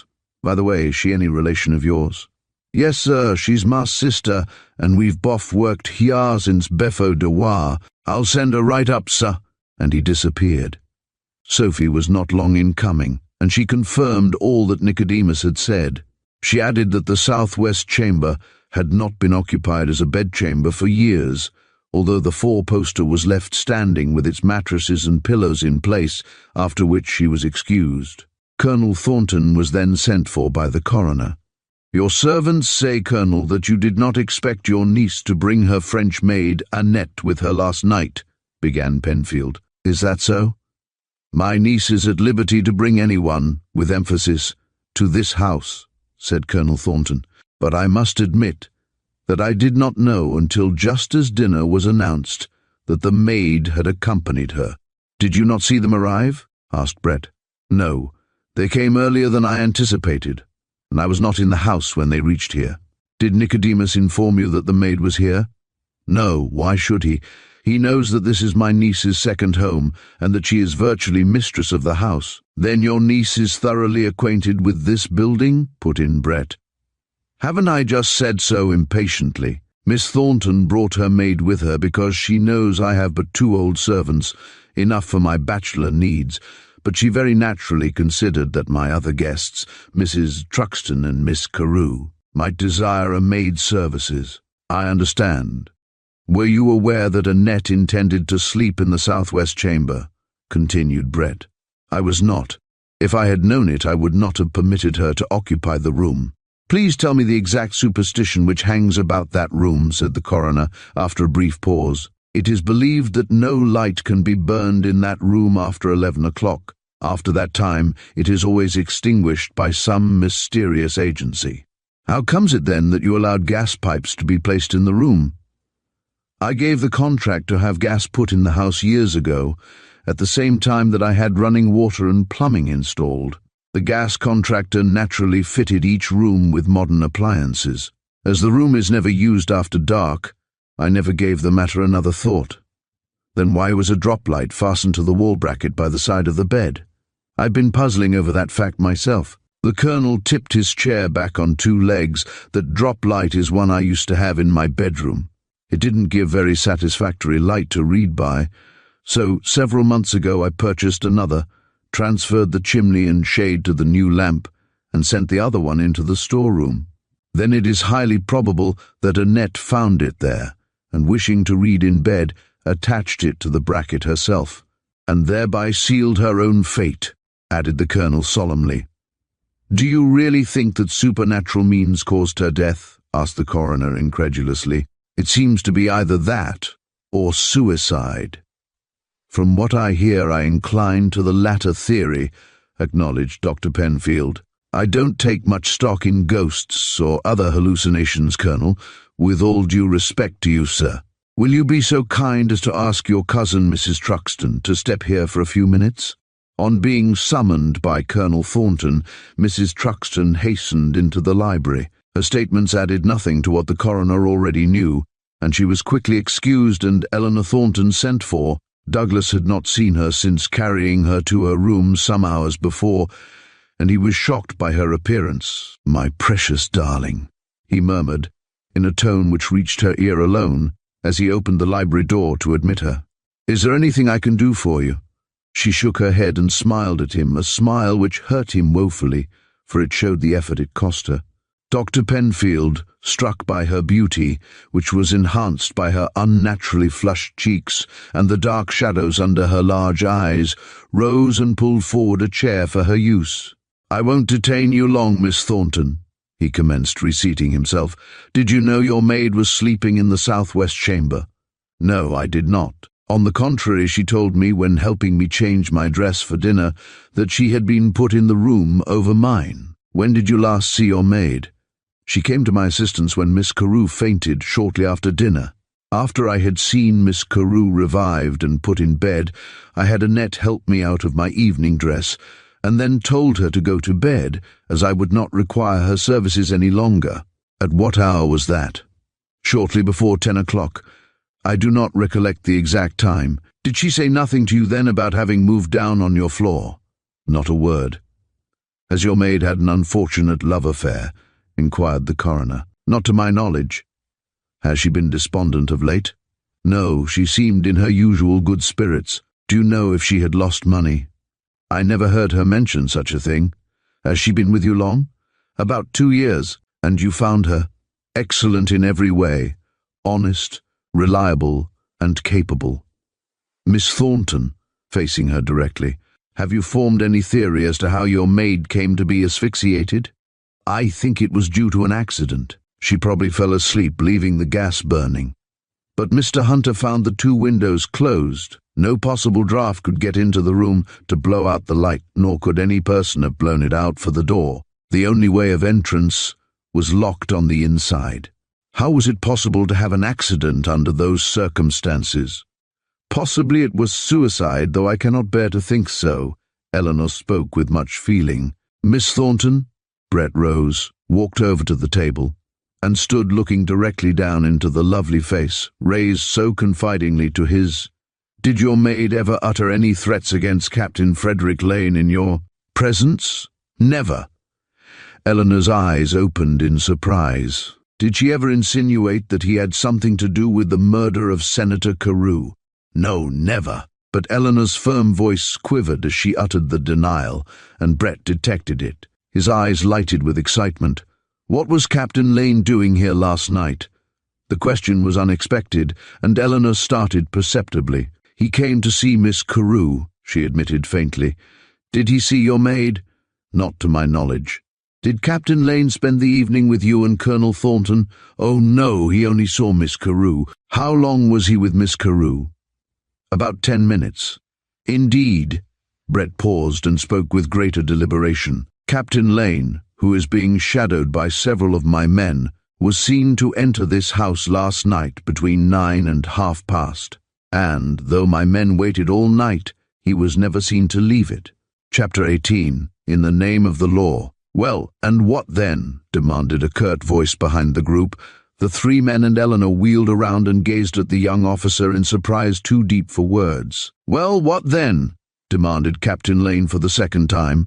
How did you get here? Asked Brett, recovering from his surprise. Through the door. How did you suppose?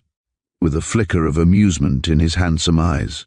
The butler told me I would find you here when he admitted me a few seconds ago. Then his face grew stern. I entered in time to overhear your remark, turning directly to Brett. Because your men did not see me leave the house, it doesn't follow that I spent the night here. Then where did you spend it? Asked Brett swiftly. With my cousin, General Phillips, at his apartment at the DuPont, calmly. At what hour did you reach his apartment? About 12 o'clock. And where were you between the hours of 9:30 and 12? Most of the time walking the streets. Alone? Alone. Lane faced them all, head up and shoulders back, and gave no sign that he was aware of the antagonism which he felt in the tense atmosphere. The coroner was the next to speak. Suppose you take a chair, Captain Lane, and give us a more detailed account of your actions last night, he suggested, and Lane dragged forward a chair and seated himself. When did you leave this house? About 10 o'clock. He caught Eleanor's start of surprise and added hastily, I am, as perhaps you already know, engaged to Miss Carew. During our interview last night she fainted, and I summoned Miss Thornton, who urged me to go, but I felt that I could not leave the house until I knew that Miss Carew was better. So, instead of going out of the front door, I picked up my coat and hat and slipped into the dining room, which was empty. What was your object in going there? I hoped that Miss Thornton would come downstairs again, and I could then get an opportunity to speak to her. Would it not have been better and more straightforward to have stepped into the library and informed Colonel Thornton of your presence in his house? asked the coroner, dryly. Lane flushed at his tone. Possibly it would, haughtily, but I was acting on impulse. I was extremely alarmed by Miss Carew's condition and could think of nothing else. What caused Miss Carew's indisposition? Inquired the coroner. She is not strong, and overtaxed her strength yesterday. The coroner did not press the point, to Lane's relief. Did anyone see you in the dining room last night? I think not. The room was not lighted, and the table had been already cleared, so no servant entered the room. Did you see Miss Thornton again? No. I had not been waiting long before I saw Colonel Thornton come down the stairs with a man whom I judged to be a physician. As they passed the dining room door, I heard the doctor tell Colonel Thornton that Miss Carew had regained consciousness and would be all right after a night's rest. A few minutes after that, I left the house. How? I have dined frequently with Colonel Thornton and know the house fairly well, so, as I had promised to keep my visit to Miss Carew a secret, I opened the long French window which gives on the south veranda, ran down the steps, and walked down the garden path, jumped the fence between this property and the next, and walked out of their gate into the street. Brett said something under his breath that was not complimentary to his detective force. May I ask you why you thought such precautions necessary? He inquired. Because I was perfectly aware that I had been followed over here, retorted Lane calmly, and as I considered it nobody's business but my own if I chose to call on Miss Carew, I decided to avoid them. And what did you and Annette, Miss Thornton's French maid, discuss before you left here? Brett rose to his feet and confronted Lane squarely as he put the question. I did not speak to anyone except Miss Carew and Miss Thornton while in this house steadily. No? Then perhaps you only saw the maid, Annette, when she was with emphasis. I don't catch your meaning. Lane tapped his foot nervously with his swagger stick. Listen to me, Captain Lane. Brett dropped back in his chair and emphasized his remarks by frequent taps on the table with his left hand. You can't dodge the issue with fake testimony. I am dodging nothing. Lane's eyes flashed ominously, and his voice deepened, a voice of a born fighter, accustomed to command. I have no testimony to fake. I suppose you will say next, sarcastically, that you don't know the maid Annette is dead. Dead? Echoed Lane, bounding from his chair. Dead, murdered last night. Good God! There was no mistaking Lane's agitation and surprise. Brett watched him closely.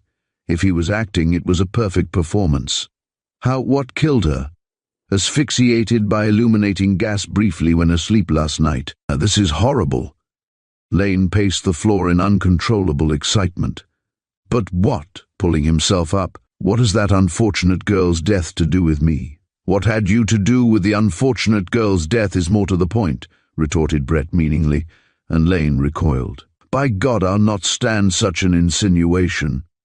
He made a threatening step toward Brett, who did not move. Are you such a fool as to imagine, because I was in this house for a short time last night, that I killed a servant whom I had seen occasionally when she opened the door for me on my calling at Miss Thornton's residence? I am not a fool, nor am I a believer in miracles. Brett grew cool as Lane's excitement rose. I was to have seen Annette this morning to get sworn testimony which she said would implicate you in Senator Carew's murder. Lane staggered back, appalled. Instead, I find her dead. Under mysterious circumstances, you are the only person whom her death benefits. And you were in this house, unknown to the inmates, and by your own admission, no one saw you leave it. It is stretching the probabilities to suppose her death was a coincidence. You, and you alone, his voice rang out clearly, had the motive and the opportunity to bring about her death. I deny it absolutely, thundered Lane, his knuckles showing white, so tightly were his fingers clenched over his swagger stick, which he raised threateningly. Stop, Mr. Brett, exclaimed Eleanor, who, with Douglas and the coroner, had sat too astounded to speak during the rapid colloquy between the two men. You forget that the door to the southwest chamber occupied by Annette was locked on the inside, and that door was the only means of entering the room. It is only fair to you, Captain Lane, turning courteously to the young officer, to remind Mr. Brett of the very obvious fact that no one could have entered the sleeping woman's room, blown out the light and, on leaving the room, locked and bolted the door on the inside, leaving the key in the lock.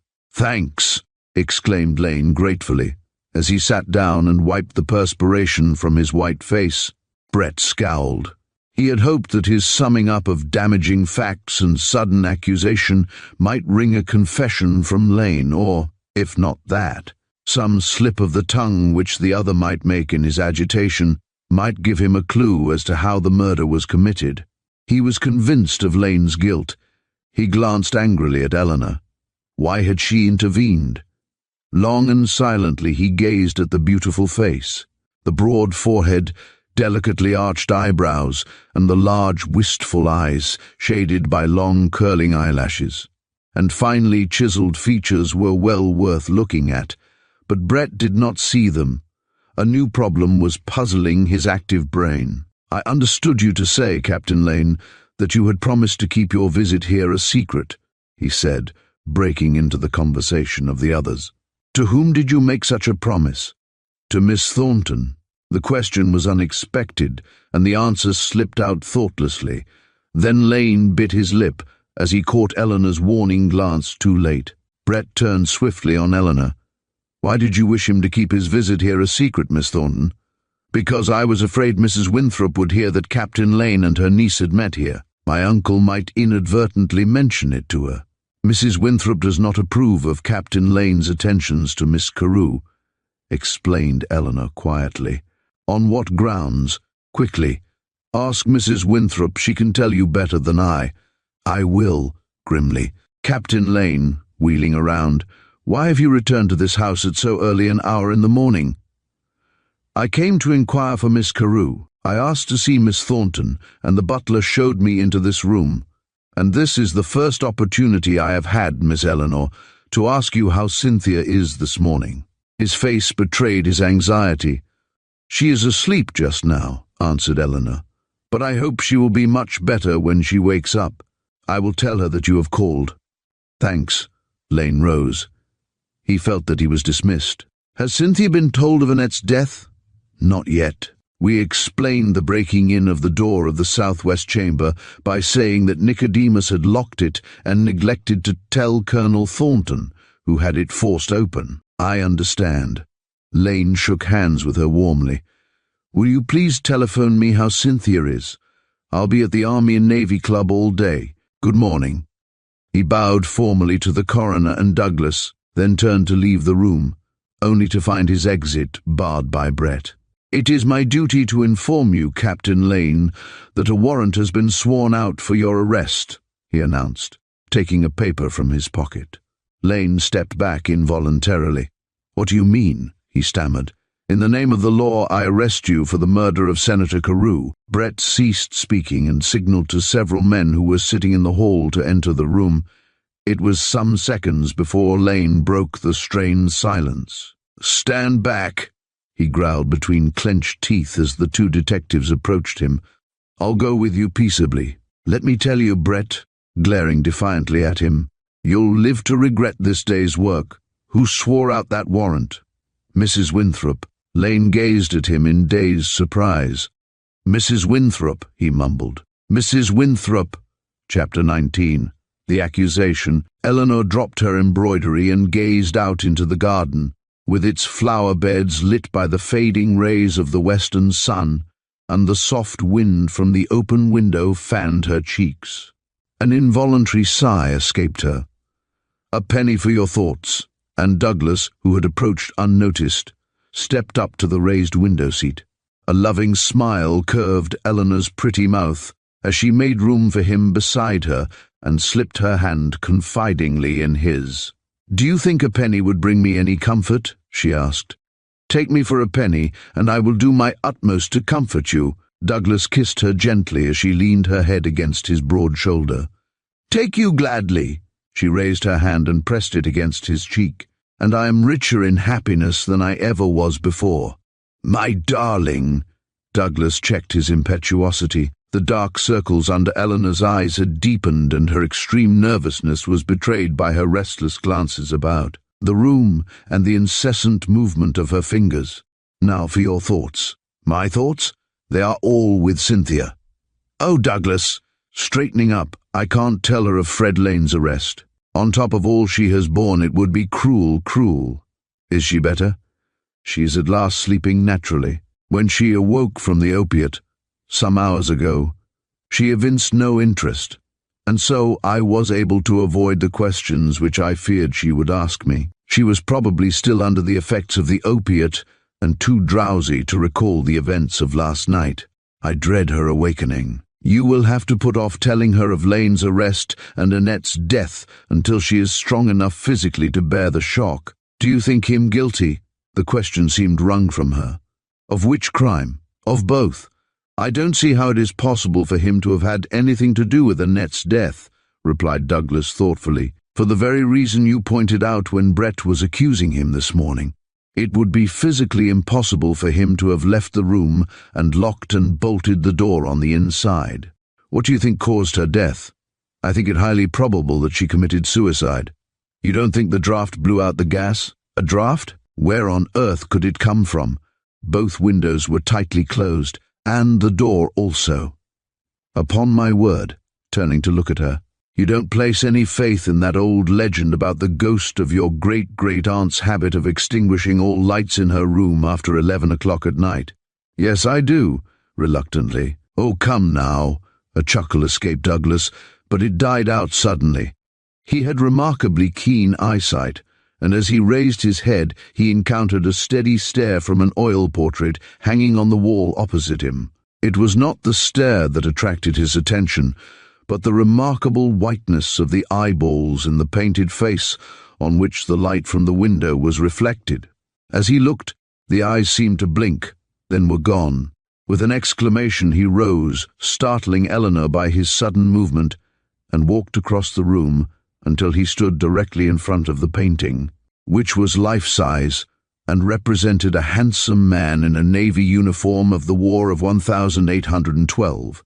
On closer inspection, the eyes appeared not to be painted in at all, and were represented by shadows. As he retreated from the portrait, however, the shadows took form and he distinctly saw the long lashes and eyeballs. It was an optical illusion, cleverly conceived by the artist, and, satisfied on that point, he returned to Eleanor, who had watched his movements with growing curiosity. "Why this sudden interest in my great-great-grandfather?" she asked. "It's a fine portrait." He reseated himself by her side. "I didn't notice it last night. What is the old gentleman's name?"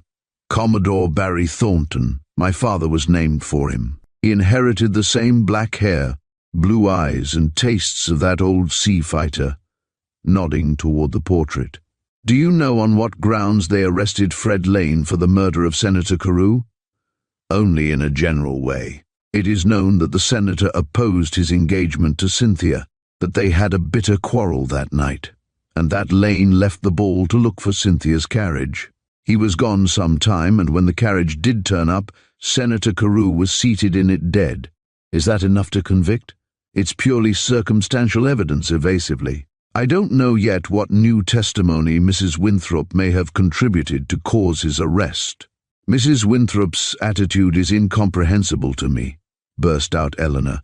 "Fred's father, Governor Lane, was her husband's best friend, and Mr. Winthrop was under great financial obligations to him when he died. And now look at the way Mrs. Winthrop is treating that friend's son, hounding him to the gallows. Is that gratitude?" With biting scorn. "Some natures don't wear well under an obligation, and the cloven hoof crops out." Douglas pushed the window farther open. "Ingratitude is an abominable sin, and the one most frequently committed." A faint knock on the hall door interrupted him. "Come in," he called, and Brett opened the door.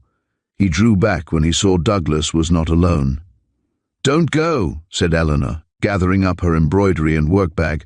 "I must run upstairs and ask the nurse how Miss Carew is." She hastened toward the door, which Brett still held open, but he stopped her on the threshold. "I will be greatly obliged if you will spare me half an hour, Miss Thornton. When you come downstairs again will be time enough," he added, as Eleanor stepped back into the library. Eleanor studied his impassive face intently for a second before answering, "Then I'll be down again shortly," and she disappeared up the hall. Brett closed the door carefully and selected a chair near Douglas and sat down heavily. Douglas pulled out his cigarette case and handed it to the detective, who picked out a cigarette and, striking a match, settled back in his chair contentedly as he watched the rings of smoke curling upward. "I am glad of an opportunity to have a quiet word with you, Mr. Hunter," he began. "Things have been moving pretty swiftly today, and I'm free to confess that the death of Annette has stumped me. Was it murder or suicide?" "Everything points to suicide."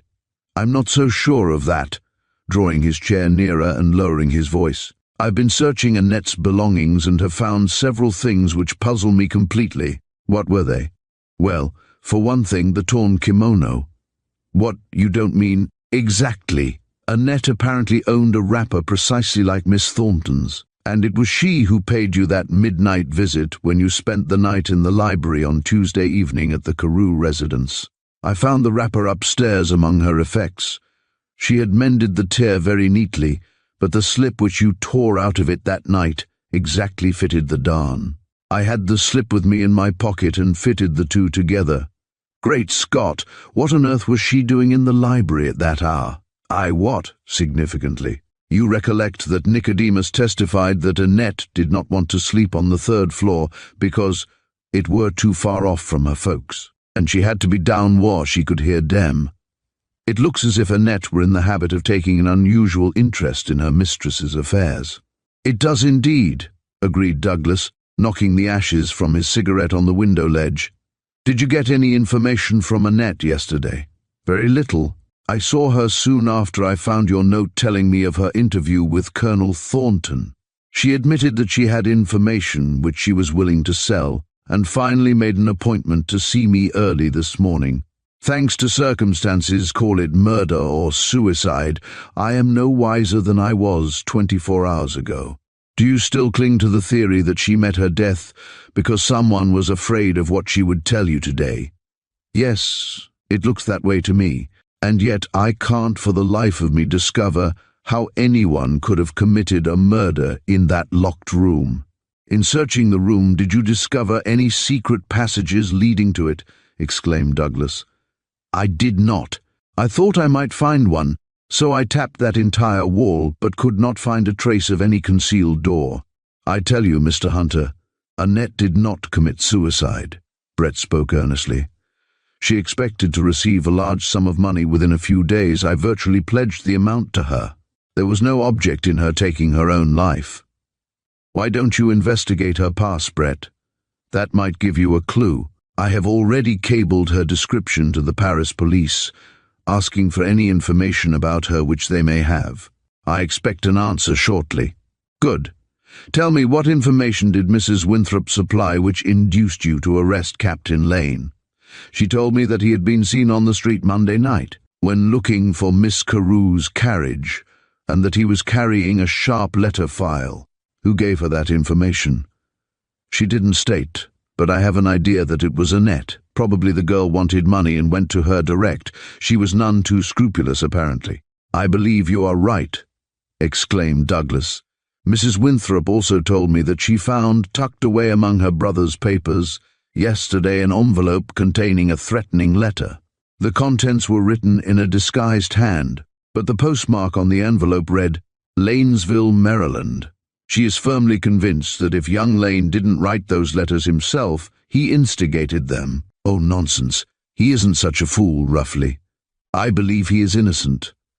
At that moment the door opened, and Colonel Thornton walked in. He flung his hat on the table. "I am glad to find you both here," he said.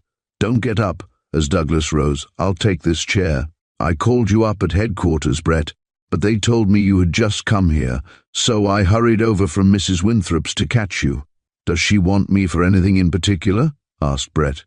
"She simply wanted to ask a few more details in regard to the coroner's inquest. She is very much upset over Annette's extraordinary death. It seems that the girl made some statement to her, and Mrs. Winthrop depended on her testimony to prove Lane killed Senator Carew. What did I tell you?" Brett glanced triumphantly at Douglas. "I'm afraid, though I'm morally certain of Captain Lane's guilt, that we will have some difficulty in establishing the fact." "You will," agreed Colonel Thornton. "So far you have only proved, first, that there was enmity between the two men, second, that Lane had the opportunity, third, that Annette saw him with the letter file, the weapon used to kill Carew, in his hand." "The last has not been sworn to," objected Douglas, "and Annette is dead, so that statement, the most important of all, cannot be accepted as testimony." "Unless someone else saw Lane in the street at the time Annette did," burst in Brett swiftly, resuming his seat. "If they had, they would have come forward before this," reasoned Douglas. "I consider it extremely probable that Annette was lying when she said she saw a letter file in Lane's hand. Remember the drenching rain. Walking in what proved almost a cloudburst would make most people blind to so small a thing as a letter file carried in a man's closed fist. What on earth was her object in making such a statement?" asked Colonel Thornton. "That is what we have yet to find out," answered Douglas. "And there's another point, Brett, which you have overlooked." "What's that?" "You recollect that you told me Senator Carew's clothes were absolutely dry when his dead body was found in the carriage. Considering the downpour of rain that night, it seems incredible that he should not have got wet. I have come to the conclusion that the coachman, Hamilton, lied when he said he had not stopped at the house for Senator Carew on Monday night," replied Brett. "Having lied in the beginning, he is now afraid to admit the truth for fear that he may be convicted of killing the senator." "That sounds plausible," acknowledged Colonel Thornton. "I don't believe it." Douglas shook his head obstinately. "It has been proved already that the senator did not spend Monday evening at home. I tell you, the key to this mystery is how Senator Carew got into that carriage on such a stormy night without getting his clothes wet. When you have solved that problem, you will know who committed the murder."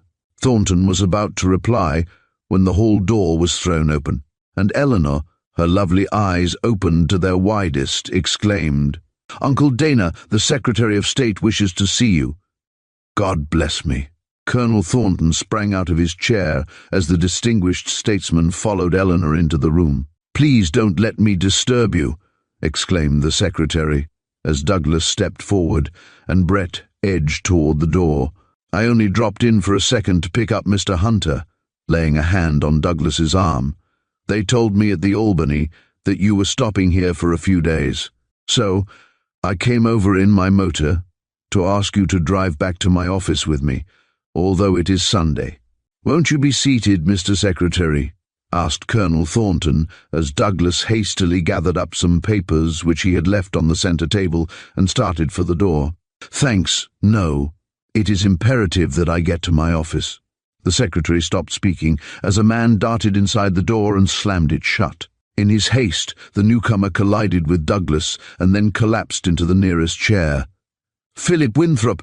gasped Eleanor, while the others gazed at the exhausted figure in amazement. "Have you any brandy?" exclaimed the secretary, noticing the ghastly color of Winthrop's face. Thornton hastily produced a decanter and gave the half-fainting man a stiff drink, which in a few minutes had the desired effect of bringing him round. "Thanks," he murmured faintly. "What does the doctor mean by letting you come out?" asked Thornton. "You are in no condition to leave your room." "I'll be better in a minute. Give me some more." Winthrop motioned toward the decanter. Colonel Thornton glanced questioningly at the secretary, who nodded assent, so he gave Winthrop a milder dose, which restored him somewhat, and his voice was stronger when he resumed speech. "The doctor doesn't know I'm here. I slipped out while Mother was lying down, caught a cab at the corner, and drove over here. I want to see the detective, Brett." "Here I am, sir." Brett stepped forward into the circle about Winthrop. "Good." Winthrop raised himself just in time to see Eleanor open the hall door softly. "Come back," he shouted. Then, as she paid no attention to him, cried, "Stop her! Stop her! Don't let her slip away." "What is the meaning of this?" demanded Colonel Thornton, as he stepped forward and pulled Eleanor back into the room and shut the door. "You drunken loafer! Stop bellowing at my niece." I won't! Winthrop had worked himself into a frenzy. "She can't drug me here. Fortunately, I won't be silent. She is an international spy, and she murdered Senator Carew." Chapter 20. Weaving the Web. Slowly the meaning of Winthrop's words dawned on the four men.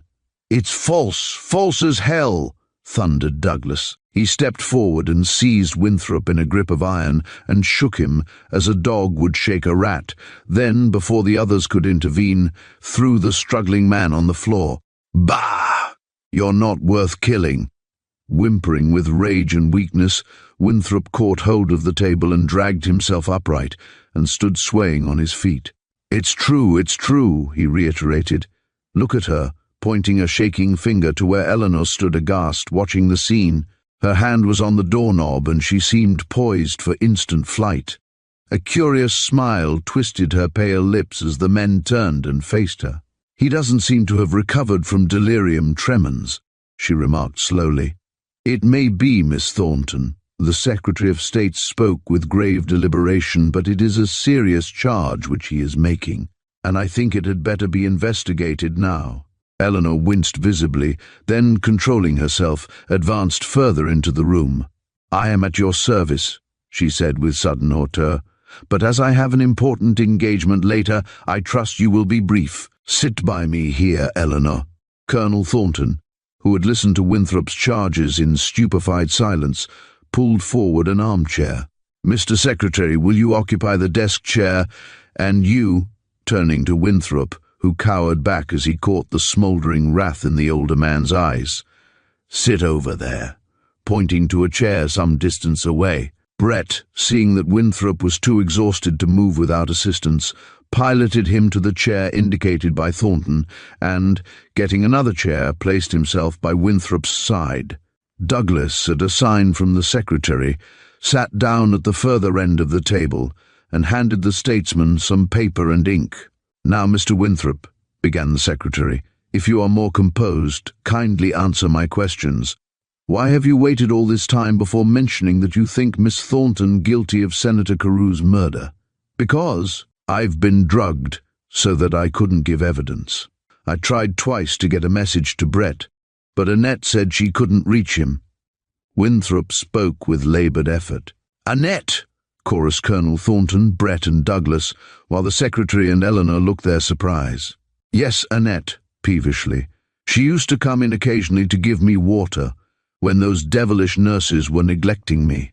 She told me that Brett was seldom at the house, and that she never had an opportunity to speak to him alone." The monumental liar. Brett checked himself. "Never mind that now, Mr. Winthrop, go on with your story. She told me how Miss Thornton used to steal in and drug me and ask me why she did it." "Great heavens!" Eleanor's exclamation was followed by a half-strangled laugh which ended in a sob. "What a viper!" "You were not there last night," sputtered Winthrop vindictively, "and therefore I didn't get my usual dose, so I can tell what I know today."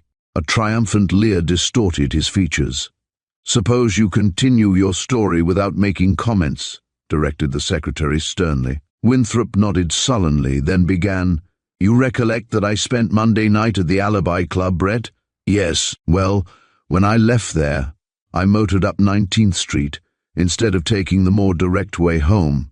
I thought I would turn into Massachusetts Avenue at DuPont Circle, where there was less danger of running into electric cars, for the rain was falling in such torrents that I could hardly see through my windshield. When opposite the Owen residence, I ran into a lot of waiting carriages and motors and had to slow down. In fact, I went so slowly that by the time I was nearly opposite Miss Thornton's residence, I stalled my engine and had to get out in all the wet and crank up." He paused dramatically. "You can imagine my surprise when I saw Miss Thornton come down under the awning which led to her front door and stand at the curb, looking up and down the street." "How do you know it was Miss Thornton?" broke in Douglas harshly.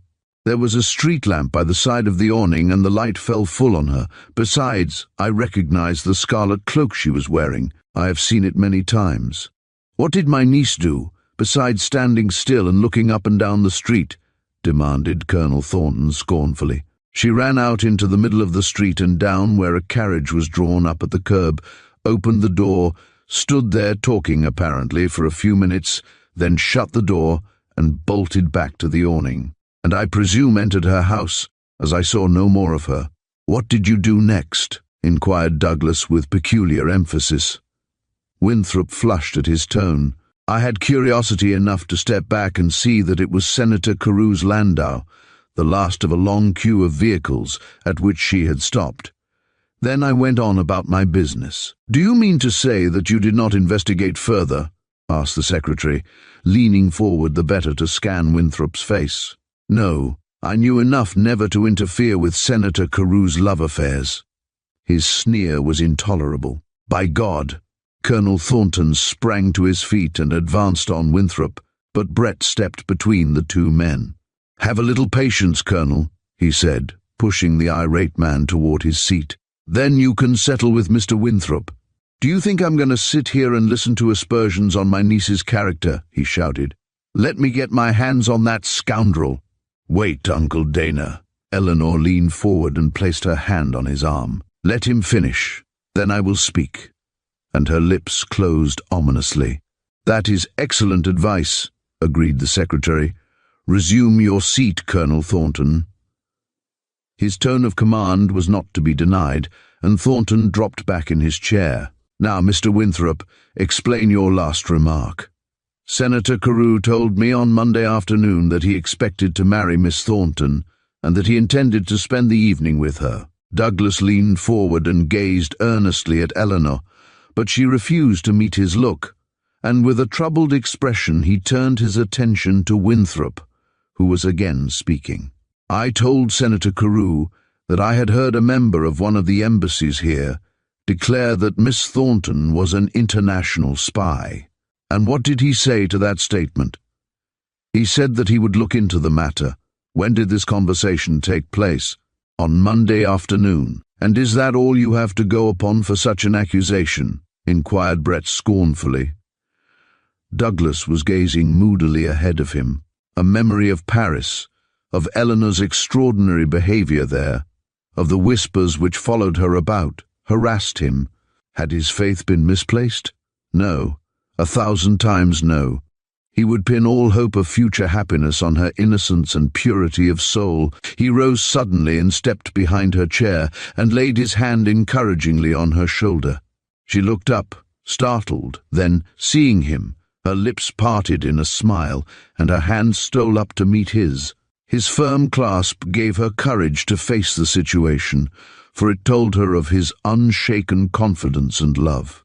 Winthrop glowered at them when he saw the tableau, and his eyes gleamed wickedly.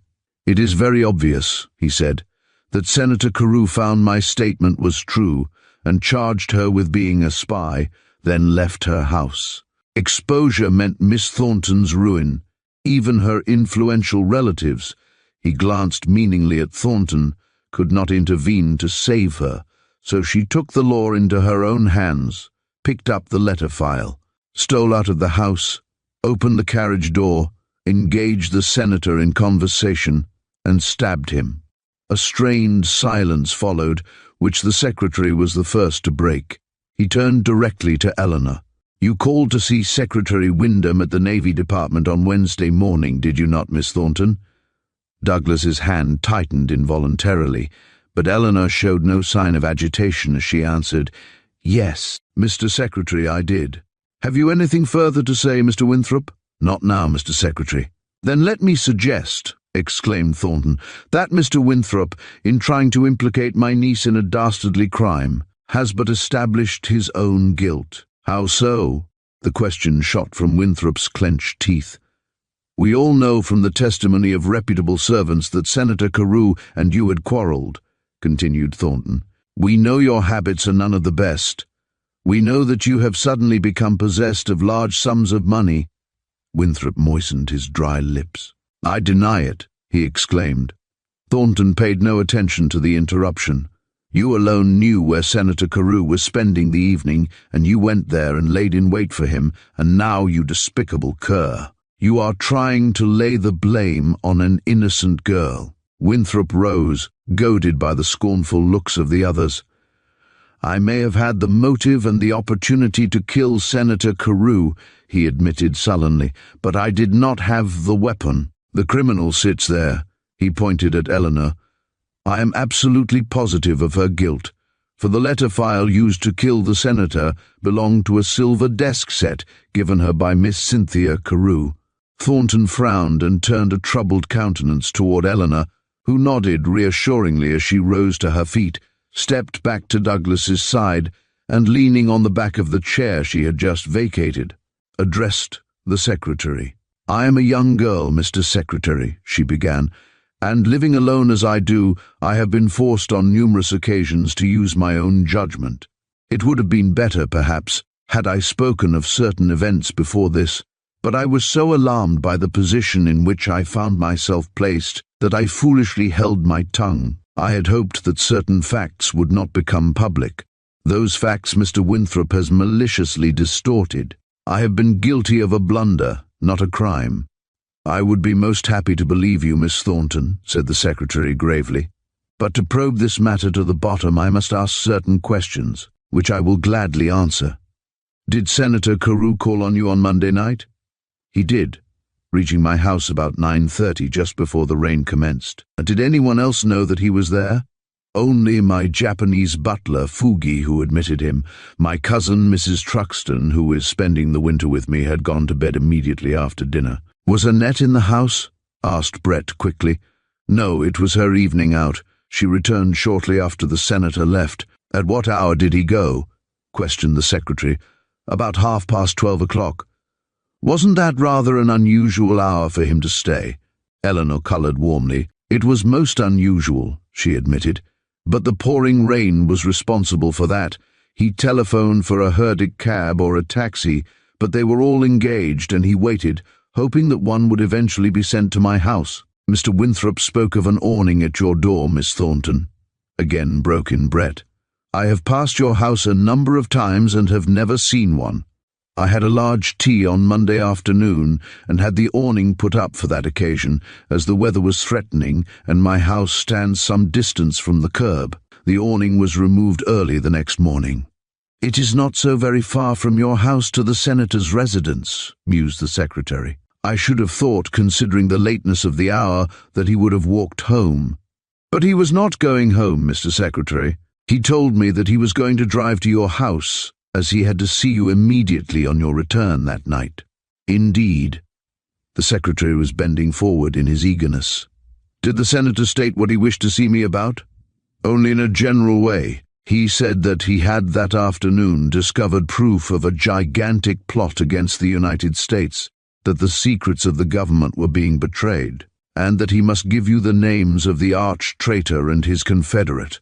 He called up your house by telephone earlier in the afternoon and found that you were expected home on the 11 o'clock train. I had intended to take it, but was detained at the last moment by pressing business and did not reach Washington until the following night," explained the secretary. "If he couldn't get a cab, why did he not call up his own house and send for his carriage earlier in the evening?" "He tried to, Mr. Secretary, but his telephone was out of order, and no one answered the stable call. How then did he get his own carriage?"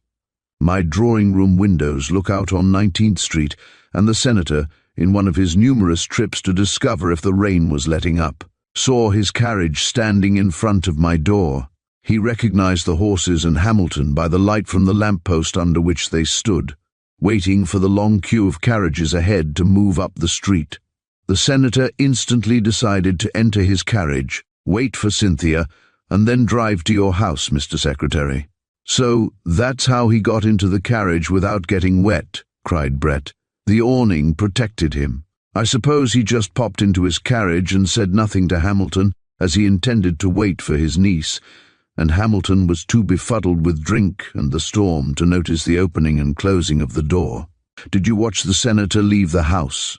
Eleanor shook her head. "No," she said. "Miss Thornton," the secretary bent forward impressively, "were you engaged to Senator Carew?" Eleanor's colour rose, but she faced the keen eyes watching her unflinchingly. "No, Mr. Secretary. The senator did me the honour to ask me to marry him on Monday night, but I refused." "Then you deny running out after his carriage, which Mr. Winthrop declares you did. No, sir, I do not deny it. Mr. Winthrop is quite right. She paused, and the men looked at her expectantly. I have a quest in life, not the one attributed to me by this gentleman, waving her hand scornfully toward Winthrop, who was listening to her statement with an incredulous smile distorting his features, but an honorable legacy which my dear mother left me to execute. On bidding me a hasty good night, Senator Carew, whether in jest or earnest, told me that if I would marry him, he would assist me to bring my mission to a successful conclusion. Would you mind stating what this quest is? Asked the secretary. Eleanor hesitated. It is a family matter, and I would rather not go into it just now, but if necessary, I promise to explain later. The secretary did not press the point. Continue your story, Miss Thornton. About 5 minutes or more after the senator left, I came to the conclusion that my duty, she glanced appealingly at Douglas, compelled me to marry him.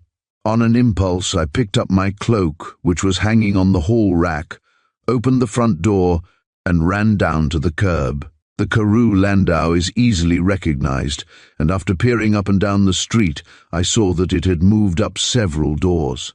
Without stopping to think or consider the consequences, I ran down the street to the carriage and opened the door. She stopped, breathless. Go on, urged Douglas. I opened the door, she repeated, and as God is my witness, I found Senator Carew sitting there dead. Chapter 21. An International Intrigue. As her voice ceased on the last solemn word, Eleanor read astonishment and incredulity written on her listeners' faces, and her heart sank. She bit her lips to hide their trembling. How did you discover Senator Carew was dead, Miss Thornton? Asked the secretary harshly. It has been testified that the interior of the landau was dark and that the carriage lamps had been extinguished. I did not see he was dead. Eleanor hesitated. After opening the carriage door, I spoke to him several times. On getting no reply, I put out my hand and accidentally touched his chest, and my fingers encountered the round base of the letter file. Her large eyes filled with horror at the recollection. I did not, of course, know what it was then, but I realized that something was dreadfully wrong. The senator's silence, the touch of that cold metal in such a place terrified me. I drew back, instinctively closed the carriage door, and fled to my house. The next morning I heard of the murder from Annette. Why did you not come forward with this information then? Asked Brett sternly. Because I was afraid. Eleanor threw out her hands appealingly. I had no one to verify my statements, and I feared I would be charged with the crime. Confident of my own innocence, I did not think any information I might furnish would assist the arrest of the guilty person. You should have spoken sooner, said Colonel Thornton sharply. He tempered his rebuke by rising and leading Eleanor to his own comfortable chair, into which she sank wearily. But the harm your silence has done can fortunately be remedied. Philip Winthrop, swinging around on the young man. Your plea that you lacked the weapon used is puerile. You could easily have picked one up at the club. Letter files are kept on most desks. Knowing where Senator Carew was to be on Monday night, you laid your plans carefully beforehand, and with devilish ingenuity picked out an unusual weapon so that it would be harder to trace the murder to you. You lie, growled Winthrop fiercely. Then, addressing them all, I had nothing whatever to do with the senator's death. She did it, though your misplaced sympathy blinds you to the truth. Miss Thornton's sex will not shield her, declared the secretary firmly, if she be guilty. But, Mr. Winthrop, your story will also be investigated to the minutest detail. Until your innocence is proved, without a shadow of a doubt, you will consider yourself under arrest. Brett will see that the proper papers are made out. Winthrop blanched. I'm in no condition to go to jail, he stammered. It is monstrous. Just a moment, broke in Douglas. He had been deep in thought and had paid but little attention to their conversation. You say, Winthrop, that the letter file used to slay Senator Carew belonged to a desk set given to Miss Thornton by Miss Cynthia Carew. I do, exclaimed Winthrop positively. Eleanor's surprise was reflected in her uncle's face. Was Douglas taking sides against her? Her eyes filled with tears, which she winked hastily away. "Have you such a desk set, Eleanor?" demanded Douglas. "Yes, Cynthia gave it to me last Christmas." "Is the letter file missing?" The answer was slow in coming. "Yes," she breathed faintly. "Ah, what did I tell you?" cried Winthrop triumphantly. Douglas paid no attention to him, but continued to address Eleanor. "Where do you keep this desk set?" "In the writing room across the hall from my drawing room." "Describe your first floor, please, Eleanor." "The drawing room is to the left of the front door. To the right is the small writing room, back of that the staircase, and back of the drawing room is the dining room. The house is what is called 3 quarters. "I see. Does the dining room communicate with the drawing room?" "Yes, there are old-fashioned sliding doors between the 2 rooms." "Do you use portiere?" "Yes, on all the doors." Douglas smiled at her encouragingly, then he turned to the 4 men. "Miss Thornton has testified that no one of her household knew that Senator Carew was with her Monday night. She is mistaken. There was one other person who knew that fact, who had ample opportunity to overhear her conversation with the senator, to take the letter file from the desk in the writing room and steal after him when he left, open the carriage door and stab him." "Who was it?" questioned Eleanor breathlessly, while the others hung on his words. "The servant who admitted him." "Fugi," gasped Thornton. "My God, I believe you're right. But the motive, man? An international intrigue." Douglas caught the secretary's eye, who nodded appreciatively. "Miss Thornton has already stated that Senator Carew told her that he had discovered proof of a plot against this country, that the secrets of this government were being betrayed, that he knew the names of the spy or spies, and that he was on the way to inform the Secretary of State. Concealed in one of the portières, Fugi overheard all this, and to save his own life, killed Senator Carew." "You've solved it," declared Brett, rising. "I'll run over to your house now, Miss Thornton, and catch Fugi before he can get away." "I don't think you'll find him there," interposed Eleanor. "Mrs. Truxton went out in my motor for a drive this afternoon, and Fugi, who acts as chauffeur as well as butler, is driving the car. I expect them here at any moment. So much the better." "There is a car drawn up alongside of mine now," exclaimed the secretary, who had gone over to the window overlooking the street. Brett started for the door, but before he reached it, it was flung open, and Mrs. Truxton precipitated herself into the room. Her hat was cocked on one side in the most rakish manner, and her flushed face testified to her perturbed state of mind. "I've found you, Mr. Secretary," she exclaimed, slamming the door shut. "Don't go," as Brett moved past her. "I went to your house, then to the State Department." She stopped, breathless. "Sit down," said the secretary soothingly, "and tell me why you wish to see me so urgently." "Oh dear, I'm so confused." Mrs. Truxton drew a long breath, then plunged into her story. "I stopped at our house, Eleanor, as I had forgotten to bring my writing materials here. I found my letter book in my room where I had left it, and on opening it, discovered this letter addressed to you, Mr. Secretary," drawing out an envelope from her handbag.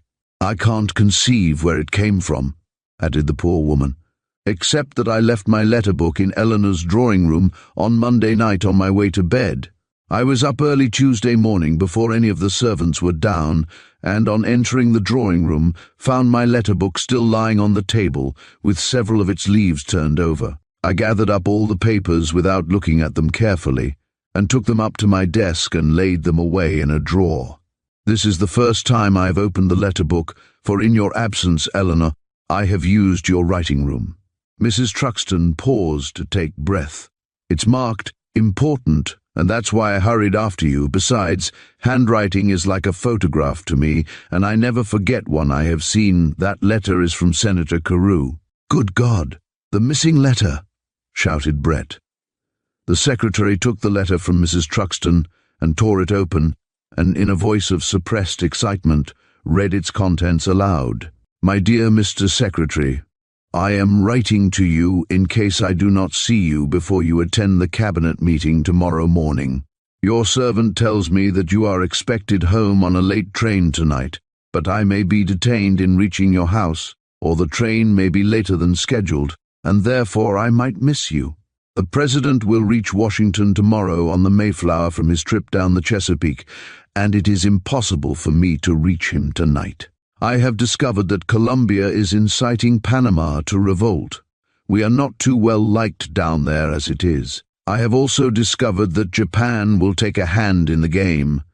The island of Gorgona, in the Pacific, which belongs to a wealthy Colombian, has a magnificent harbor, the harbor of Trinidad, and it has been offered to the latter nation as a coaling station. Japan does not have to appeal to European nations to finance a war.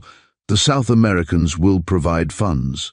They are jealous of our growing prestige, our increasing commerce, and fear our colonization. We reached out and grasped Panama, and they think we are casting covetous glances at Mexico and other countries to the south. Japan has also been guaranteed the Philippines. I induced Douglas Hunter, attaché of the American Embassy at Tokyo, to make certain investigations. I expect to see him tomorrow. And if he has discovered anything of material value, I will bring him with me to the State Department at once. In making these researches, I find perfidy and dishonor exists in an astounding quarter.